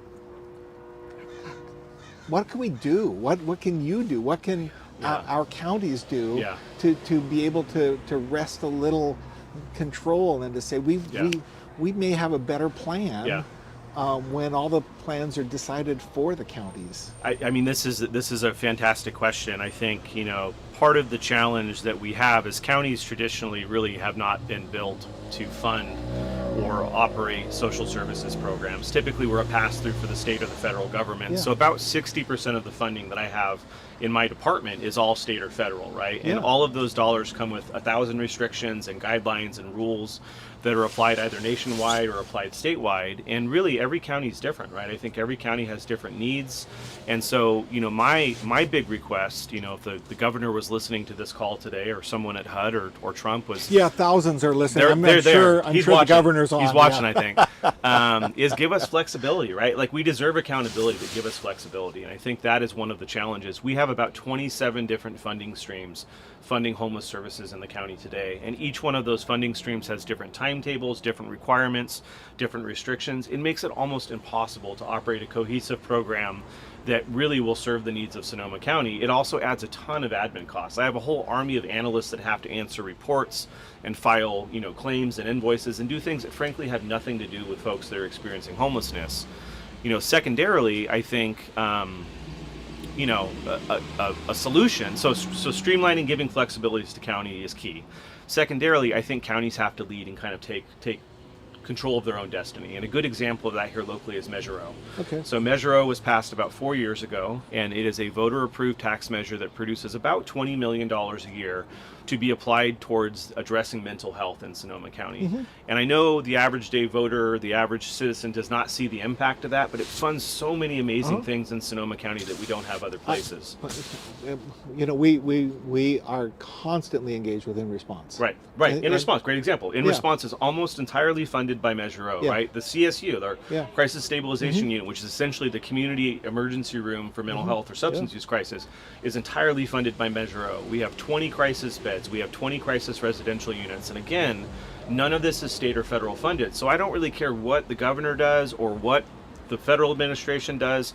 I have Measure O here locally that we can operate to really help the most in need that are mentally ill here in the community. So supporting things like Measure O is vital, and coming up with local solutions where you have local control is a huge avenue. I had another brilliant thought, and I think I lost it. I'm sorry. No, I appreciate it. What was the other suggestion? Oh, I think the other thing that we have to do as well, too, is we have to celebrate successes. I think a lot of times in homelessness, especially, or dealing with mental health, or poverty, or child abuse, it's really easy to focus on the big, scary, awful, nasty problem. And really, working in these industries, it's easy to lose hope, it's easy to lose faith, because it's, you help someone and someone's right there at the door again. 12-ish years ago, Sonoma County had a homeless point-in-time count that was about 4,300 people. Yeah. We're at 1,900 people today. We've cut that number in half as a community over 10 years, and that's something to be proud of. That's something to celebrate. And I know the average voter or citizen or volunteer is driving around today, and you'll probably see a couple homeless folks just like I did on my way in. Yeah. But we have cut that problem in half. And so if we keep working together, if we keep getting creative, if we keep partnering with the state, the feds, nonprofits, the faith-based community, and the county, we can get that number cut in half in another 10 years, right? And eventually, maybe we do get to that functional zero, or we get to a place where it is palatable. So I think we have to find those successes, we have to find those bright spots, and we've got to celebrate them, and we've got to tell people about them too, because just because you saw one person on the streets today doesn't mean the situation is far better today than it was 13 years ago. Yeah. Okay. Well, thank you. Yeah. Appreciate that. Yeah. We have to move on to No our worries. next Yeah, thing. it was a pleasure. But, Yeah, nice meeting you. So you're going to get to go visit our family campus. I'm right? very excited. Yeah, I'm Okay. getting the full tour today. Okay. So, all right. I won't be there. I'll be falling asleep on this bench. Good luck. Good luck on your marathon. Okay. Yeah. All right. Thank you. Thank you. Pleasure meeting you. Nice meeting you.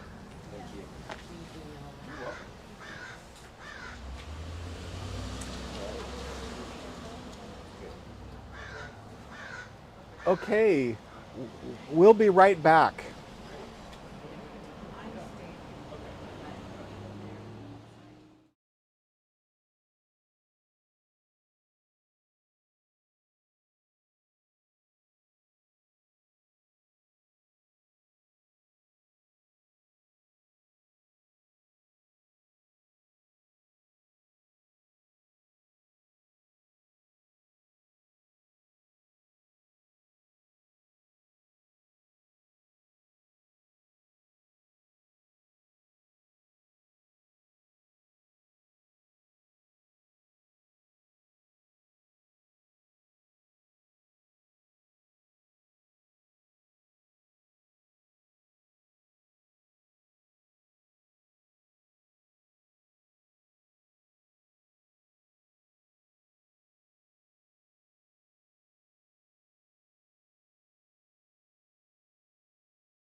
Hello, welcome back as we are in the home stretch.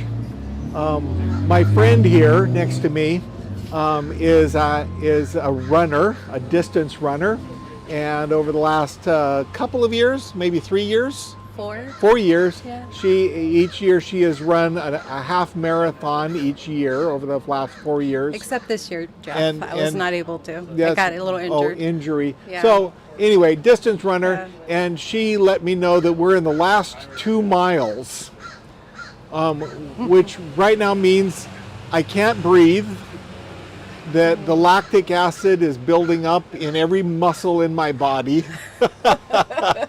Yes. And we're gonna get, and I can't feel my feet. But otherwise, we're doing great. We're coming to the end. And this is Lady Anna King. Lady Anna is our events coordinator, and she's tasked with organizing our Great Thanksgiving Banquet, as well as some of our fundraising events, as well as our City Kids Festival, as well as our homeless birthday party and other events that we do throughout the year. Easter event, Easter yeah. event, yes. So we have a number of events that Lady Anna is involved with in both our Santa Rosa location and our Ukiah location. And so it's good to have Lady Anna here.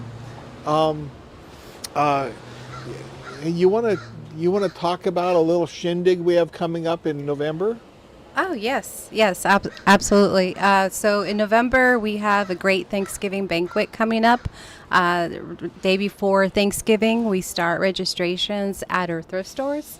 Okay. One of them. What day do we start it? So what Santa day? Rosa, we start the 28th at 11 a.m. at the Okay. thrift store, 1821 Pioneer. And then the 29th, we start at the Runner Park at 1:30. Okay. Yeah, so 275 Southwest is where Okay. our new thrift store is at. And so we'll be starting registration. We're expecting a lot more people to register for that day to receive the turkey and the fixings that perhaps their family can't afford to get, and they're concerned that they're not going to be able to celebrate Thanksgiving with their family.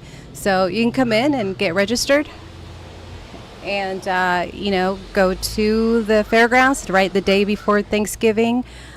This event is not just for people that can't afford their dinner. It's also for people that don't have a home to cook. Of Right. course, the people that we encounter here at the mission that come to eat and stay, and eventually we pray that they join a program and we can see their lives transform. Well, one of my favorite experiences I've ever had at the Great Thanksgiving Banquet. Initially, as I tell the story, you say that was one of your favorite experiences, but it has this amazing ending. There was a woman who came to us, and she was really hurt. She had 2 black eyes and a swollen nose. She was shaking. Her cheeks were puffy, and she was crying. And we said, what happened? Well, I'm living in the creek, and I was abused and beaten and robbed, and we were just heartbroken. And she said, I need help. And the woman who was helping with managing the crowd at the door to the chapel just pulled her aside and said, would you like a program? And she said, I need a program. And so she was introduced to our Manna Home program at the time. She was accepted. She went through the program, graduated, went on to the JC, got a certificate program, completed a certificate program, and then later came back to work for Redwood Gospel Mission and worked for the mission for 16 years before she retired a couple of years ago, Maria. Oh, yes. And so her story was that story that you're talking about. One of our unsheltered friends who was in desperate need, and the Great Thanksgiving Banquet was her gateway into transformation. Yes. And so we believe that there are more opportunities to minister to people like Maria through that event. Like this morning, I think it's almost 11. There's intakes for men and women here at 101 6th Street. That's going to be happening in our chapel pretty soon. So, and and oh my goodness, and we're praying for what we can do, because as of yesterday, the Rose, our emergency shelter for women and children, is at capacity, and we are blessed to be able to serve the women and children who are there, but we also recognize that there are other women and children out there who need help, and we are now at capacity. So it's a blessing and a burden that we carry. Yes, and I have a big heart for women that have gone through domestic violence, since I have in the past myself, and by the grace of God, I was given the tools, and He's healed me from that. It made me a stronger woman, and I just my time doing intakes here and doing nomadic shelter, I saw a lot of that, and that helped my growth and my faith, seeing that, and my heart still breaks for them. But I know that we have such a faithful God that He's shown me in my own personal life He can save a life, transform a life, and He just multiplies the fruit of it by having us be the light to other people. I was going to ask you a question, but we'll unpack it a little bit. You already answered one of the questions, because I ask a lot of people, how does your personal experience inform how you care for other people in need? And you just answered that question, but help us a little bit. You tell a little bit about your story. You kind of give us the big picture. How you got connected with the mission, how you came to faith, etc. Give us that story. Well, my parents did a good job of planting the seeds of there being a God, the good, and obeying your 10 commandments. As a little girl, I steered away from that in my 20s and my 30s. And I had a coworker that kept inviting me to his church in Runner Park, and I was, next weekend. 3 months passed by, and I was doing my own will, and things weren't working out for me. At the time, I was a single mom, and I was having a really hard time. And one day I said, you know what, I'll go, because you want me to meet your fiance. And so I went, and I started going to church, and I was saved at Assembly of God in Runner Park 12 years ago. How about that? Yeah. And I interviewed the pastor of that church yesterday. Oh yeah, he's an awesome guy. Yeah. He's yeah. And I was talking to his daughter just this morning. Great support in this whole journey of what you're doing. Yes. And part of that, I started my walk at the same time as an ex-boyfriend did, without knowing it. We came across each other again, and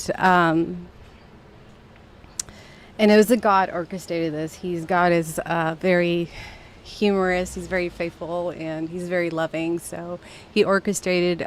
We were both being saved at the same time. He was in a program here.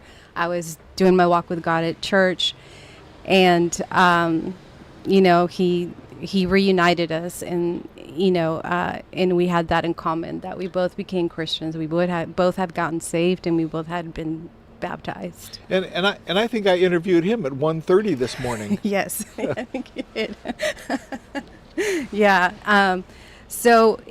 Backing up to the story, he invited me to his graduation. That was my first exposure to the Redwood Gospel Mission. He said, I would love it. We were just talking, reuniting again, just talking. And he said, I would love it if he just came to my graduation. I made it to the end of it. I didn't hear his speech, but I later, was able to see the video, because that same day my brother was running a marathon at Armstrong. So I had to go there and come to the graduation.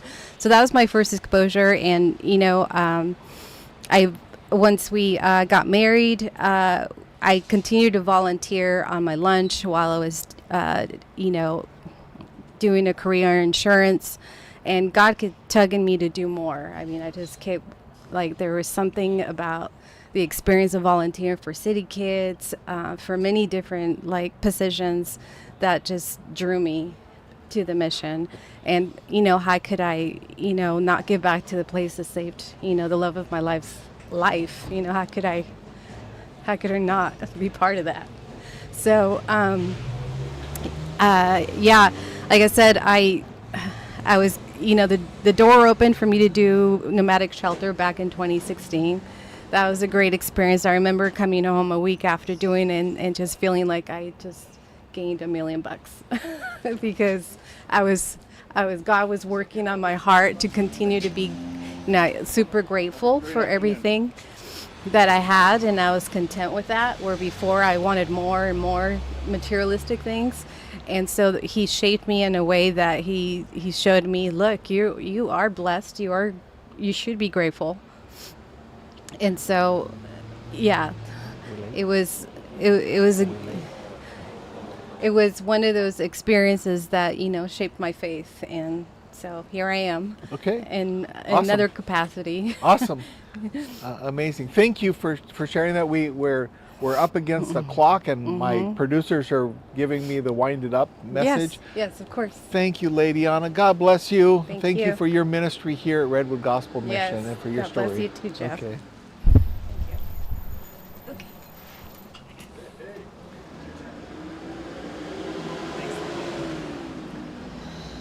Oh.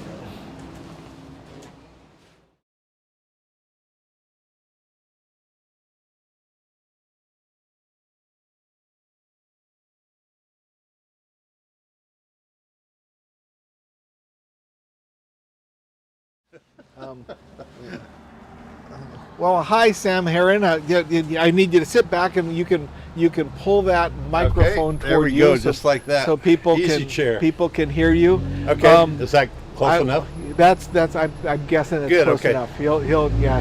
He has a bar over there that lets you know, lets him know how well you're being heard, but you've got a good voice. All right. So.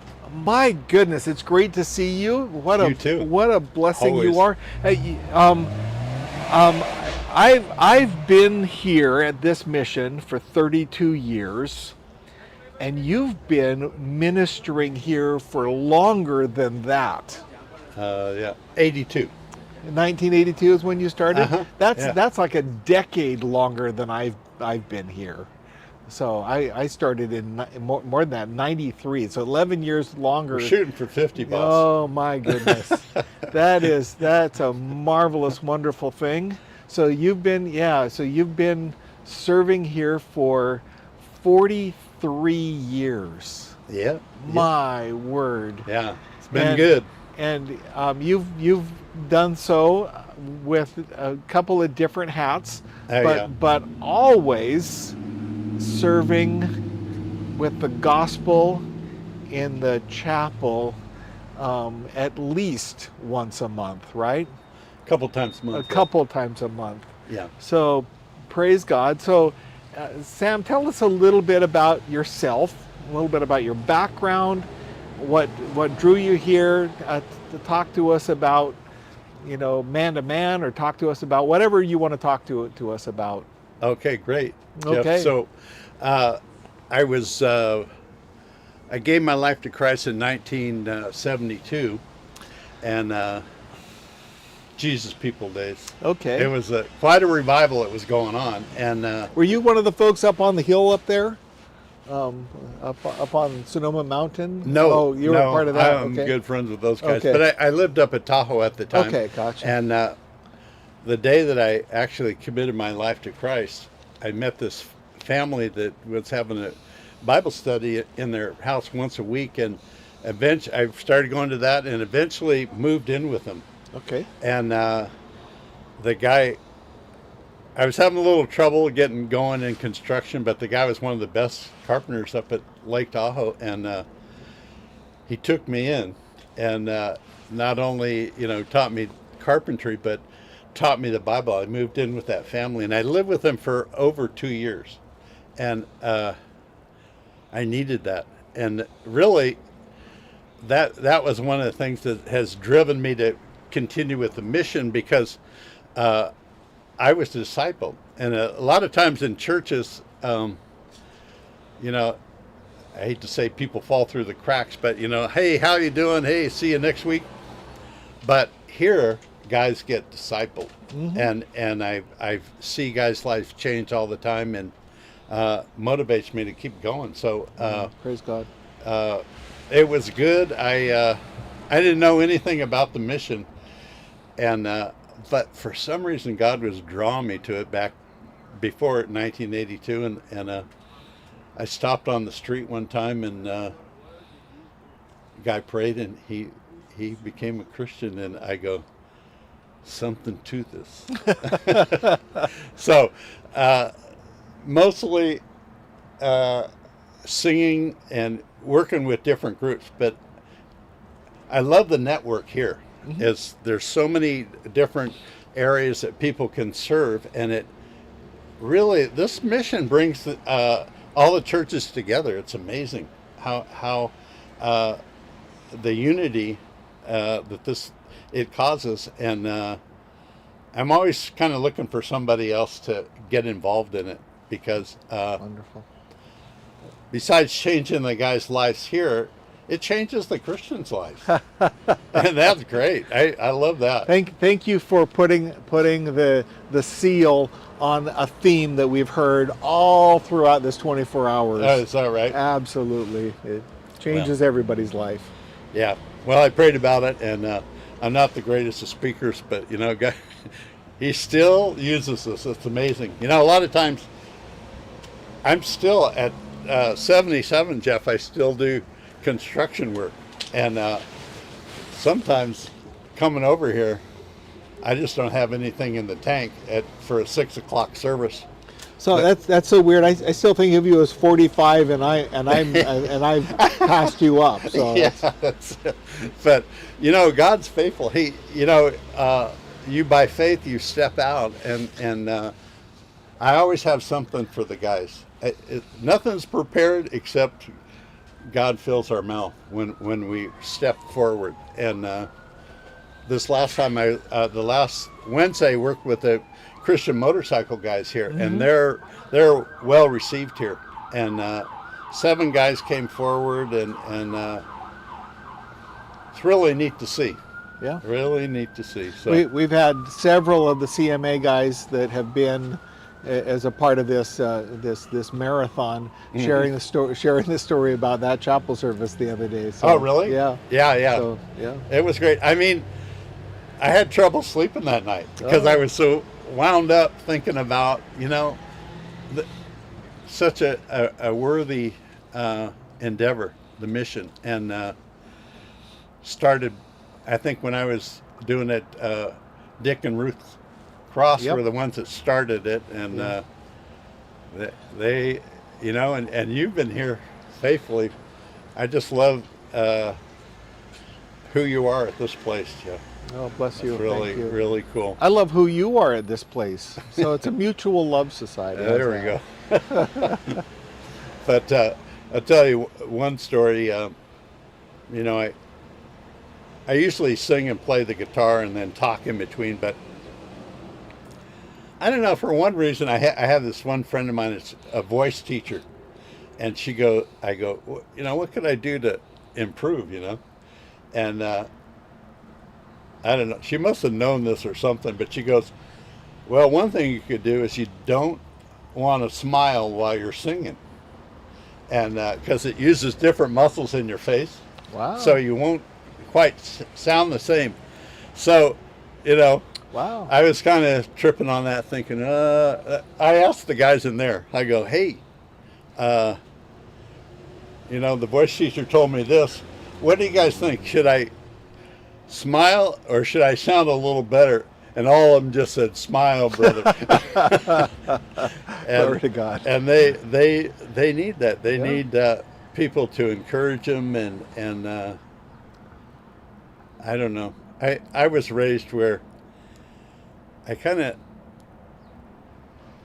I was kind of on the outskirts of everything, and you might say I hung around with the what people would call losers, and within that group they called me the loser. Okay, so I have a heart for those. I did the prison ministry for 34 years, and I have a heart for people that other people don't love.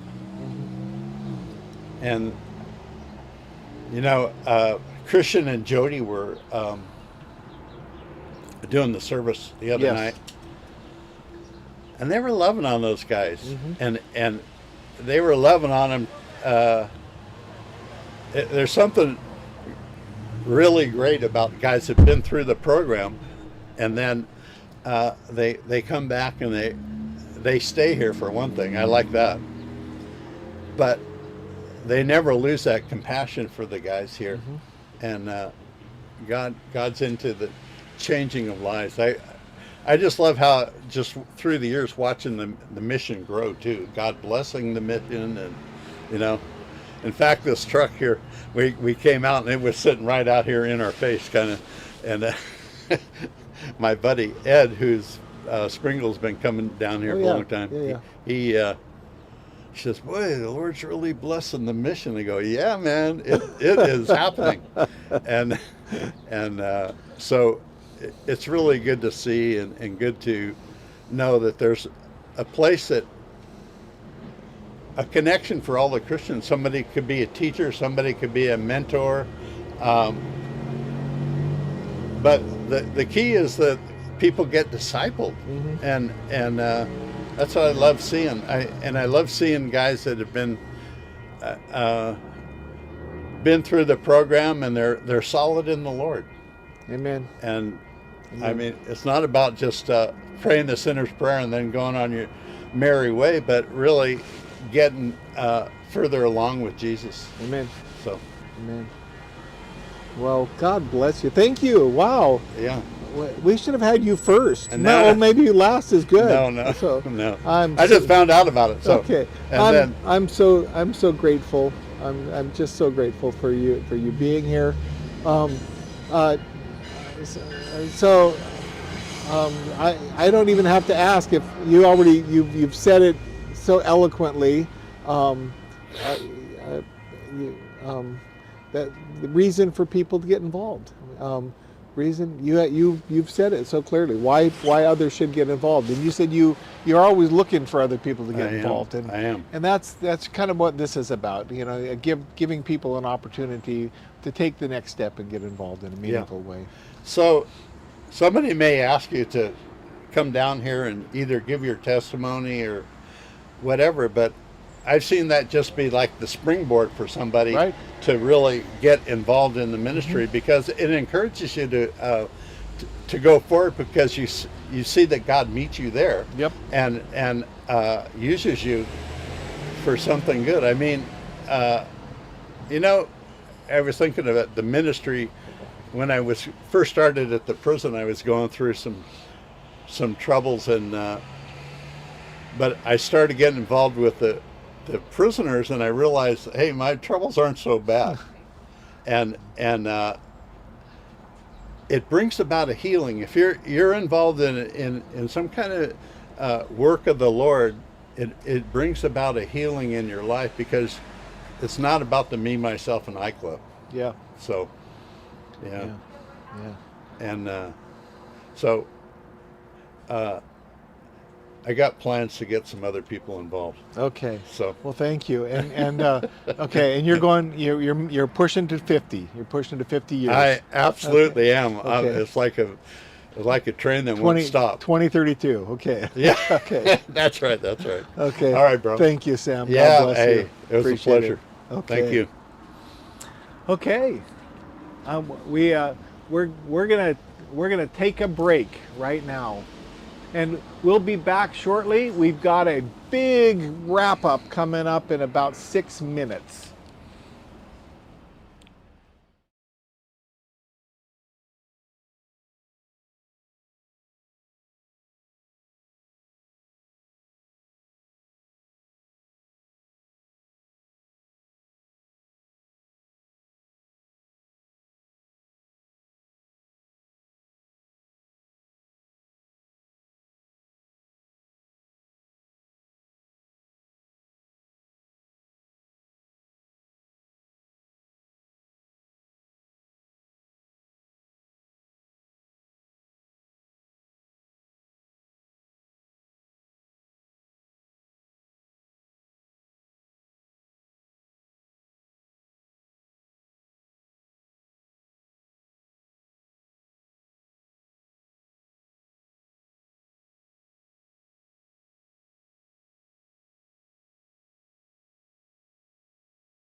Tom, welcome. Good to have you with us. So you call it 24 hours of conversation on a bench.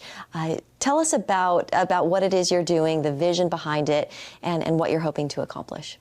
Yeah, I really appreciate the opportunity to be able to share about can you imagine sitting on a bench for 24 hours? And we're going to have 70 CEOs doing that coming up on October 9 and 10, and really having the opportunity to raise awareness about what homelessness really is, and be able to share some of the stories of really seeing people overcome the challenges that they have in living on the streets, experiencing homelessness, to be able to talk about what are the issues that really underlie this what's really an epidemic of homelessness in the United States today, and how are we as Christians to respond to that and be able to bring help and healing in the midst of it. You talk about underlying reasons. So homelessness doesn't always get the coverage it deserves, and it often involves addiction and mental health. Can you tell us more about the ministry of Citygate Network and why you believe working to end homelessness is central, it's core to the gospel? Yeah, I think the Citygate Network really has been around for over 120 years, and it really was people who wanted to live out their faith and saw those that were really struggling with addiction, mental health issues, alcoholism, those kinds of things way back in the 1800s that said, how can we respond with the love of Christ? And Citygate Network was really started with that vision. And so we have rescue missions and ministries that help those that are aging out of foster care or trafficking, many of those that are the vulnerable populations, those that are marginalized, and being able to just live and love like Jesus to those folks who often have nobody who's reaching out to help them. Yeah. So, of course, Washington, D.C. has a large homeless population and has been in the news recently as the National Guard cleared out the homeless encampments. Tom, can you talk about the balance between community safety and what some have criticized as an approach that compounds the problem? Yeah, and we certainly are concerned about safety and at-risk behaviors. And really one of the things is looking and saying, is it about policy or is it about people? And is it about criminalization or is it about compassion? And we certainly want to ensure that there are policies that provide protection and safety for people. But at the same time, recognizing that many times people that are on the street or experiencing homelessness have burned through their social networks. They've burned through their relationships, and they have nowhere else to go. And that's really where our shelters in missions around the country open up their doors to be able to provide safe places for them that can then create safe places in communities. Tom, we just have a few seconds left. Can you talk about ways that people can get involved, whether they participate in the conversation or they support your effort? Yeah, we'd love it. You can go to conversationsonabench.org and you can look up the more than 70 different cities and communities that are sponsoring this conversation. And you can watch it via Facebook or YouTube. You could also even go down to the mission and sit on the bench and have a conversation with the local CEO.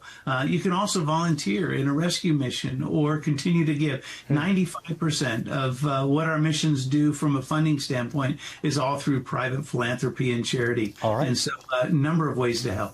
Tom DeVries with Citygate Network, thank you so much for being with us this evening, and best wishes on the 24 hours on a bench. Thanks, Tom.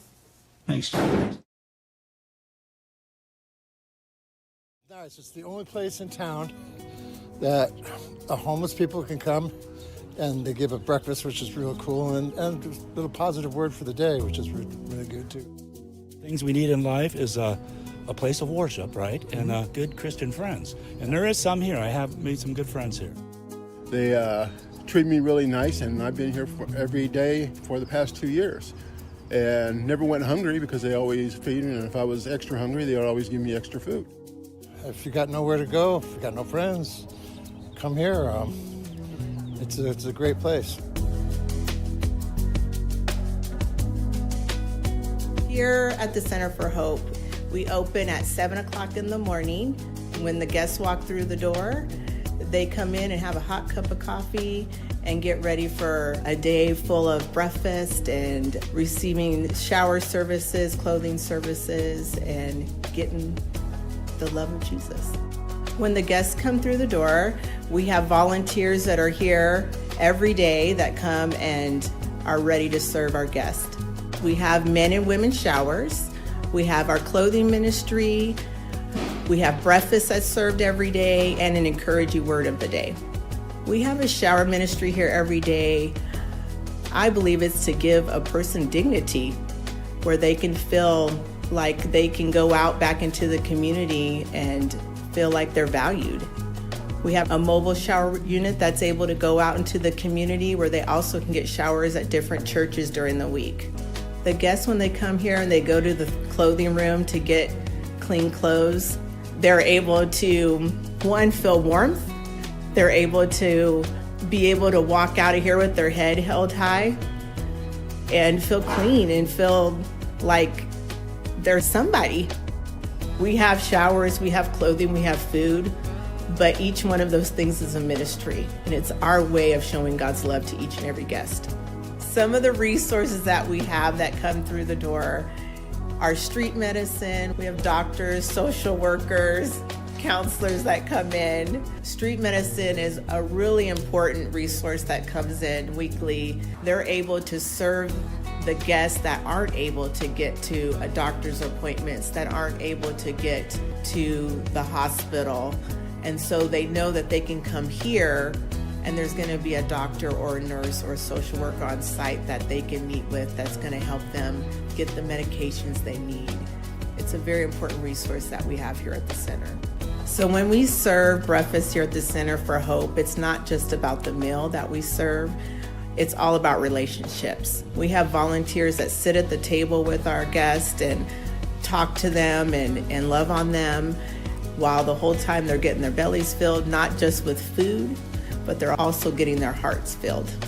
In the morning when the center opens up, it's cold outside. They're waiting to come in, and we open that door, and when they come in, it's amazing to just say, hey, welcome. Come in and get a nice warm cup of coffee. Come get warm, sit down. And they can't wait to get that cup of coffee each morning. The majority of our guests that come to the Center for Hope, they don't have a shelter to sleep at. They're outside in the cold throughout the night. So when they come here, they're ready to come in and get warm. Each day we have a different church that comes in, and what's great is each church brings in their own personality to that day. So it's amazing. They have a pastor, they have the different people that bring in the breakfast each day. And so the guests get to know those volunteers that come in and develop relationships with different people each and every day, and they get to know them by name. What's really great about having a different church come is when they develop those relationships with the guests, our guests start to feel comfortable with the church that is there. And what happens is then they feel like they can go to their church and feel welcome to be there. The encouraging word that's given here each day by different pastors is important because they're talking to our guests and sharing the love of Christ in a way that they can understand it, in a way that they feel like they're able to ask questions and feel a part of the word that's being given. It is unique because we don't see other places here in town bringing the word of God to them and sharing the love of Jesus with our guests. Our pastors come in and our guests have the choice to stay in the room and listen to the word. I will tell you, the majority of our guests want to hear the encouraging word that's being given and shared with them each and every day. We're called the Center for Hope because we want to give our guests hope. We know that there is hope in this world, and we want them to feel like there's more than what's going on out in the world. There is hope for each and every guest here. I love sharing and hearing the different victories that happen in our guests' lives. And where I see hope happening is when a guest will come through when they're coming and finding one of the volunteers, or they're saying, Carla, I got on the housing list, or I found a job.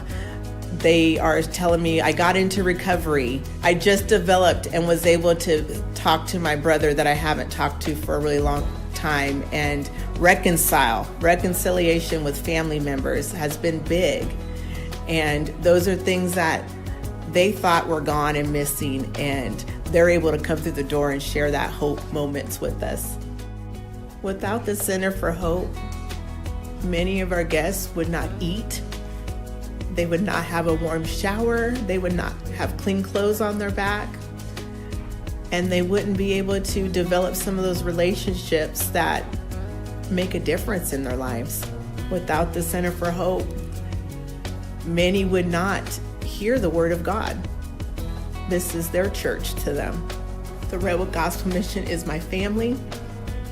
And so to now give back and be a part of our guests' lives, for me, it's just life-changing.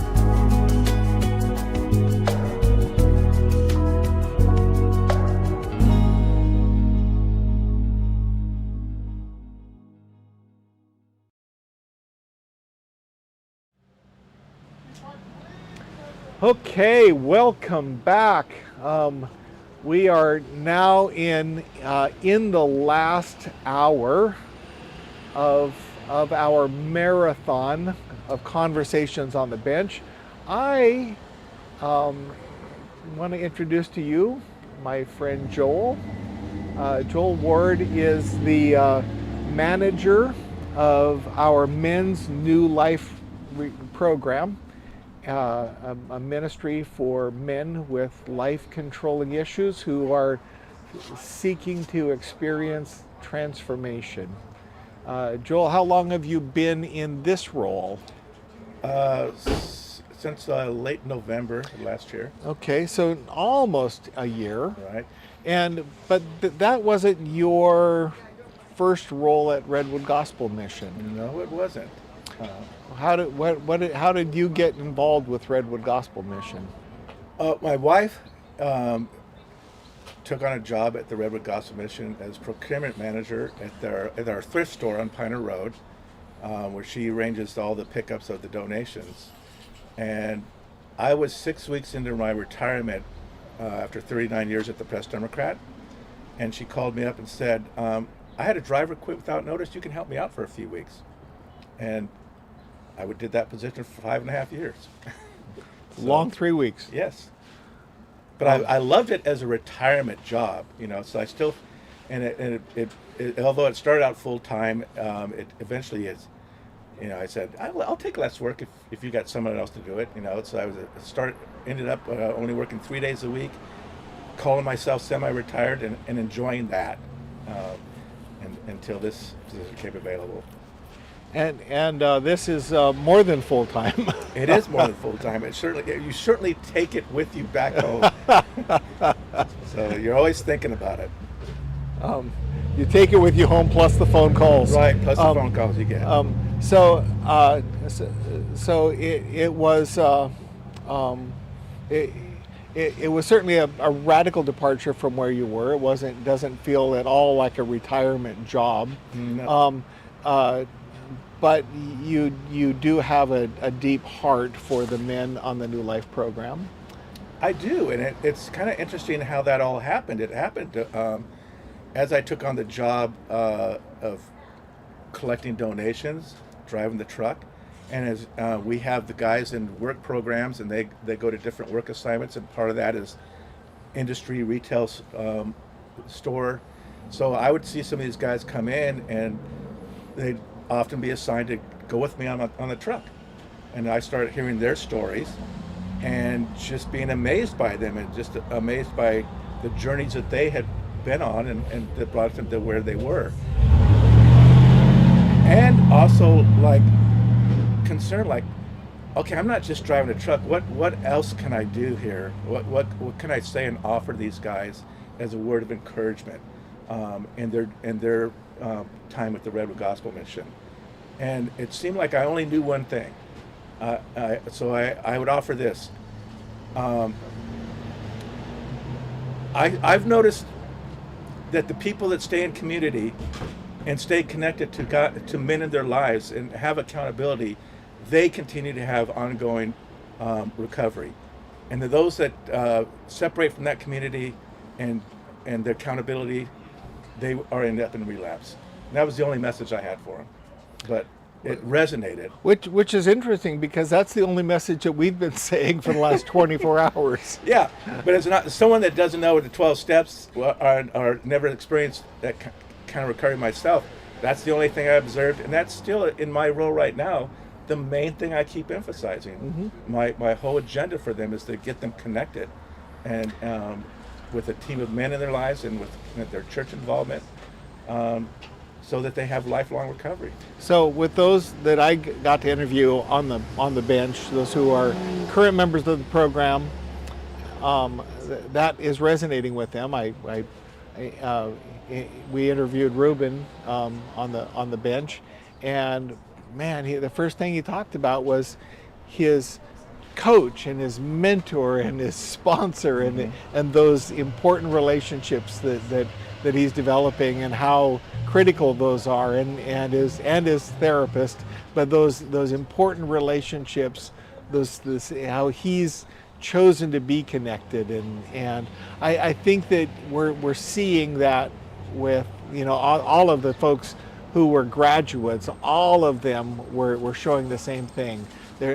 How many of them said, I'm still connected with my mentor, I'm still connected with my coach. Ones who had been out of the program for 4 years said, I still text my mentor and my coach at least every other day.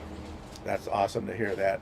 Yeah. Because I just had a orientation session with a coach, and that's what I always emphasize for a coach. I mean, you're part of a 3-man team we're putting together for these guys. These guys that have been on the street, just living their life in the wild, doing whatever they think is the best, and now we're bringing them in and saying, no, we got some guidance for you. We have some education for you. We have some tools we want to put in your hands to have you have the better life you say you want by coming through our doors. And that mentoring relationship we want that to be something that's a lifelong. But just getting them connected in church as part of that, lifelong recovery. Yeah. So I'm glad to hear that they're repeating what I'm saying. So, and a verse that had come to mind from Ecclesiastes: if one falls down, his friend can help him up, but pity the man who falls and has no one to help him up. The two are better than one, and a threefold cord is not easily broken. And having that threefold cord wrapped around our program, guys, is transformational.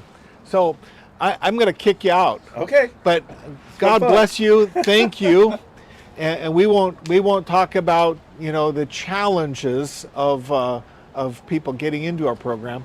We'll leave it on this wonderful note that God has given us a threefold cord. Amen. Amen. Okay.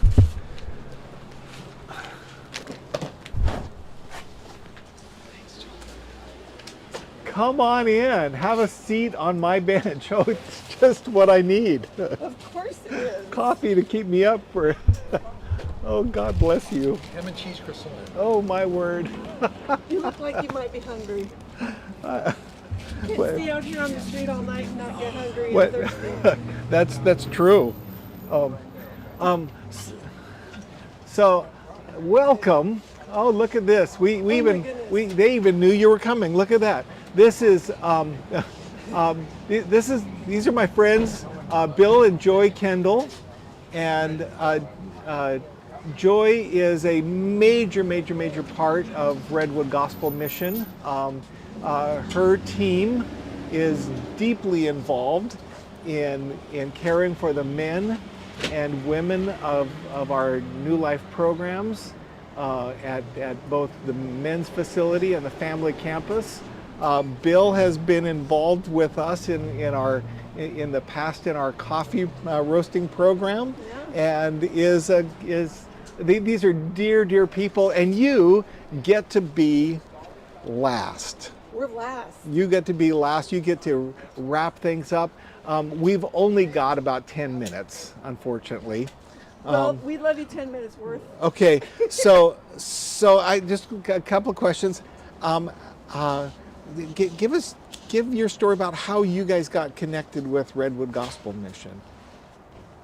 Warren and Becky Hayes. Warren and Becky Hayes. And the women used to come to our church. Yes. And they would give their testimonies and share what God was doing in their life. And I remember Tracy helped. I don't remember. I interviewed her today, and you were her mentor. Well, recently. Yeah. But back then, I didn't know her, and she came to our church, and she gave her testimony. And I don't know, I said something, encouraging or whatever. And she said, you should come over to the mission and volunteer. And I just wow, that's not on my agenda. And got to know her, got to know what Warren and Becky were doing in their work with the women. And 3 or 4 years later, I did.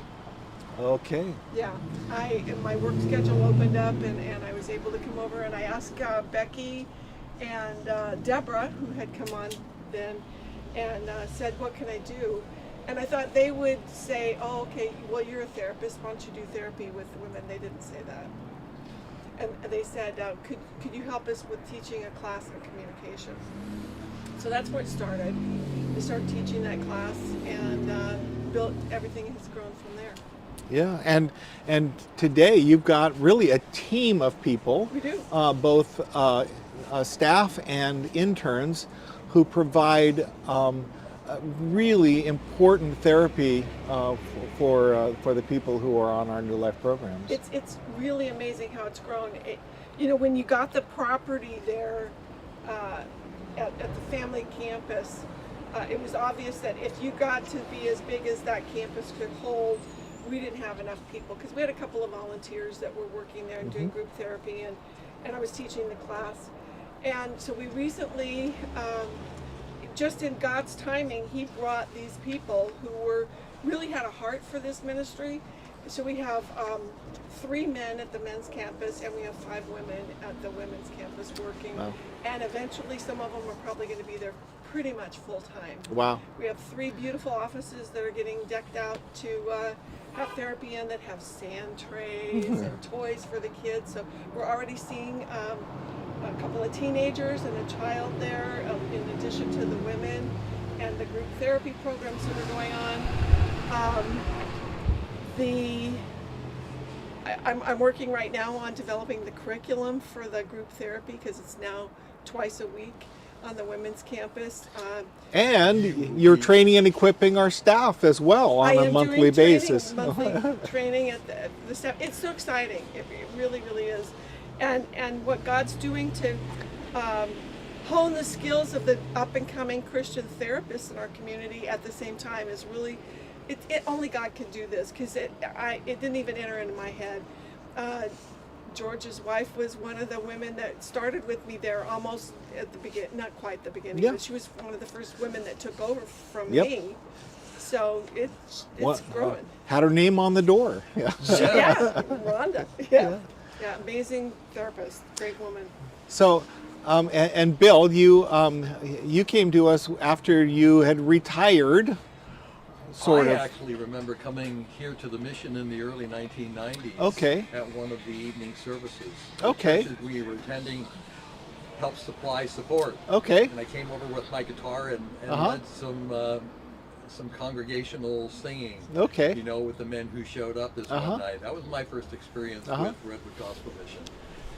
And then, yes, after I retired, I got connected with Max Betsky, who's in charge of the coffee ministry, and was able to partner with him on a weekly basis, just coming over and doing whatever he needed to have done. Roasting coffee, and I'm a coffee roaster, and I'm big in coffee.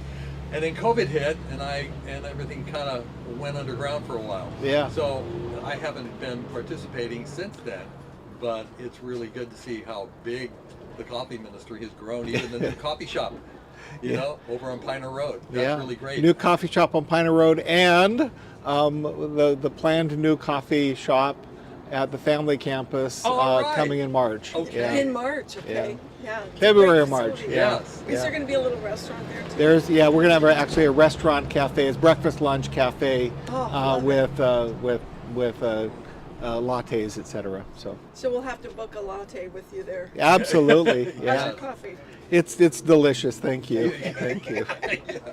Not Mission Coffee, but pretty good coffee. It's pretty good. Yeah. Sarmentine, yeah. Oh yeah. It's So, okay. good. So It's the Sarmentine. darker. I got you the darker. Sarmentine uses Land and Waters coffee. Yes, they do. They do. Yeah. Okay. So it's our sister coffee. Sister Yeah. coffee. It's your parent coffee. Yeah, that's it. It's the parent coffee. We think of it as our daughter coffee. Yeah. Because we were first. Yeah, that's true. But you had the same roaster. Yeah, that's right. I don't mean to interrupt. Do you have an agenda for us? Nope. I wanted to connect with you. We are. We got time, don't we? We got. We got 5 minutes. It starts at like 45. Okay, so we actually have 10 more minutes now. So my agenda for you was just to connect with you about the ministry that you're doing. We're talking to people about their experience and talking to people about their understanding of the root issues, which are very complex, but some of the common denominators that we experience with the people we serve, and what some of those solutions are, and how our community can be involved in some of those solutions. Okay. Wow, that's a lot. I had a question for you. Sure. And I have a very brief story, like very brief, Yeah. because I had a recent experience with a homeless person. Okay. And for years, we've had the homeless population here in our city. And I remember one of the pastors at Santa Rosa Christian Church said he always kept $10 in his wallet. Didn't matter who came to him and said, "Hey, you got change?" He always just gave him the $10 and prayed for him. Didn't matter. He always kept that available. About a month ago, I stopped at a taqueria, and as I'm getting out of my truck, I see a $20 bill on the ground. Now, I don't find money. Yeah. It kind of found me, and I looked around thinking, I'm like, what is this, a trap? So I picked it up and put it in my truck, and I just kind of left it there. A week later, there's a place where I make a left-hand turn coming from the grocery store, and there's always somebody there asking for money.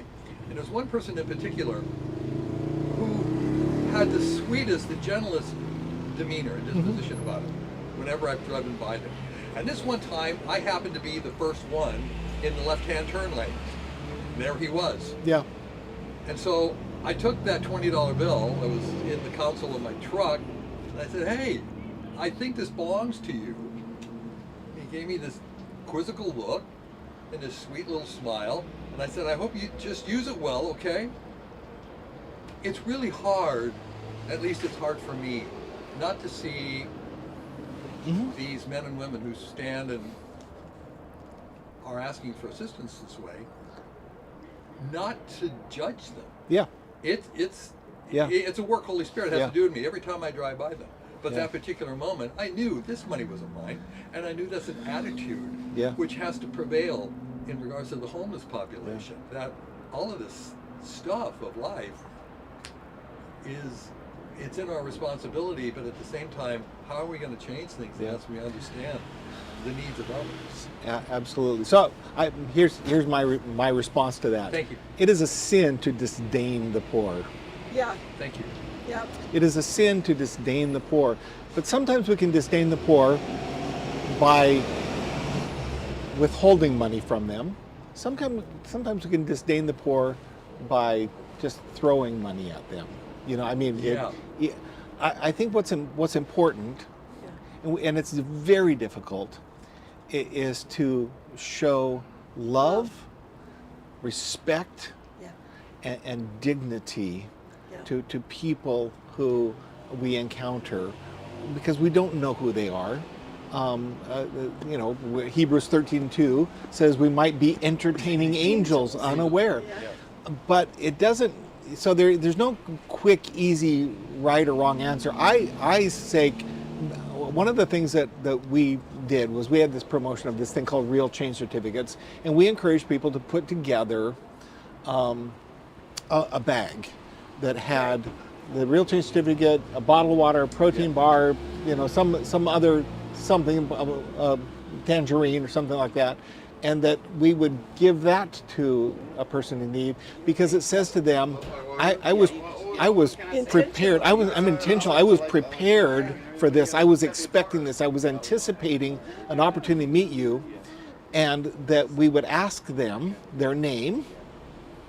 We would speak to them by name, and we would ask them if we can pray for them, and let them know that in this bag was a certificate that could entitle them to take the next step to help them on their journey. Yeah. And I don't think that there's a solid, one right answer for all. I can tell you, I'm a guy that if you say, should I give money to the poor, I typically, should I give money to the panhandler, I typically would say no. But I can tell you how often I have. Yeah. Because I think I do so. When I do so in the context of a communication with him. I did that here at the mission just yesterday. Yeah. Or day before yesterday, because yesterday I wasn't awake. The day before yesterday, and I was thinking about how often I say to people, don't do that, and I did that because we had conversation. I believed him. I understood what he was going to do, and again, it's a sin to disdain the poor. That pastor who ministered and talked about having money in his wallet all the time and replenishing that money really taught me a lot about being prepared. Yeah. If nothing else, he was prepared. He was ready. I had a friend who always kept $2 bills. Oh, okay. Because $2 bills are a unique sort of thing. We don't see them a lot, but they're a denomination. We just don't see them a lot. And he wanted to be a blessing to people with something that was a little special, a $2 bill. Oh, it's real. Yeah. That's cool. Yeah. That's really cool. Yeah. Okay. Yeah. So I think, but I like the idea of providing a tool for people that can be a next step. But I like the idea of also that that this communicates, I was thinking about you in advance. Yeah. So that's my thought. Yeah. And that's that $10 bill. But I think that bag. Yeah. It's good. Thank you. So. Yeah. Okay. Well, we're glad you're here, and I imagine you're getting tired. We have one final shindig that we're doing when this number hits 20, and so I think we're right about there. And thank you for coming by. God bless you. Thank you for I'm so grateful for both of you. You as well. So excited. I'm so looking forward to you seeing Joy's teaching material. Oh, okay. Yes. Yeah, it's pretty Awesome. exciting. Been Pretty exciting. Awesome. So blinders. Enjoy your ham Yours. sandwich. Okay, Sarmentine. I love Sarmentine. There. Yeah. I It's an discipline. indulgence. Yes, I discipline myself. Yeah. I don't go there often. Yeah. I live very close to it, but don't go there often. Yeah. I happened to see Willie driving by Okay. when I was over there. So it was like, okay, yeah, we're ready for you. Okay. Okay. Here we go. Thank you. Good to see you. You too. Okay, 26 seconds. Do Okay. you really get to sleep? After this. Oh, okay. Were you guys looking for the show for the? Yeah. Yeah. And what did they tell you?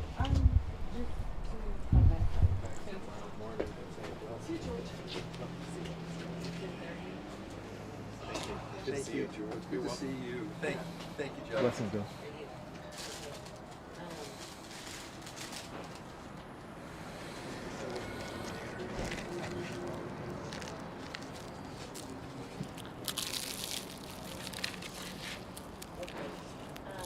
There's applications online.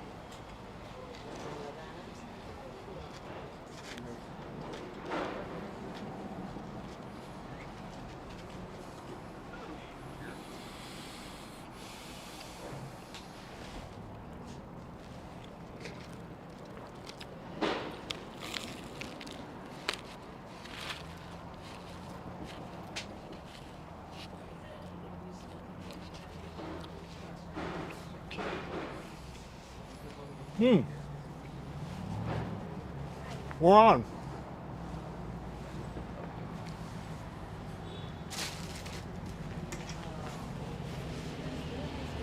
We're on, right?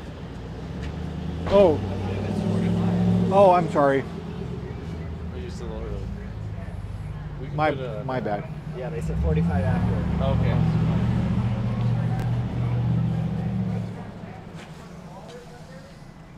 Boom.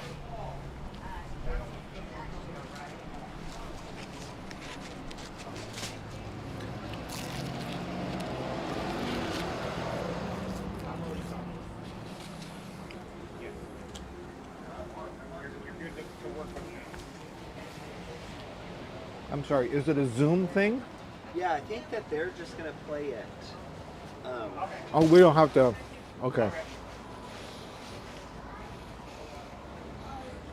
Yeah, listen to what they're saying. Yeah, that's just a temporary type thing.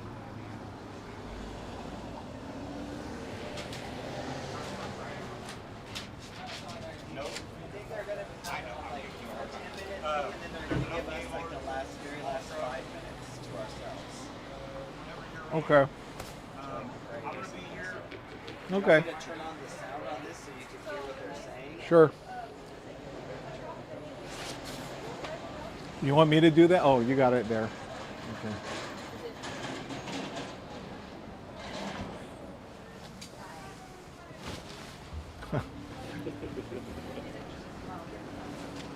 Elevensies. There we go.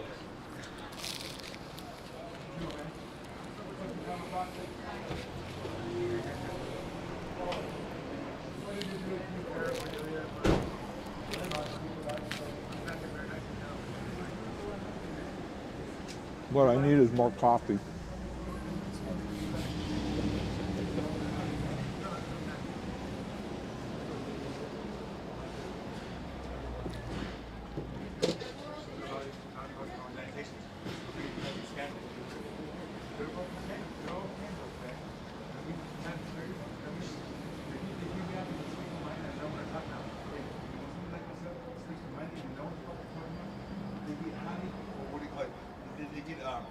What's that word called? They get fucking. I forgot what the word called. I forgot what the word's called.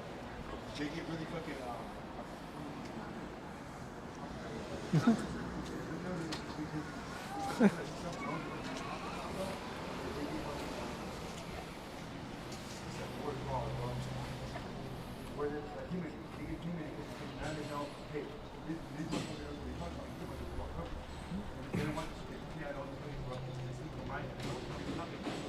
What is it with a society that has devolved into the use of one adjective? Adjective. Descriptive word. You're right, yeah. One effing everything. Right. That word is used. It's just it's an adjective that's just used ubiquitously. It's almost like Smurf. Remember the Smurfs? Yeah. Yes. Yeah. Smurf meant Yeah. anything and everything. Yeah.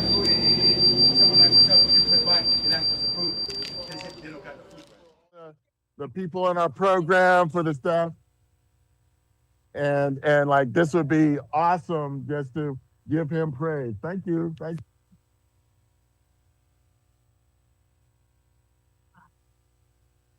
And what exactly are we standing by for? What's happening in 20? Oh, okay. Oh, great.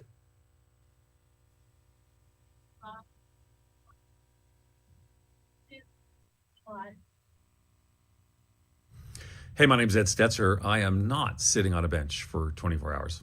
I'm actually the dean of the Talbot School of Theology, and I'm here in Boulder, Colorado. This is my hotel room. I left a meeting so I could be together. I really just wanted, how are we not, like right now, I wish we could all just applaud to these CEOs who've been 24 hours on a bench. These conversations have been helpful, challenging, informative, and more, and it points us to some really beautiful realities. And one of those beautiful realities reminds us of the mission. Now, if you're a Christian, if you're a follower of Jesus, you're sent on mission by Jesus. In John chapter 20, verse 21, It says, as the Father has sent me, these are Jesus' words, as the Father has sent me, even so I am sending you. Now, if you're not a Christian, by the way, all these CEOs and all the leadership here, we'd love you to receive by grace and through faith the good news of the gospel. But if you are a Christian, then you're sent on mission by Jesus. And we've seen the mission expressed beautifully in the last 24 hours. You see, when Jesus came, he said throughout the Gospel of John more than 40 times that God the Father had sent him. I've been sent by the Father, for the Father sent me for this. And then at the end of the Gospel of John, he utters those words that I quoted, as the Father has sent me, even so I am sending you. So that's to all Christians. All Christians are sent on mission by Jesus to join Jesus on his mission in the world. So what did Jesus come doing? Well, we can actually see, like just in the Gospel of Luke, it's in Luke chapter 4, verses 18 and following. Jesus says, the Spirit, he reads from a scroll, which is a whole backstory there about what's going on, but he says, the Spirit of the Lord is upon me. He's anointed me to preach good news. And then he talks about the poor and the captive. And, well, you know, Jesus came proclaiming the gospel. Jesus came serving the hurting. We see this. Jesus came serving the hurting. Well, that's what we've been seeing this conversation about the last 24 hours, right? I imagine those CEOs sitting on the bench, they're hurting themselves. But what a ministry to these Citygate Network, these missions around the country. They're serving the hurting in Jesus' name. And if you're a partner, if you're a follower of Jesus who's not yet a partner, man, one of the ways we get to do that is to, in the way of Jesus, serve those who are without. Those who are struggling, those who need some help, a path to be walked together with somebody, right? So Jesus came serving the hurting. Now, what you see throughout these last 24 hours too is Jesus came, same Jesus in Luke chapter 4, who's talking about the poor and serving the hurting. He came serving. Jesus also came saving the lost. One of the reasons that I love, when Tom DeVries, who's a good friend and leads the Citygate Network, when he asked me to do this, and even though I got to step away from a conference where I'm speaking, I'm like, of course I want to do this, because the Citygate Network has modeled for us this, well, sharing of the good news of the gospel, right? So Jesus came serving the hurting. He came saving the lost. That's not my words. That's Jesus' words, Luke 19:10. The Son of Man came to seek and save the lost. So if you're a follower of Jesus and you're sent on mission, well, sometimes you do. We're all called to live sent. Sometimes these CEOs are doing it on a bench. They're living out God's call for them and inviting you to join with them. Now, we can join in different ways, right? Some of us give, some of us volunteer and serve, some of us staff. And by the way, let me also say, too, this has been a significant burden on staff across these missions in the Citygate networks. But all that to say is that if we have this call of Jesus, as the Father has sent me, even so send I you, then we want to partner with Jesus in his mission. Now, you can't do everything. Now, you personally, I'm going to say, Christian, you personally, you're sent on mission. That's what Jesus said, right? This is not just the apostles or some group of pastors. You're sent on mission. And you're sent on mission to your friends, to your family, to your coworkers, to your neighbors. And so I want you to respond like Isaiah did to God's holiness. He said, "Here I am, Lord, send me." And so there's lots of ways you can do that related to the Citygate network, right? So and let me just tell you, as like an outsider, I'm not like on the staff or anything of that sort. I really believe in these men and women and the leadership that they're providing. I'm guessing you do as well, or else you wouldn't have been watching this conversation all across the. In fact, if you don't mind, kind of we're getting near the end. There's still time for you to like and share, because when you like and share, it actually draws other people's attention to this. And I'd love for them to hear, and I hope you'd love for them to hear the good work of the Citygate Network. Just take a moment and like and share. It's one way that you can actually participate. But again, back to this theme. So if you're sent on mission by Jesus into the world, then that mission we've already seen is serving the hurting. We call that gospel demonstration. It's saving the lost. We call that gospel proclamation. So that's part of your responsibility as a Christian, right? So you're looking for opportunities for gospel demonstration, doing good in the name of Jesus. They might see our good works and give glory to our Father who's in heaven. We can do that in, through, and beyond our church. We can do that through partnering with Citygate Network Missions. We can also do that through giving. I mean, generosity is a beautiful picture of that as well. So Jesus came, right? We're joining him on mission. But I want you to hear, if there's one thing I want you to take away in my just concluding remarks, and we'll hear again from Tom in just a moment, but I want you to hear that Jesus has sent his people on mission. And there are few places that are as clearly articulated in the pages of Scripture as things that like City Gate Network missions do, right? And there are others, but this is a beautiful picture. So, but again, and the thing that brings me confidence is City Gate Network for decades upon decades upon decades have one mission with two big expressions to that mission: gospel proclamation and gospel demonstration, gospel demonstration and gospel proclamation. And those shouldn't be separate things. Those are together under one mission. So my exhortation to you is simple. First, thank you to our CEOs and those conversations on the bench. Thank you to the leadership of the City Gate Network, the leadership of all these missions as well. Thank you for showing and sharing the love of Jesus, right? If it's gospel proclamation and demonstration, it's showing and sharing the love of Jesus. Well, what a joy it is to partner and just to share. Thank you to the City Gate Network, and thank you for those of you who've been listening. Again, like and share so we get the word out, and may the name and fame of Jesus be more widely known because of your ongoing work at the City Gate Network. We appreciate you.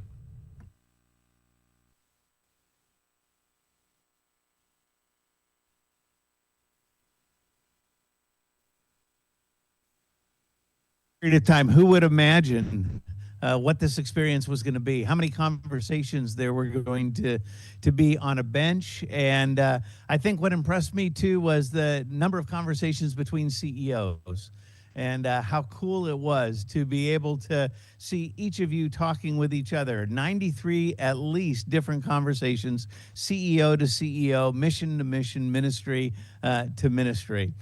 Thank you so much for your willingness to kind of take a flyer on something that we didn't know exactly what was going to be the result. But as we stand at the end of this 24-hour period of time, we really know that it's had an impact.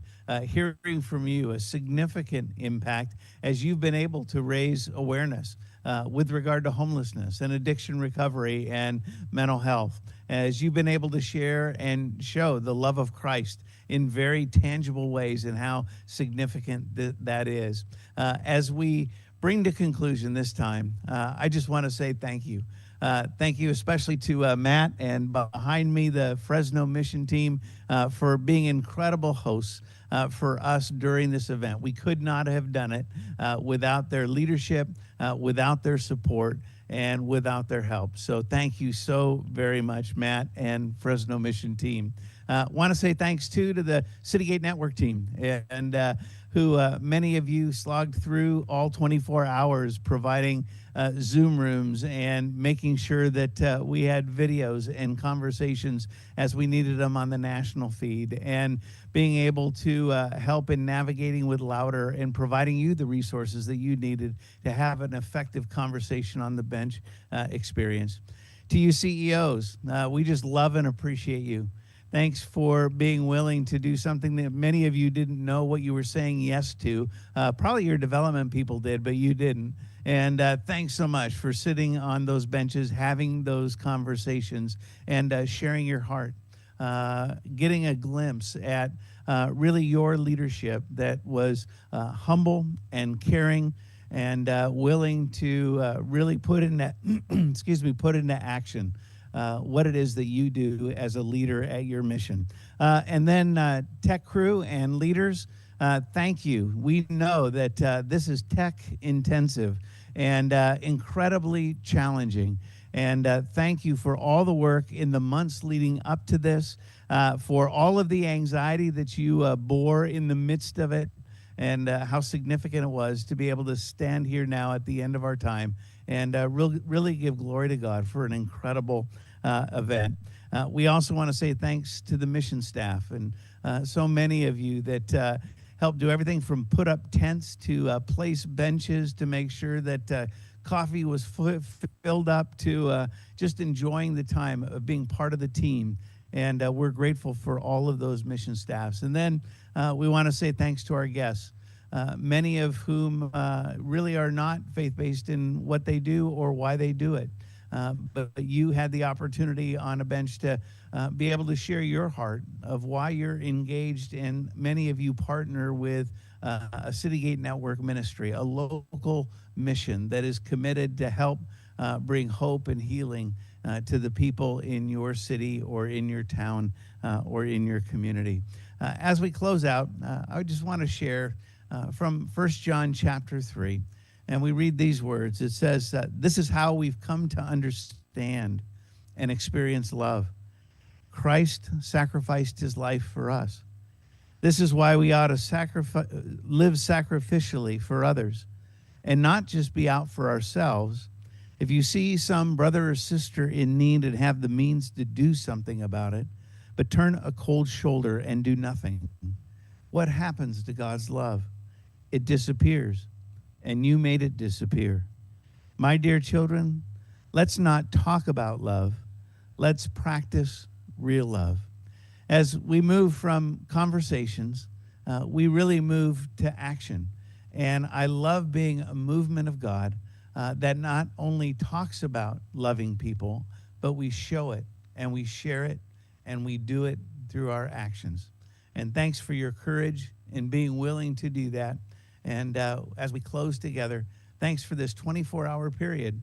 I think that brought awareness, not just to Citygate Network, and not even to your mission and the significant things you're doing, but truly to the name of Jesus Christ and how we're committed together to show Christ's love through our faith. Let's pray, shall we?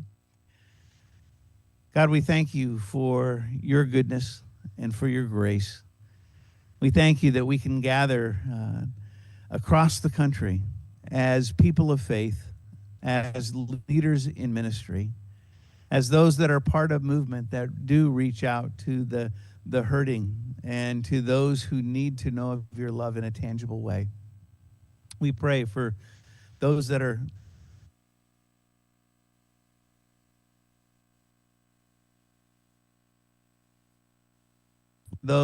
part of our programs that are working through addiction recovery. God, we know that healing can come through the name of Jesus Christ and the power of the gospel. That we join together as a movement of faith-filled leaders who are committed to really bring to an end the suffering that we see in the people that we serve. And so thank you for this opportunity to be able to declare our faith in you, our love for others, and our desire to bring honor and glory to God in all we do. And so bless the conversations that were had, the seeds that were sown. We pray that they would come to fruition. We pray that there would be next steps that would be honoring to you, and that they would really bring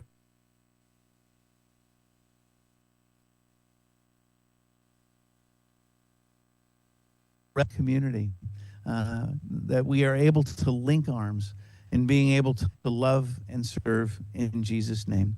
Thank you for your protection. Thank you for your provision. And thank you that we can be people of purpose who want to bring honor and glory to you. These things we pray in Jesus' name. Amen. It's great to be able to have the end of this. I'm now going to kick it to our local sites for a final word from our CEOs there.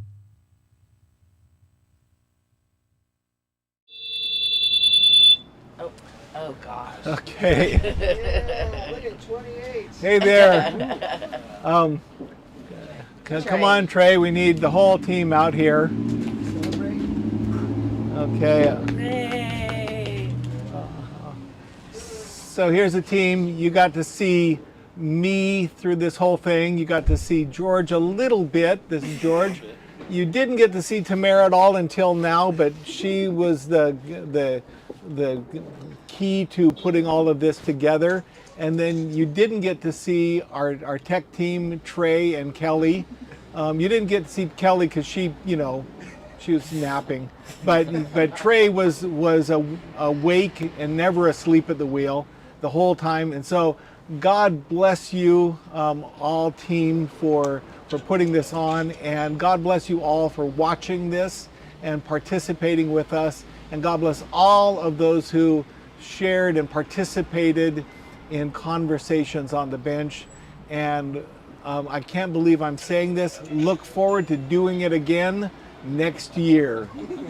God bless you all. Peace to you. Yay! Great job, Jeff. All right. Break it down. Ready for me to stop it? Yep. Yep, we're done.